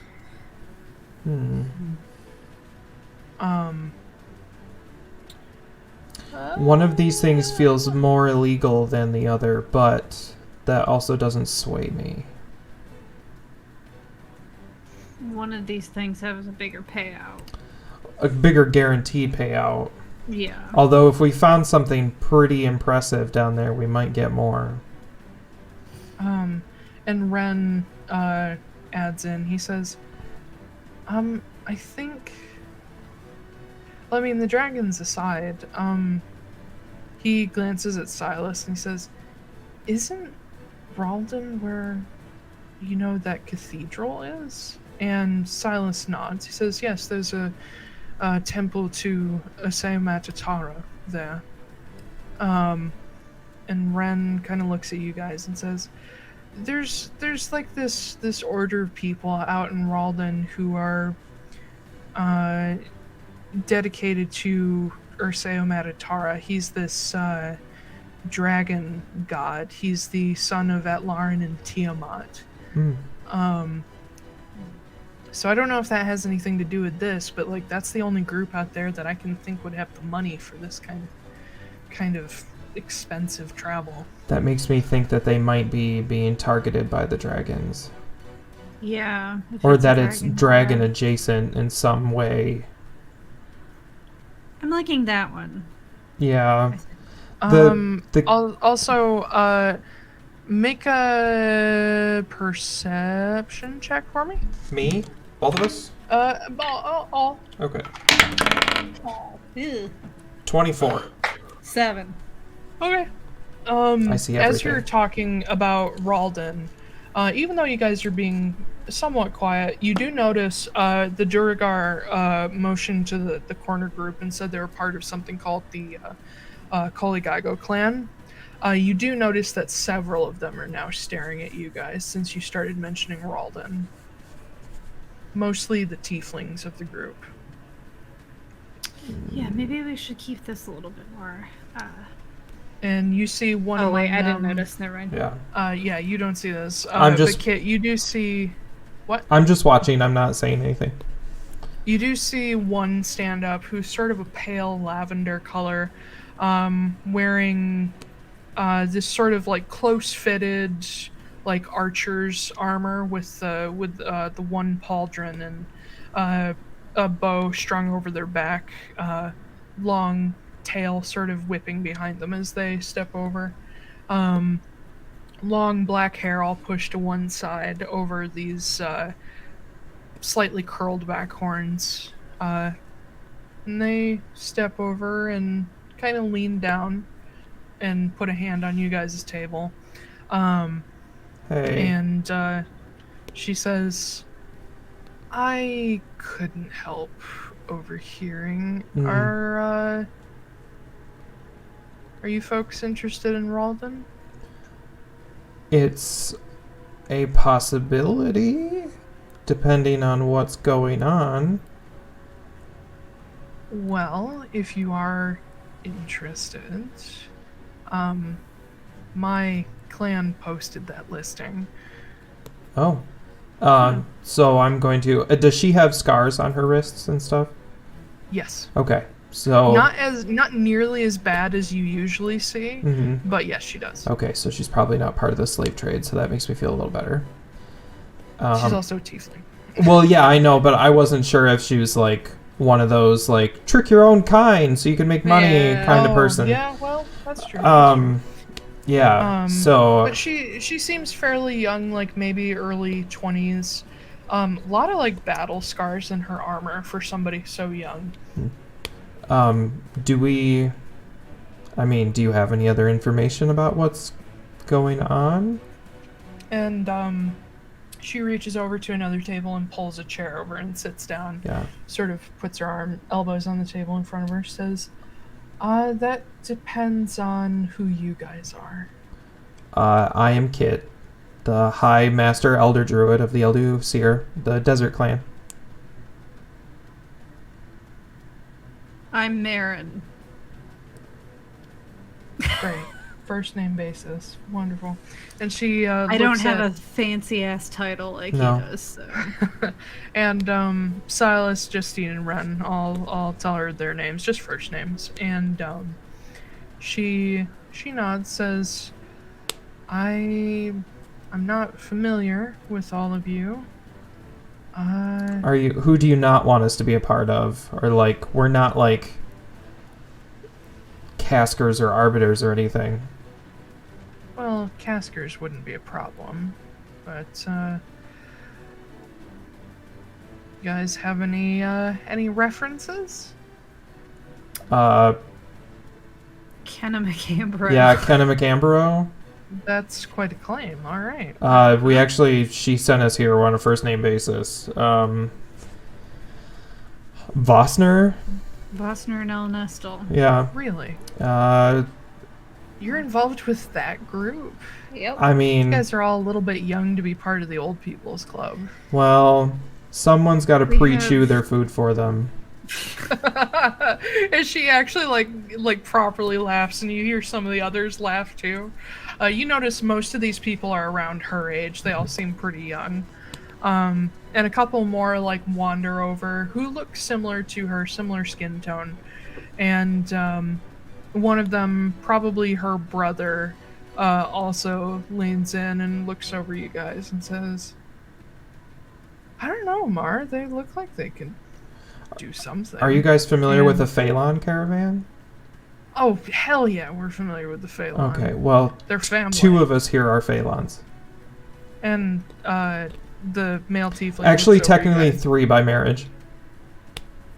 He looks over you guys and says, "Well, who do you know?" We know the big guy who adopts everybody. Quinn. Quinn, yeah, thank you. Because I couldn't remember, but Yeah, I don't think Marin has talked to Jace. So no, can't say I met Not much. I met Jace. We know the really old lady. the really old lady. Yeah, the really old lady who's like the matriarch for the whole thing.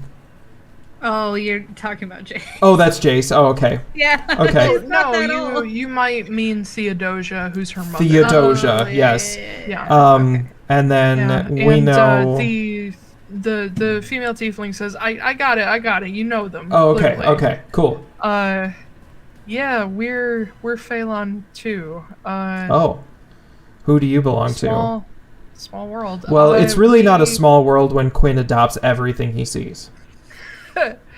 We're part of the Koligaigo clan. We're sort of our own separate, like, little group in the Phelan caravan. Connected by Ellen Estelle Vossner, my grandma, Mavari. That name is familiar. Yep, Mavari Koligaigo is a famous, basically Harriet Tubman of this world. Oh, She is now that's retired right. That's right. in Ralden. Mm-hmm. Oh. Yeah. But the female tiefling says, my namesake. I go by Mar. But yeah, no, I think we found our people. Okay. And the male tiefling nods, sort of sitting back, kind of like this little satisfied grin on his face. He's like, yeah, you guys seem like you maybe know how to handle yourselves. Can you bring people back from the dead? What? Can you bring people back from the dead? That'd be one hell of an ability. I'd love to. I'm your guy. Oh, you're like a priest? Yeah. I'm the High Elder Druid priest of the Desert Clan. Oh, we're adding priest now. Okay, that's just a lie at this point. What's the Desert Clan? It's a new clan. You probably haven't heard of it. It's pretty exclusive. You mean you're the only member? Actually, there's 3 of us. So I don't think they officially joined. no, they officially joined. Okay. I anointed them Desert Clan. Well, all right, Kit of the Desert Clan. Yeah. We moved to Where'd you come Irakel. from? We needed a new clan. It was the only thing that made sense. But he introduces himself as Bryn Koligaigo, and more of this group starts coming over, and soon you guys are just surrounded by this like little portion of the Kolegaigo clan, and they all seem like very friendly now that they know you're Phelan. So, real talk. Yeah. Why are you offering a ridiculous amount of money to take a caravan down an easy road? It's not really something I'd want to talk about in public. Do you have a place we could go? Sure do. Okay. And he looks at his sister and says, should we go back to the ship, or... And she kind of shrugs and says, yeah, that should be good. And she stands up, and the rest of the group goes back to their corner while Bryn... I named them Bryn and Mar. How did that happen? Okay, Bryn and Mavari, Mar for short, take you guys outside, and they're like, do you guys know how to use the circle system? Yeah, you like hold Okay. hands, walk through. Well, you don't have to hold hands unless you're like 5. No, but you have to hold hands. Pretty sure you don't, No. buddy. Yes, you do. But anyway, I turned to Ren and I go, you heard him, Ren. You gotta hold hands while you go through. You and him. No. Mm-hmm. They lead you guys a little bit closer to the center of Durham Andros. This sector has a couple circles, so this one's not too far away. And they transport you guys. I'm just going to skip past this. You guys end up teleporting to... Where would they have put the Cloud Stride? The Cloud Stride? They have an airship. Yep. Striding. Not the Cloud Strife, just the Cloud Stride. Cloud Yeah. Stride, thank you. They would... It'd be much more angsty if it was the Cloud Strife. Can I just say it would also be a lot more gay, because I watched Corey play like the end of the Final Fantasy VII remake, and it's just like he and Sephiroth are just eye-fucking each other the whole time. Yeah. Yeah. I'm like, Cloud Cloud is the biggest soft boy ever. He's just so moody that he's off-putting, but he is a giant soft boy. There is a reason why in all the hentai fan fiction that he is always the tiny twink every time. yeah. I mean, yeah, he's quintessential. Yeah, he's literally like- the moody twink. The just, sassy moody twink that lives off of cold brew. Every time Sephiroth comes on screen, he looks at Cloud like, Yeah. hey, Hey, Cloud. I'm already imagining you like, Yeah. whatever. Yep. I'm just like, oh my god, guys, just do something about it. Yep. And then Cloud's got his like giant sword, and he's like, "No, I'm the top." No. Yeah. No, Nope. no, honey. No, you're not. No, sweetie. His cold brew in one hand, giant sword in the other. Yep. I'm a dumb alpha top. No. Nobody. Anyway, go ahead. Taylor. Yep. Sorry. I just had to. Yeah. I'll write that book later. Yeah.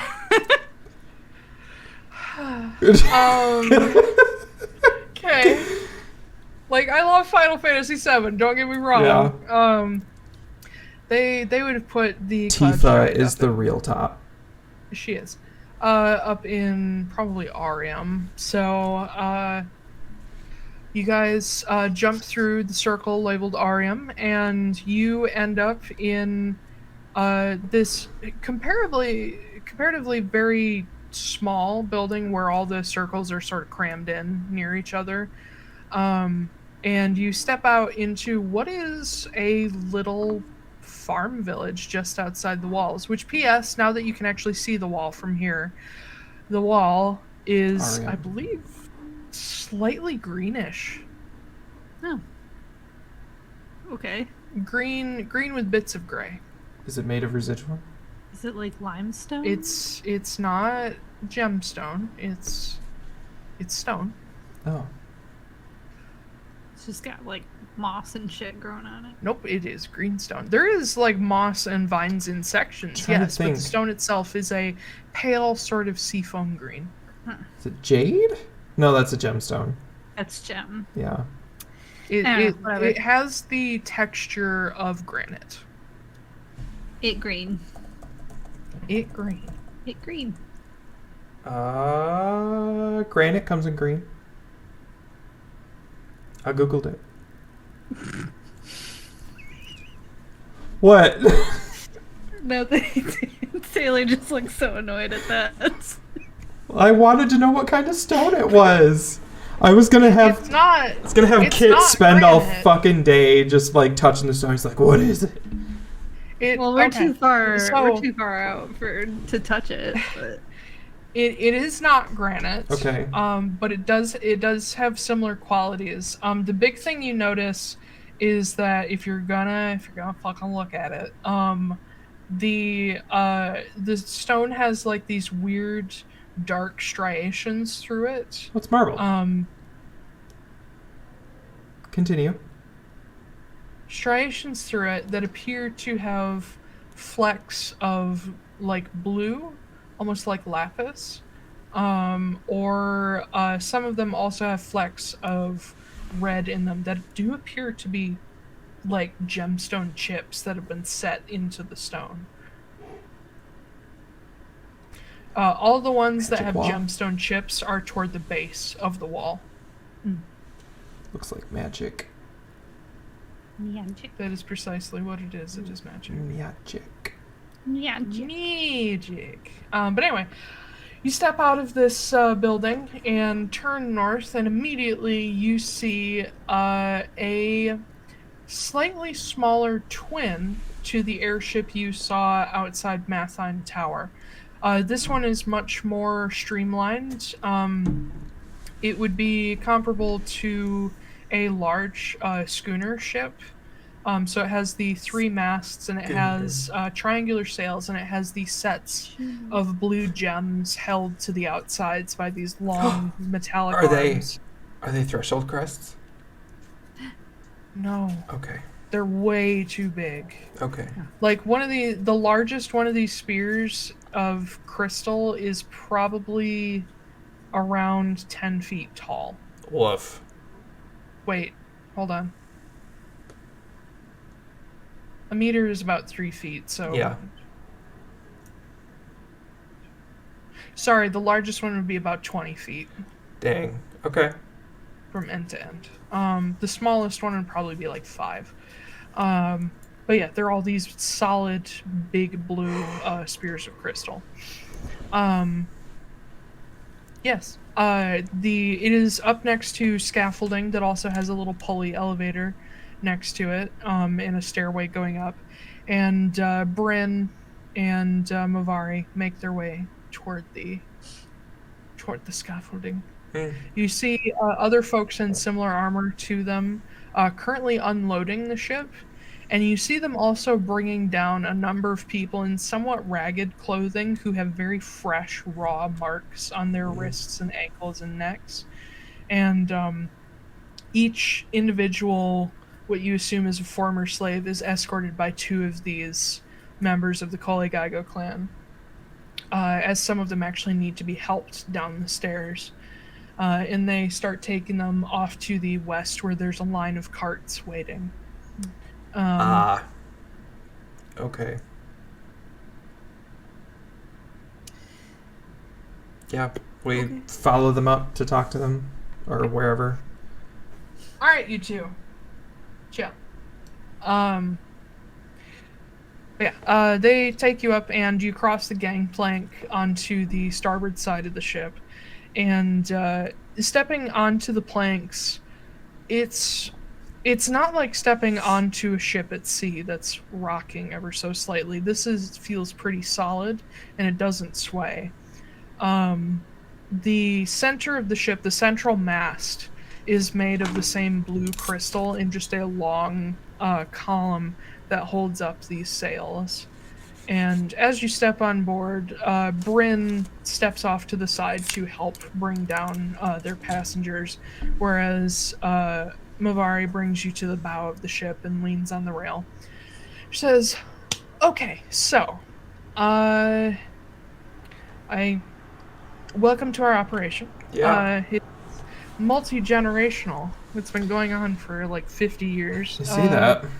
Yeah. But, so I'm just going to cut to the chase. The job is, you guys are taking a young black dragon to Ralden. Oh! I thought, looking at what you were doing, we were going to transport a whole bucket of slaves, but I guess that's not... Oh, no. These folks are here to figure out where the fuck they're going. Gotcha. We're taking these guys down to Obsidia and gonna get them in touch with like Vosner, Ellen Estelle, that crew, to sort of disperse them, see where they want to go, and pay for them to get on their way. This is sort of like the place where everybody goes to their freedom from. So, tell me about this dragon. Where did it come from? Where did it go? Where'd it come from? Yeah. So, originally it was going to be an egg, but it hatched early. I hate when that happens. It was, Is it the we've been reason that the city's being attacked? Oh, no. Okay. This is a black dragon. Well, I don't know if you mix them weirdly, they come out different colors. I have no idea. If they're like chocobos. Not that I'm usually aware of, no. Okay. But at least not among dragons, I don't think. I don't know. I think drakes mix that way. Does anyone have a dragon breeding operation? No, because they're people and you don't breed. That's people. right. I keep forgetting that. Sorry. I keep putting them in the beast category in my head. This is me. Nope. Keeps putting them in the beast category. Intelligent speaking people. Okay. Yep, that would be weird. Yes. There are things like that happening in the world, though, so we're just gonna walk away from that subject. Yeah. But she says, no, he is, he's supposed to be an egg still, but he hatched early. He needs to go to Ralden to be looked after by, people who know how to handle dragons without killing them. Okay. And this city right now, not the best place for a baby dragon. No, you're right. Let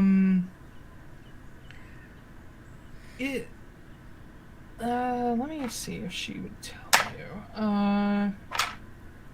She says, to put it in very light terms and avoid you guys ever saying anything too crazy under the influence of a zone of truth,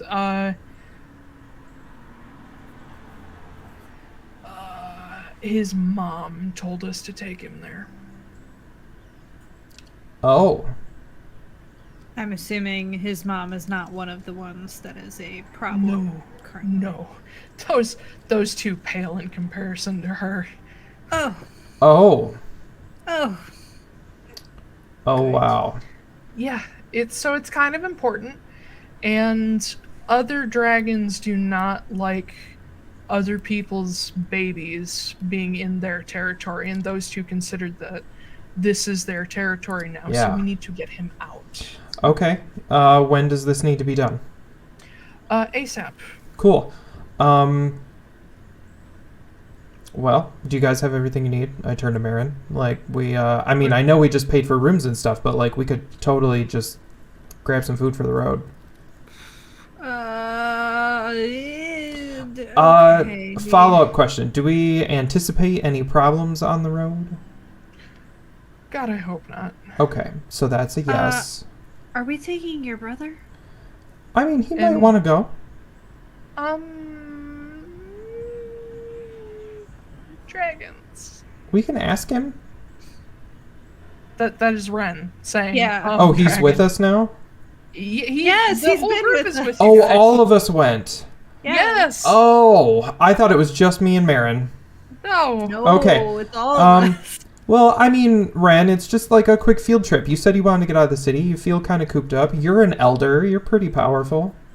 I'm 15.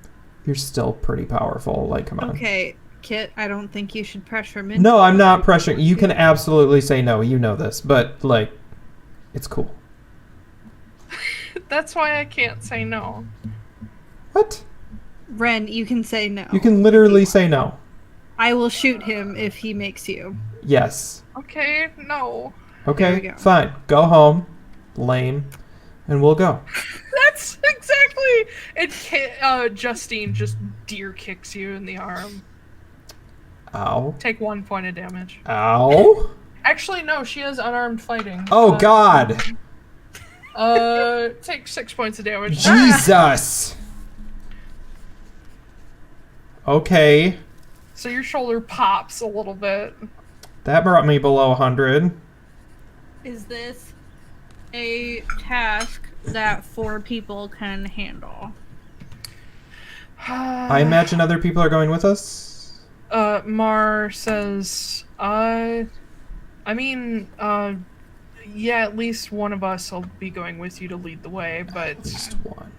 we're all kind of dragons. Yeah. There's a lot happening right now. I don't know if Yeah. y'all have noticed, but We yeah. just got here, but yeah. Dragons, slaves, murders, the whole Cool. shebang. Cool. Understandable. What? I mean, I'm interested in taking this trip. We can go. Yeah. We have to let Ansem know that. I mean, that's the whole reason we came to Konstanos, is to handle those dragons. Yeah. Now Oh, we're you guys handling are this Ansem? dragon. Yeah. Yeah, we're friends with Ansem. Oh, don't listen. I'll throw in a word with him too. He knows how important this is. Okay.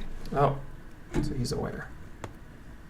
Yeah. I mean, he's gonna be pissed off, but isn't he always? That's basically. fairly true, yeah. Did he find Molly yet? Not yet. No. Fuck. We're I working miss on that it. guy. We're working on it. Yeah, we've been traveling with him for a little while. Trying to work. Well, then I'm sure if you guys can get out of the kind of trouble that Ansem gets into, you'll be fine. Just keep a low profile and don't let any red or white dragons see you. For Okay. sure. Well, All right. Is this something you guys want to do? I'm into it. All right. Justine, fuck yeah, let the dragons come. Let's do this. Wait, no, she's English.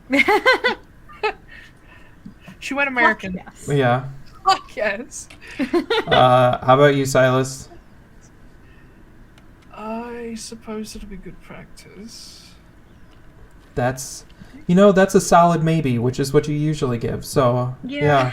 That's about as gung-ho as he gets. yeah. And he motions to Marin. He says, "This is about as committal as I get." Yeah, except for the marriage part. That's literally what he meant. Oh. Yeah. Oh. So let's go take a dragon over to Rohan. Let's take a dragon to Rohan. Ralden. Rohan. We're going to Rohan.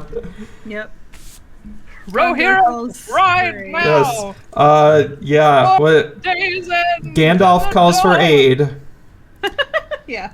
Or Gondor. Yeah, it's gone. I don't know, maybe Gandalf does too. Yeah. Yeah. Let's take this black dragon. Does he have a name? Can he talk? Is he old enough to talk? How big is he? boy. Jesus Christ. He's like the size of a horse. Wow, they grow fast. No, he was born that size. I'm sorry. Where were you keeping this egg that nobody noticed? That's the size of a horse. In the cargo hold. Ah. When you fly an airship, no tariff officer can stop you. So, That's true. yeah, that's how this whole slave stealing thing works. Is All nobody right. can stop us. Well, so this is the Hagrid ship. Yeah. Sure. Just like But she shows you to the stairway that goes down to the gun deck, and then I believe the Orlop deck is below that. The bottom deck before the bilge is the cargo, and she brings you down to the bow end of the ship, and you see in a very well sort of cushioned and padded out with straw and blankets, almost like a nest with a raised edge. There is a comparatively small, little baby, fat black dragon. He's just a little guy. Sorry, he would be the size of a large dog, not a horse. Okay, I was gonna say, like, that's... He'd be like the size of like a broad, fat Doberman. Can you imagine giving birth to that egg? Jesus. Well, I mean, if If you're an it's a ancient dragon. Well, That's an like ancient nothing. dragon, but yeah. Okay. more Can than he ancient. can he talk yet, or is that not a thing? Nope. Okay. He is literally. Mar steps up to the edge of the nest. She says, he has literally been out of his shell for like 2 days. Okay, so he's super boy. fresh. He's a little baby thing. She motions to him. She says, dragons are sort of a weird mix between lizards and cats. Okay. They're like he has like, as she points and like shows you, he has these little ears instead of just the holes in the sides of his head. They're almost like what would I compare them to? All I'm God, picturing is what's- toothless. Yeah. No, it's not like that. It's an actual like ear on the side that's sort of like floppy. Almost comparable, I guess, in a way to a cow's ear, but thinner. Okay. And Titan, what are you doing, dude? You've been going non-stop for 5 hours. Stop. Jesus. But he's got like these little floppy ears on the side. Yeah, comparable to a cow. And then he has little nubby horns on the top. He has actually a larger set and then a smaller set. Got a little pudgy, like short maw face. He's got a ridge of fur that goes down his spine from his forehead. And his little wings are all like curled. Oh. Oh. Oh, nope. Oh, nope. Oh, nope. Oh, nope. You just whack him. Whack 'em. The way you say it is so much funnier. Whack 'em. Oh, hello, there you are. Oh, there you are. Where'd you lose? You said he's me? curled up. Curled up. Curled up with his little feet and his little wings, his little fat feet. His pickers. His eyes and ears are both closed, like a kitten. Oh. Oh. So he's pretty helpless at the moment. Mm.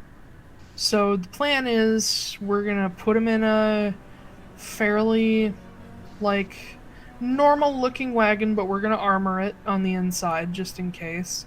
Build up a little nest for him, and you guys are gonna take him to Ralden as quietly and like covertly as you possibly can. Perfect. Yeah. We send our own people, but our own people are all currently super busy. We normally don't hire out for this shit, but we figured maybe we'd get lucky and find somebody trustworthy. Today is I your think we can lucky handle day. But one of us will go with you, obviously. At least one. And they'll take care of, like, feeding him and stuff. But Oh, okay, good. I wondered if we were going to have, like, a basket of dragon formula to go. No. I mean, there will be one, but they'll take care of it. Okay. Just don't let him get jostled around too much. And... Will he explode? Oh, by the way, his name is Felix. Felix. It's short for a longer name. I can't pronounce, Felixidiotes. That's the full name. Short for a name, whatever. I don't. Felixius. What was his full name? Oh no, it was super simple. It was Felixon. But yeah, no, his name is Felix. Man. And don't let him die.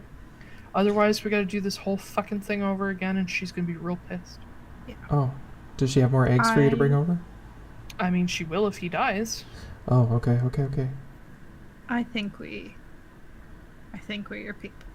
Yeah, we can Okay. totes do this. Yeah.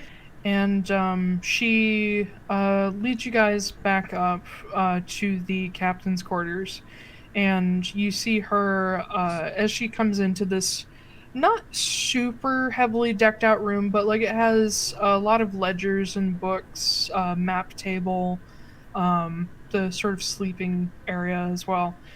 She pulls out a book from the shelf and she reaches her hand inside, and you hear a series of clicks and a slide of metal, and she drags out this fairly hefty pouch full of coins, and she looks at it and you see it has like a little tag on it, and she says, here, and she tosses it to whoever wants to catch it. I'll catch it. Yeah. Okay, you catch it, and it is marked as 500 platinum. So that's half up front. Half now, half when you get there. Half on delivery. Cool. Oh god. Lord Saris will pay you the rest. Okay, Lord Saris. Ceres. Oh, Saris. Okay. Okay. Wait, Cerys. I'm sorry. Oh. Whatever, I can read it. Because if it's Ceres, it's Ceres. It's supposed to be Ceres. Be polite and don't die. Yeah. We can handle that, I think. Sometimes. Great. And she. Where are we she going looks then? at Kit. Rodan? Ralden? Ralden. Raulden. Yep, spelled it wrong. Okay. Yeah, I know. All right. Yeah. I mean, I think we can do this. It's fine. Do you guys want to go now, or it's like noon? I mean, we can just get started. Okay. Might as well. Yeah. So, Ren, I mean, treat yourself. Have a good time. Are you able to get back to your... Yeah, I know the way. Okay. Do you need something? You guys scare me. Do you need a lot. knife? Like, would you feel safer with a knife? No, I have a knife. Okay. It's fine. Also, a knife isn't going to do anything. I have magic. Okay, so use your magic. You're super powerful. Okay. Fine. Whatever. Love you too. Bye. Bye. God. No, he comes up and hugs you. Just like save your goddamn life. Get you a brand new house. Love you too. Yep. Invite you on a cool adventure. And you're just like, oh, I'm gonna stay home and do dishes. Kit. What? I'm scared. That's adorable. Yeah. Well. Maybe one day you'll learn that you can either be scared or you can be scary. You sent me here to be safe. This is safe. It's just a dragon. This is not safe. It's a dragon. It's just a dragon. It's not like it's the cult or anything. It's fine. I'm going home. Then Okay. he turns and he Bye, Ren. bye Marin, and he sets off down the scaffolding. Don't forget to get yourself some soup on the way home. Shut up. Fuck you. It's easy to chew for people your age. And Justine looks at you like, why are you so mean to him? Have you met you and your brother? That is true. Fair. And she looks at Silas and says, it's just like, Yep. There's the scary one, and then there's the twig. you mean the twink? Whatever. Twink. And Silas is like, I'm bi, thank you. The weird... That doesn't matter. You know, the weird... There's like the cool one, and then there's like the weird goth vampire one. Yeah. Wait. Oh, Yep. okay.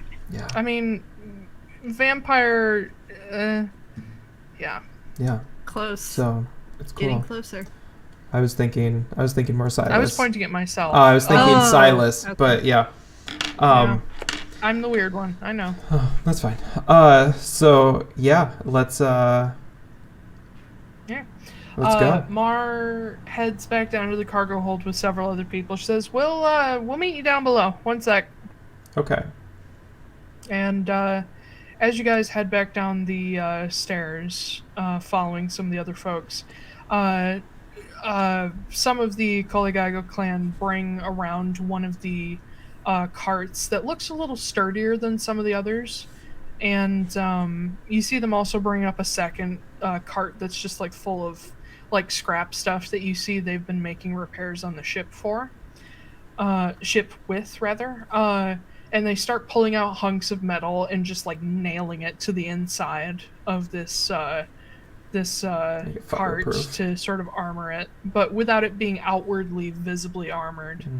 And then they start loading bales of hay into it and spreading them out and making like a big nest.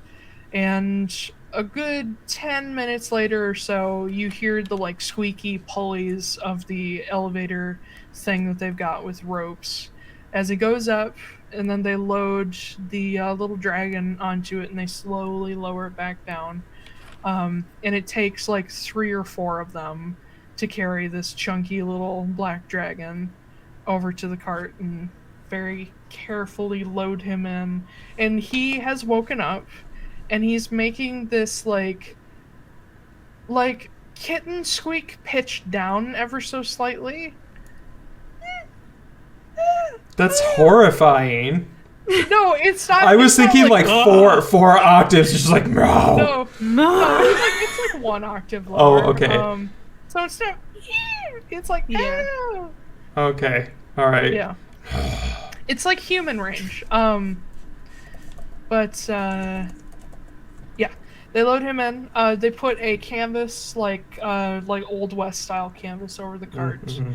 and they Super flammable. hitch up a couple oxen because this is a heavy ass cart. Oxen. You're gonna get a lot of these axing. And as a group of them gather together, Mar sort of tells them all what's going on, motioning to you guys, catches them up, says, "Okay, who wants to go?" And they all look at each other and look at her, and she rolls her eyes. She's like, "All right." And she walks over to like there's a pond nearby where there's like rushes, and she cuts them all down with a knife. Oh my god, And you she guys. Picking straws. Hang on, all wait. draw I'm straws. gonna look at them all. I'm gonna be like, which one of you has killed the most people? And Mar raises her hand. It's you. No, and she offers the She's straws out to in the charge others. of shit. Oh. Yeah, I'm the head of the clan now. My grandma's retired. Yeah.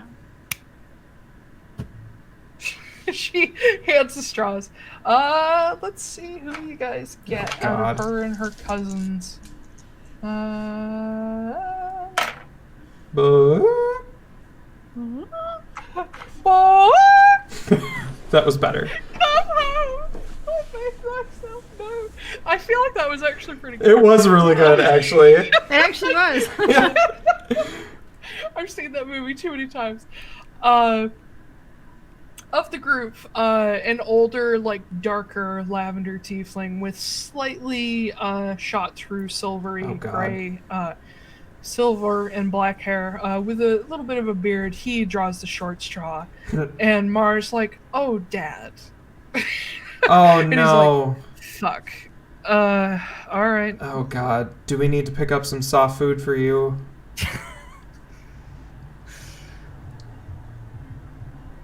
I already know I'm gonna like you. Listen, I'm just here to escort the fucking cart. That's it. I look at Mar and I'm like, so what's the one thing that he hates to be teased about? Oh god. No. Oh, you're no fun. I'll figure it out. Like her Exactly half the fun is finding out. You're right. You're right. That's right. Okay. We're gonna start with geriatric humor, and then we'll move from there. that's your go-to. That's your Anybody Old- who's like 20, you're old just like, reliable. get old. Yep, that's how it goes. All right. But he jumps into the cart up in the driver's seat, and Oh, you're driving. Oh. yeah, I'm driving. Can you see well enough to drive at night? Are you gonna be okay? It's Walk. noon for one thing. Did you get your license updated? Did you wear your glasses? Do you have your glasses? He snaps the reins, and the cart starts moving. Okay. All right. I feel like we're getting closer. Let's. And Silas is like, do we have horses? And Mara's like, if you want horses, you better find them yourself. We'll walk. It's good for us. We walk through Annobelin. We'll walk. I Also, will. The oxen don't move much faster than a walk. Oh, anyway, never so- mind then. Okay. They're oxen. They're It took oxen. the fucking Oregon Trail people with oxen to cross it like 3 months to cross the U.S. Yeah, but they could pull a whole most- piano. Yes, but most of the people didn't ride in the wagon; they walked, and so it's very easy to keep up with them. Mm-hmm. That was my point. Gotcha. Anyway, they slow bitches. You guys just, off the cuff took this mission, and you're Yes, we did. off the fuck away from Konstanos into the Aranath forest. Into the end. No. Into the no! You get set onto. You guys start off on a road that is moderately well kept, at least for a Moving little right while. along. It'll get rougher later, but you head into the woods to grandmother's house and home before dark. Into the end. I still have not seen that movie. Oh, it's good. Oh, It's really? good. It's good. It's good. Nah, I'm good. But I think that's a good spot to stop tonight. We went a little bit over. Yeah. Honestly, that's pretty early for our past Yeah. few episodes. So Yeah. yeah. We've been 5-6 hours all the time. It's supposed to be 4. But anyway. Yay, you guys will get to see the wonders and the crazy shit that Gharrad Eldithas has. Yay. This is, after all, the continent that appeared from the sea. The continent that was untouched by the calamity. The continent that is apparently ruled over by some dragon god. This sounds like a weird book trailer where they're really trying to get you to buy it. I really should write a book about Gharrad Eldithas. It's the craziest place in my world. This is the home of the Realmgate and the Guild of the Gate. The Realmgate. Yes. I'm gonna the blow that 9 shit up. The Sotiri. It's the home of the wars of the 2 groups of elves. And there's all kinds of shit. unicorns here. There's a lot of unicorns. There's tons of In unicorns. fact, I totally forgot to mention, you guys would have seen some going through the city. There's People ride unicorns them. walking around? People ride them. What? Yeah. I want a unicorn. We could I have picked totally up a couple. forgot. And I forgot the other one. There are griffins in the sky. Oh. Shit. Yeah, and there might be Grimfins? some wyverns. Griffins. Grimfins and Wymverms and unicorns. Wimverns. Wimverms. Reverse the yeah. The stress. So anyway, there's a lot of shit happening on this continent, so I forget a lot of it. Anyway, you're up through Ariam, Triwaters, Aranath, and the forest. Yep. Okay. You guys will be following the Anima River north for a while. The so Anna Maria River.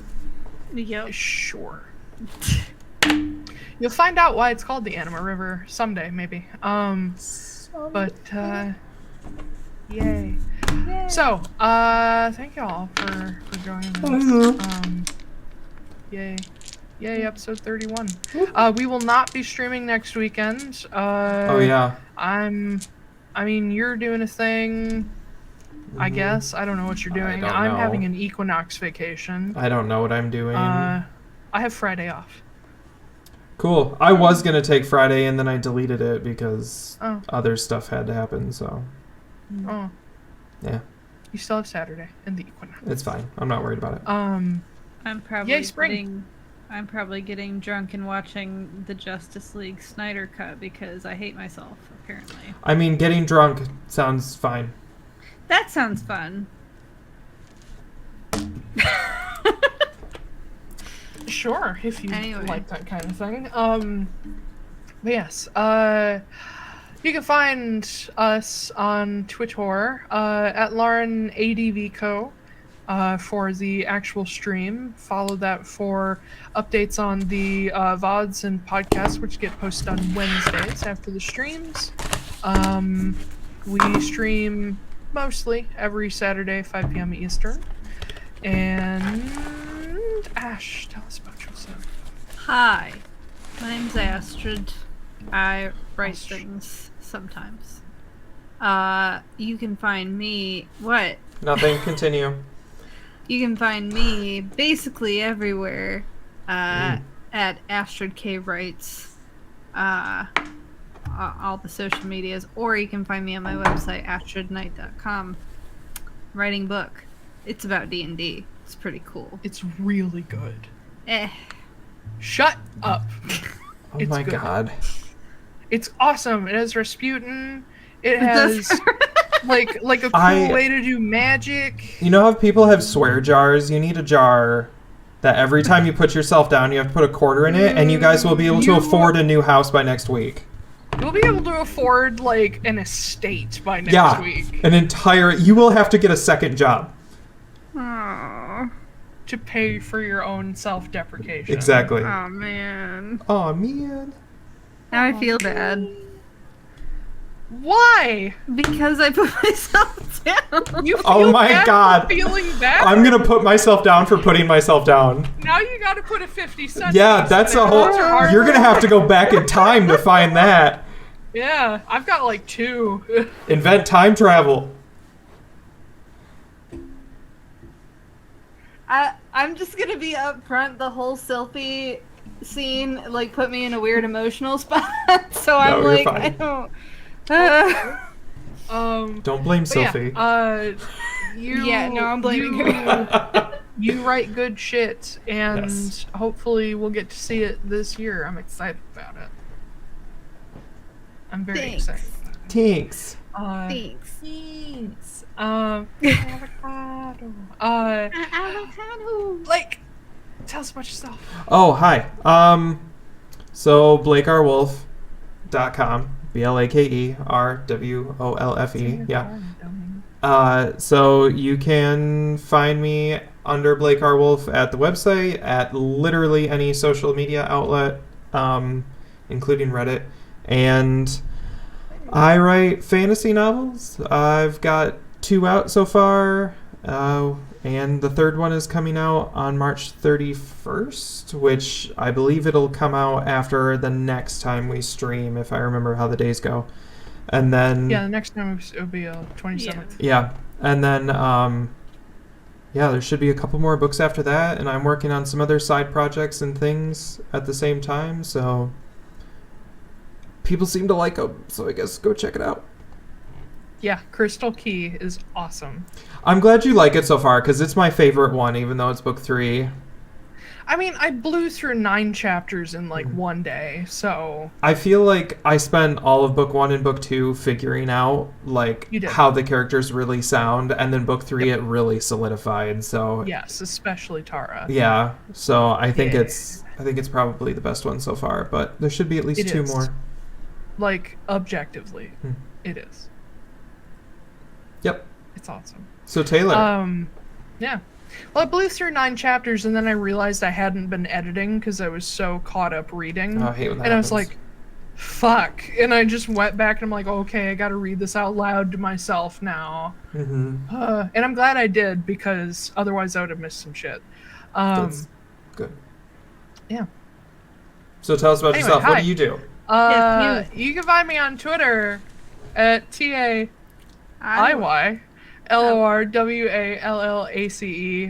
Make sure to spell it wrong or you won't find me. I love how the pause gets lengthened every time. Yeah. Yay.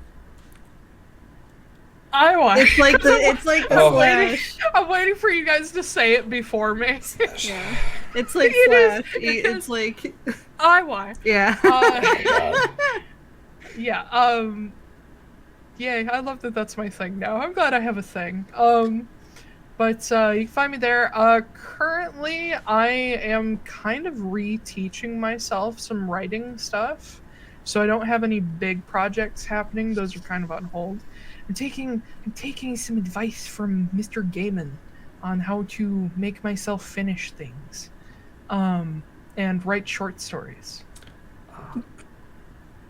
Well, there's this whole section where he talks about writing short stories to teach yourself good habits. Yeah. I know you've seen it. I've seen it 3 times, actually. I took that really to heart, where he's like, you know, the brevity and the like having to, I can't remember his words exactly, but having to tell such a story in such a short amount of time is, you know, a skill you need in order to, you know, expand into a novel. And I'm very bad at finishing things, so I'm sort of teaching myself how again. And I challenged myself to write like super duper short, like micro stories.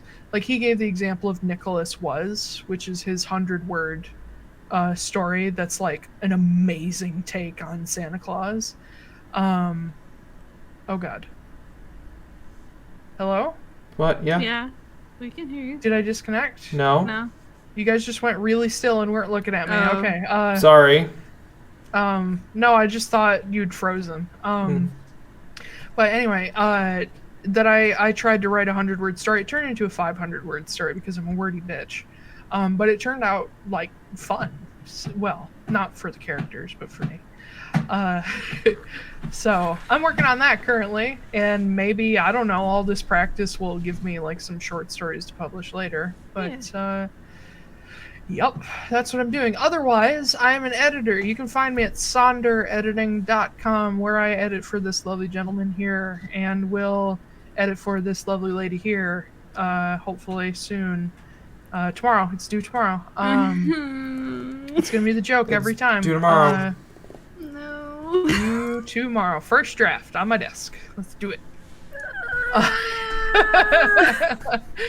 One day soon. But thank y'all. Oh, yeah. No. I was just gonna say, I did just take off yesterday.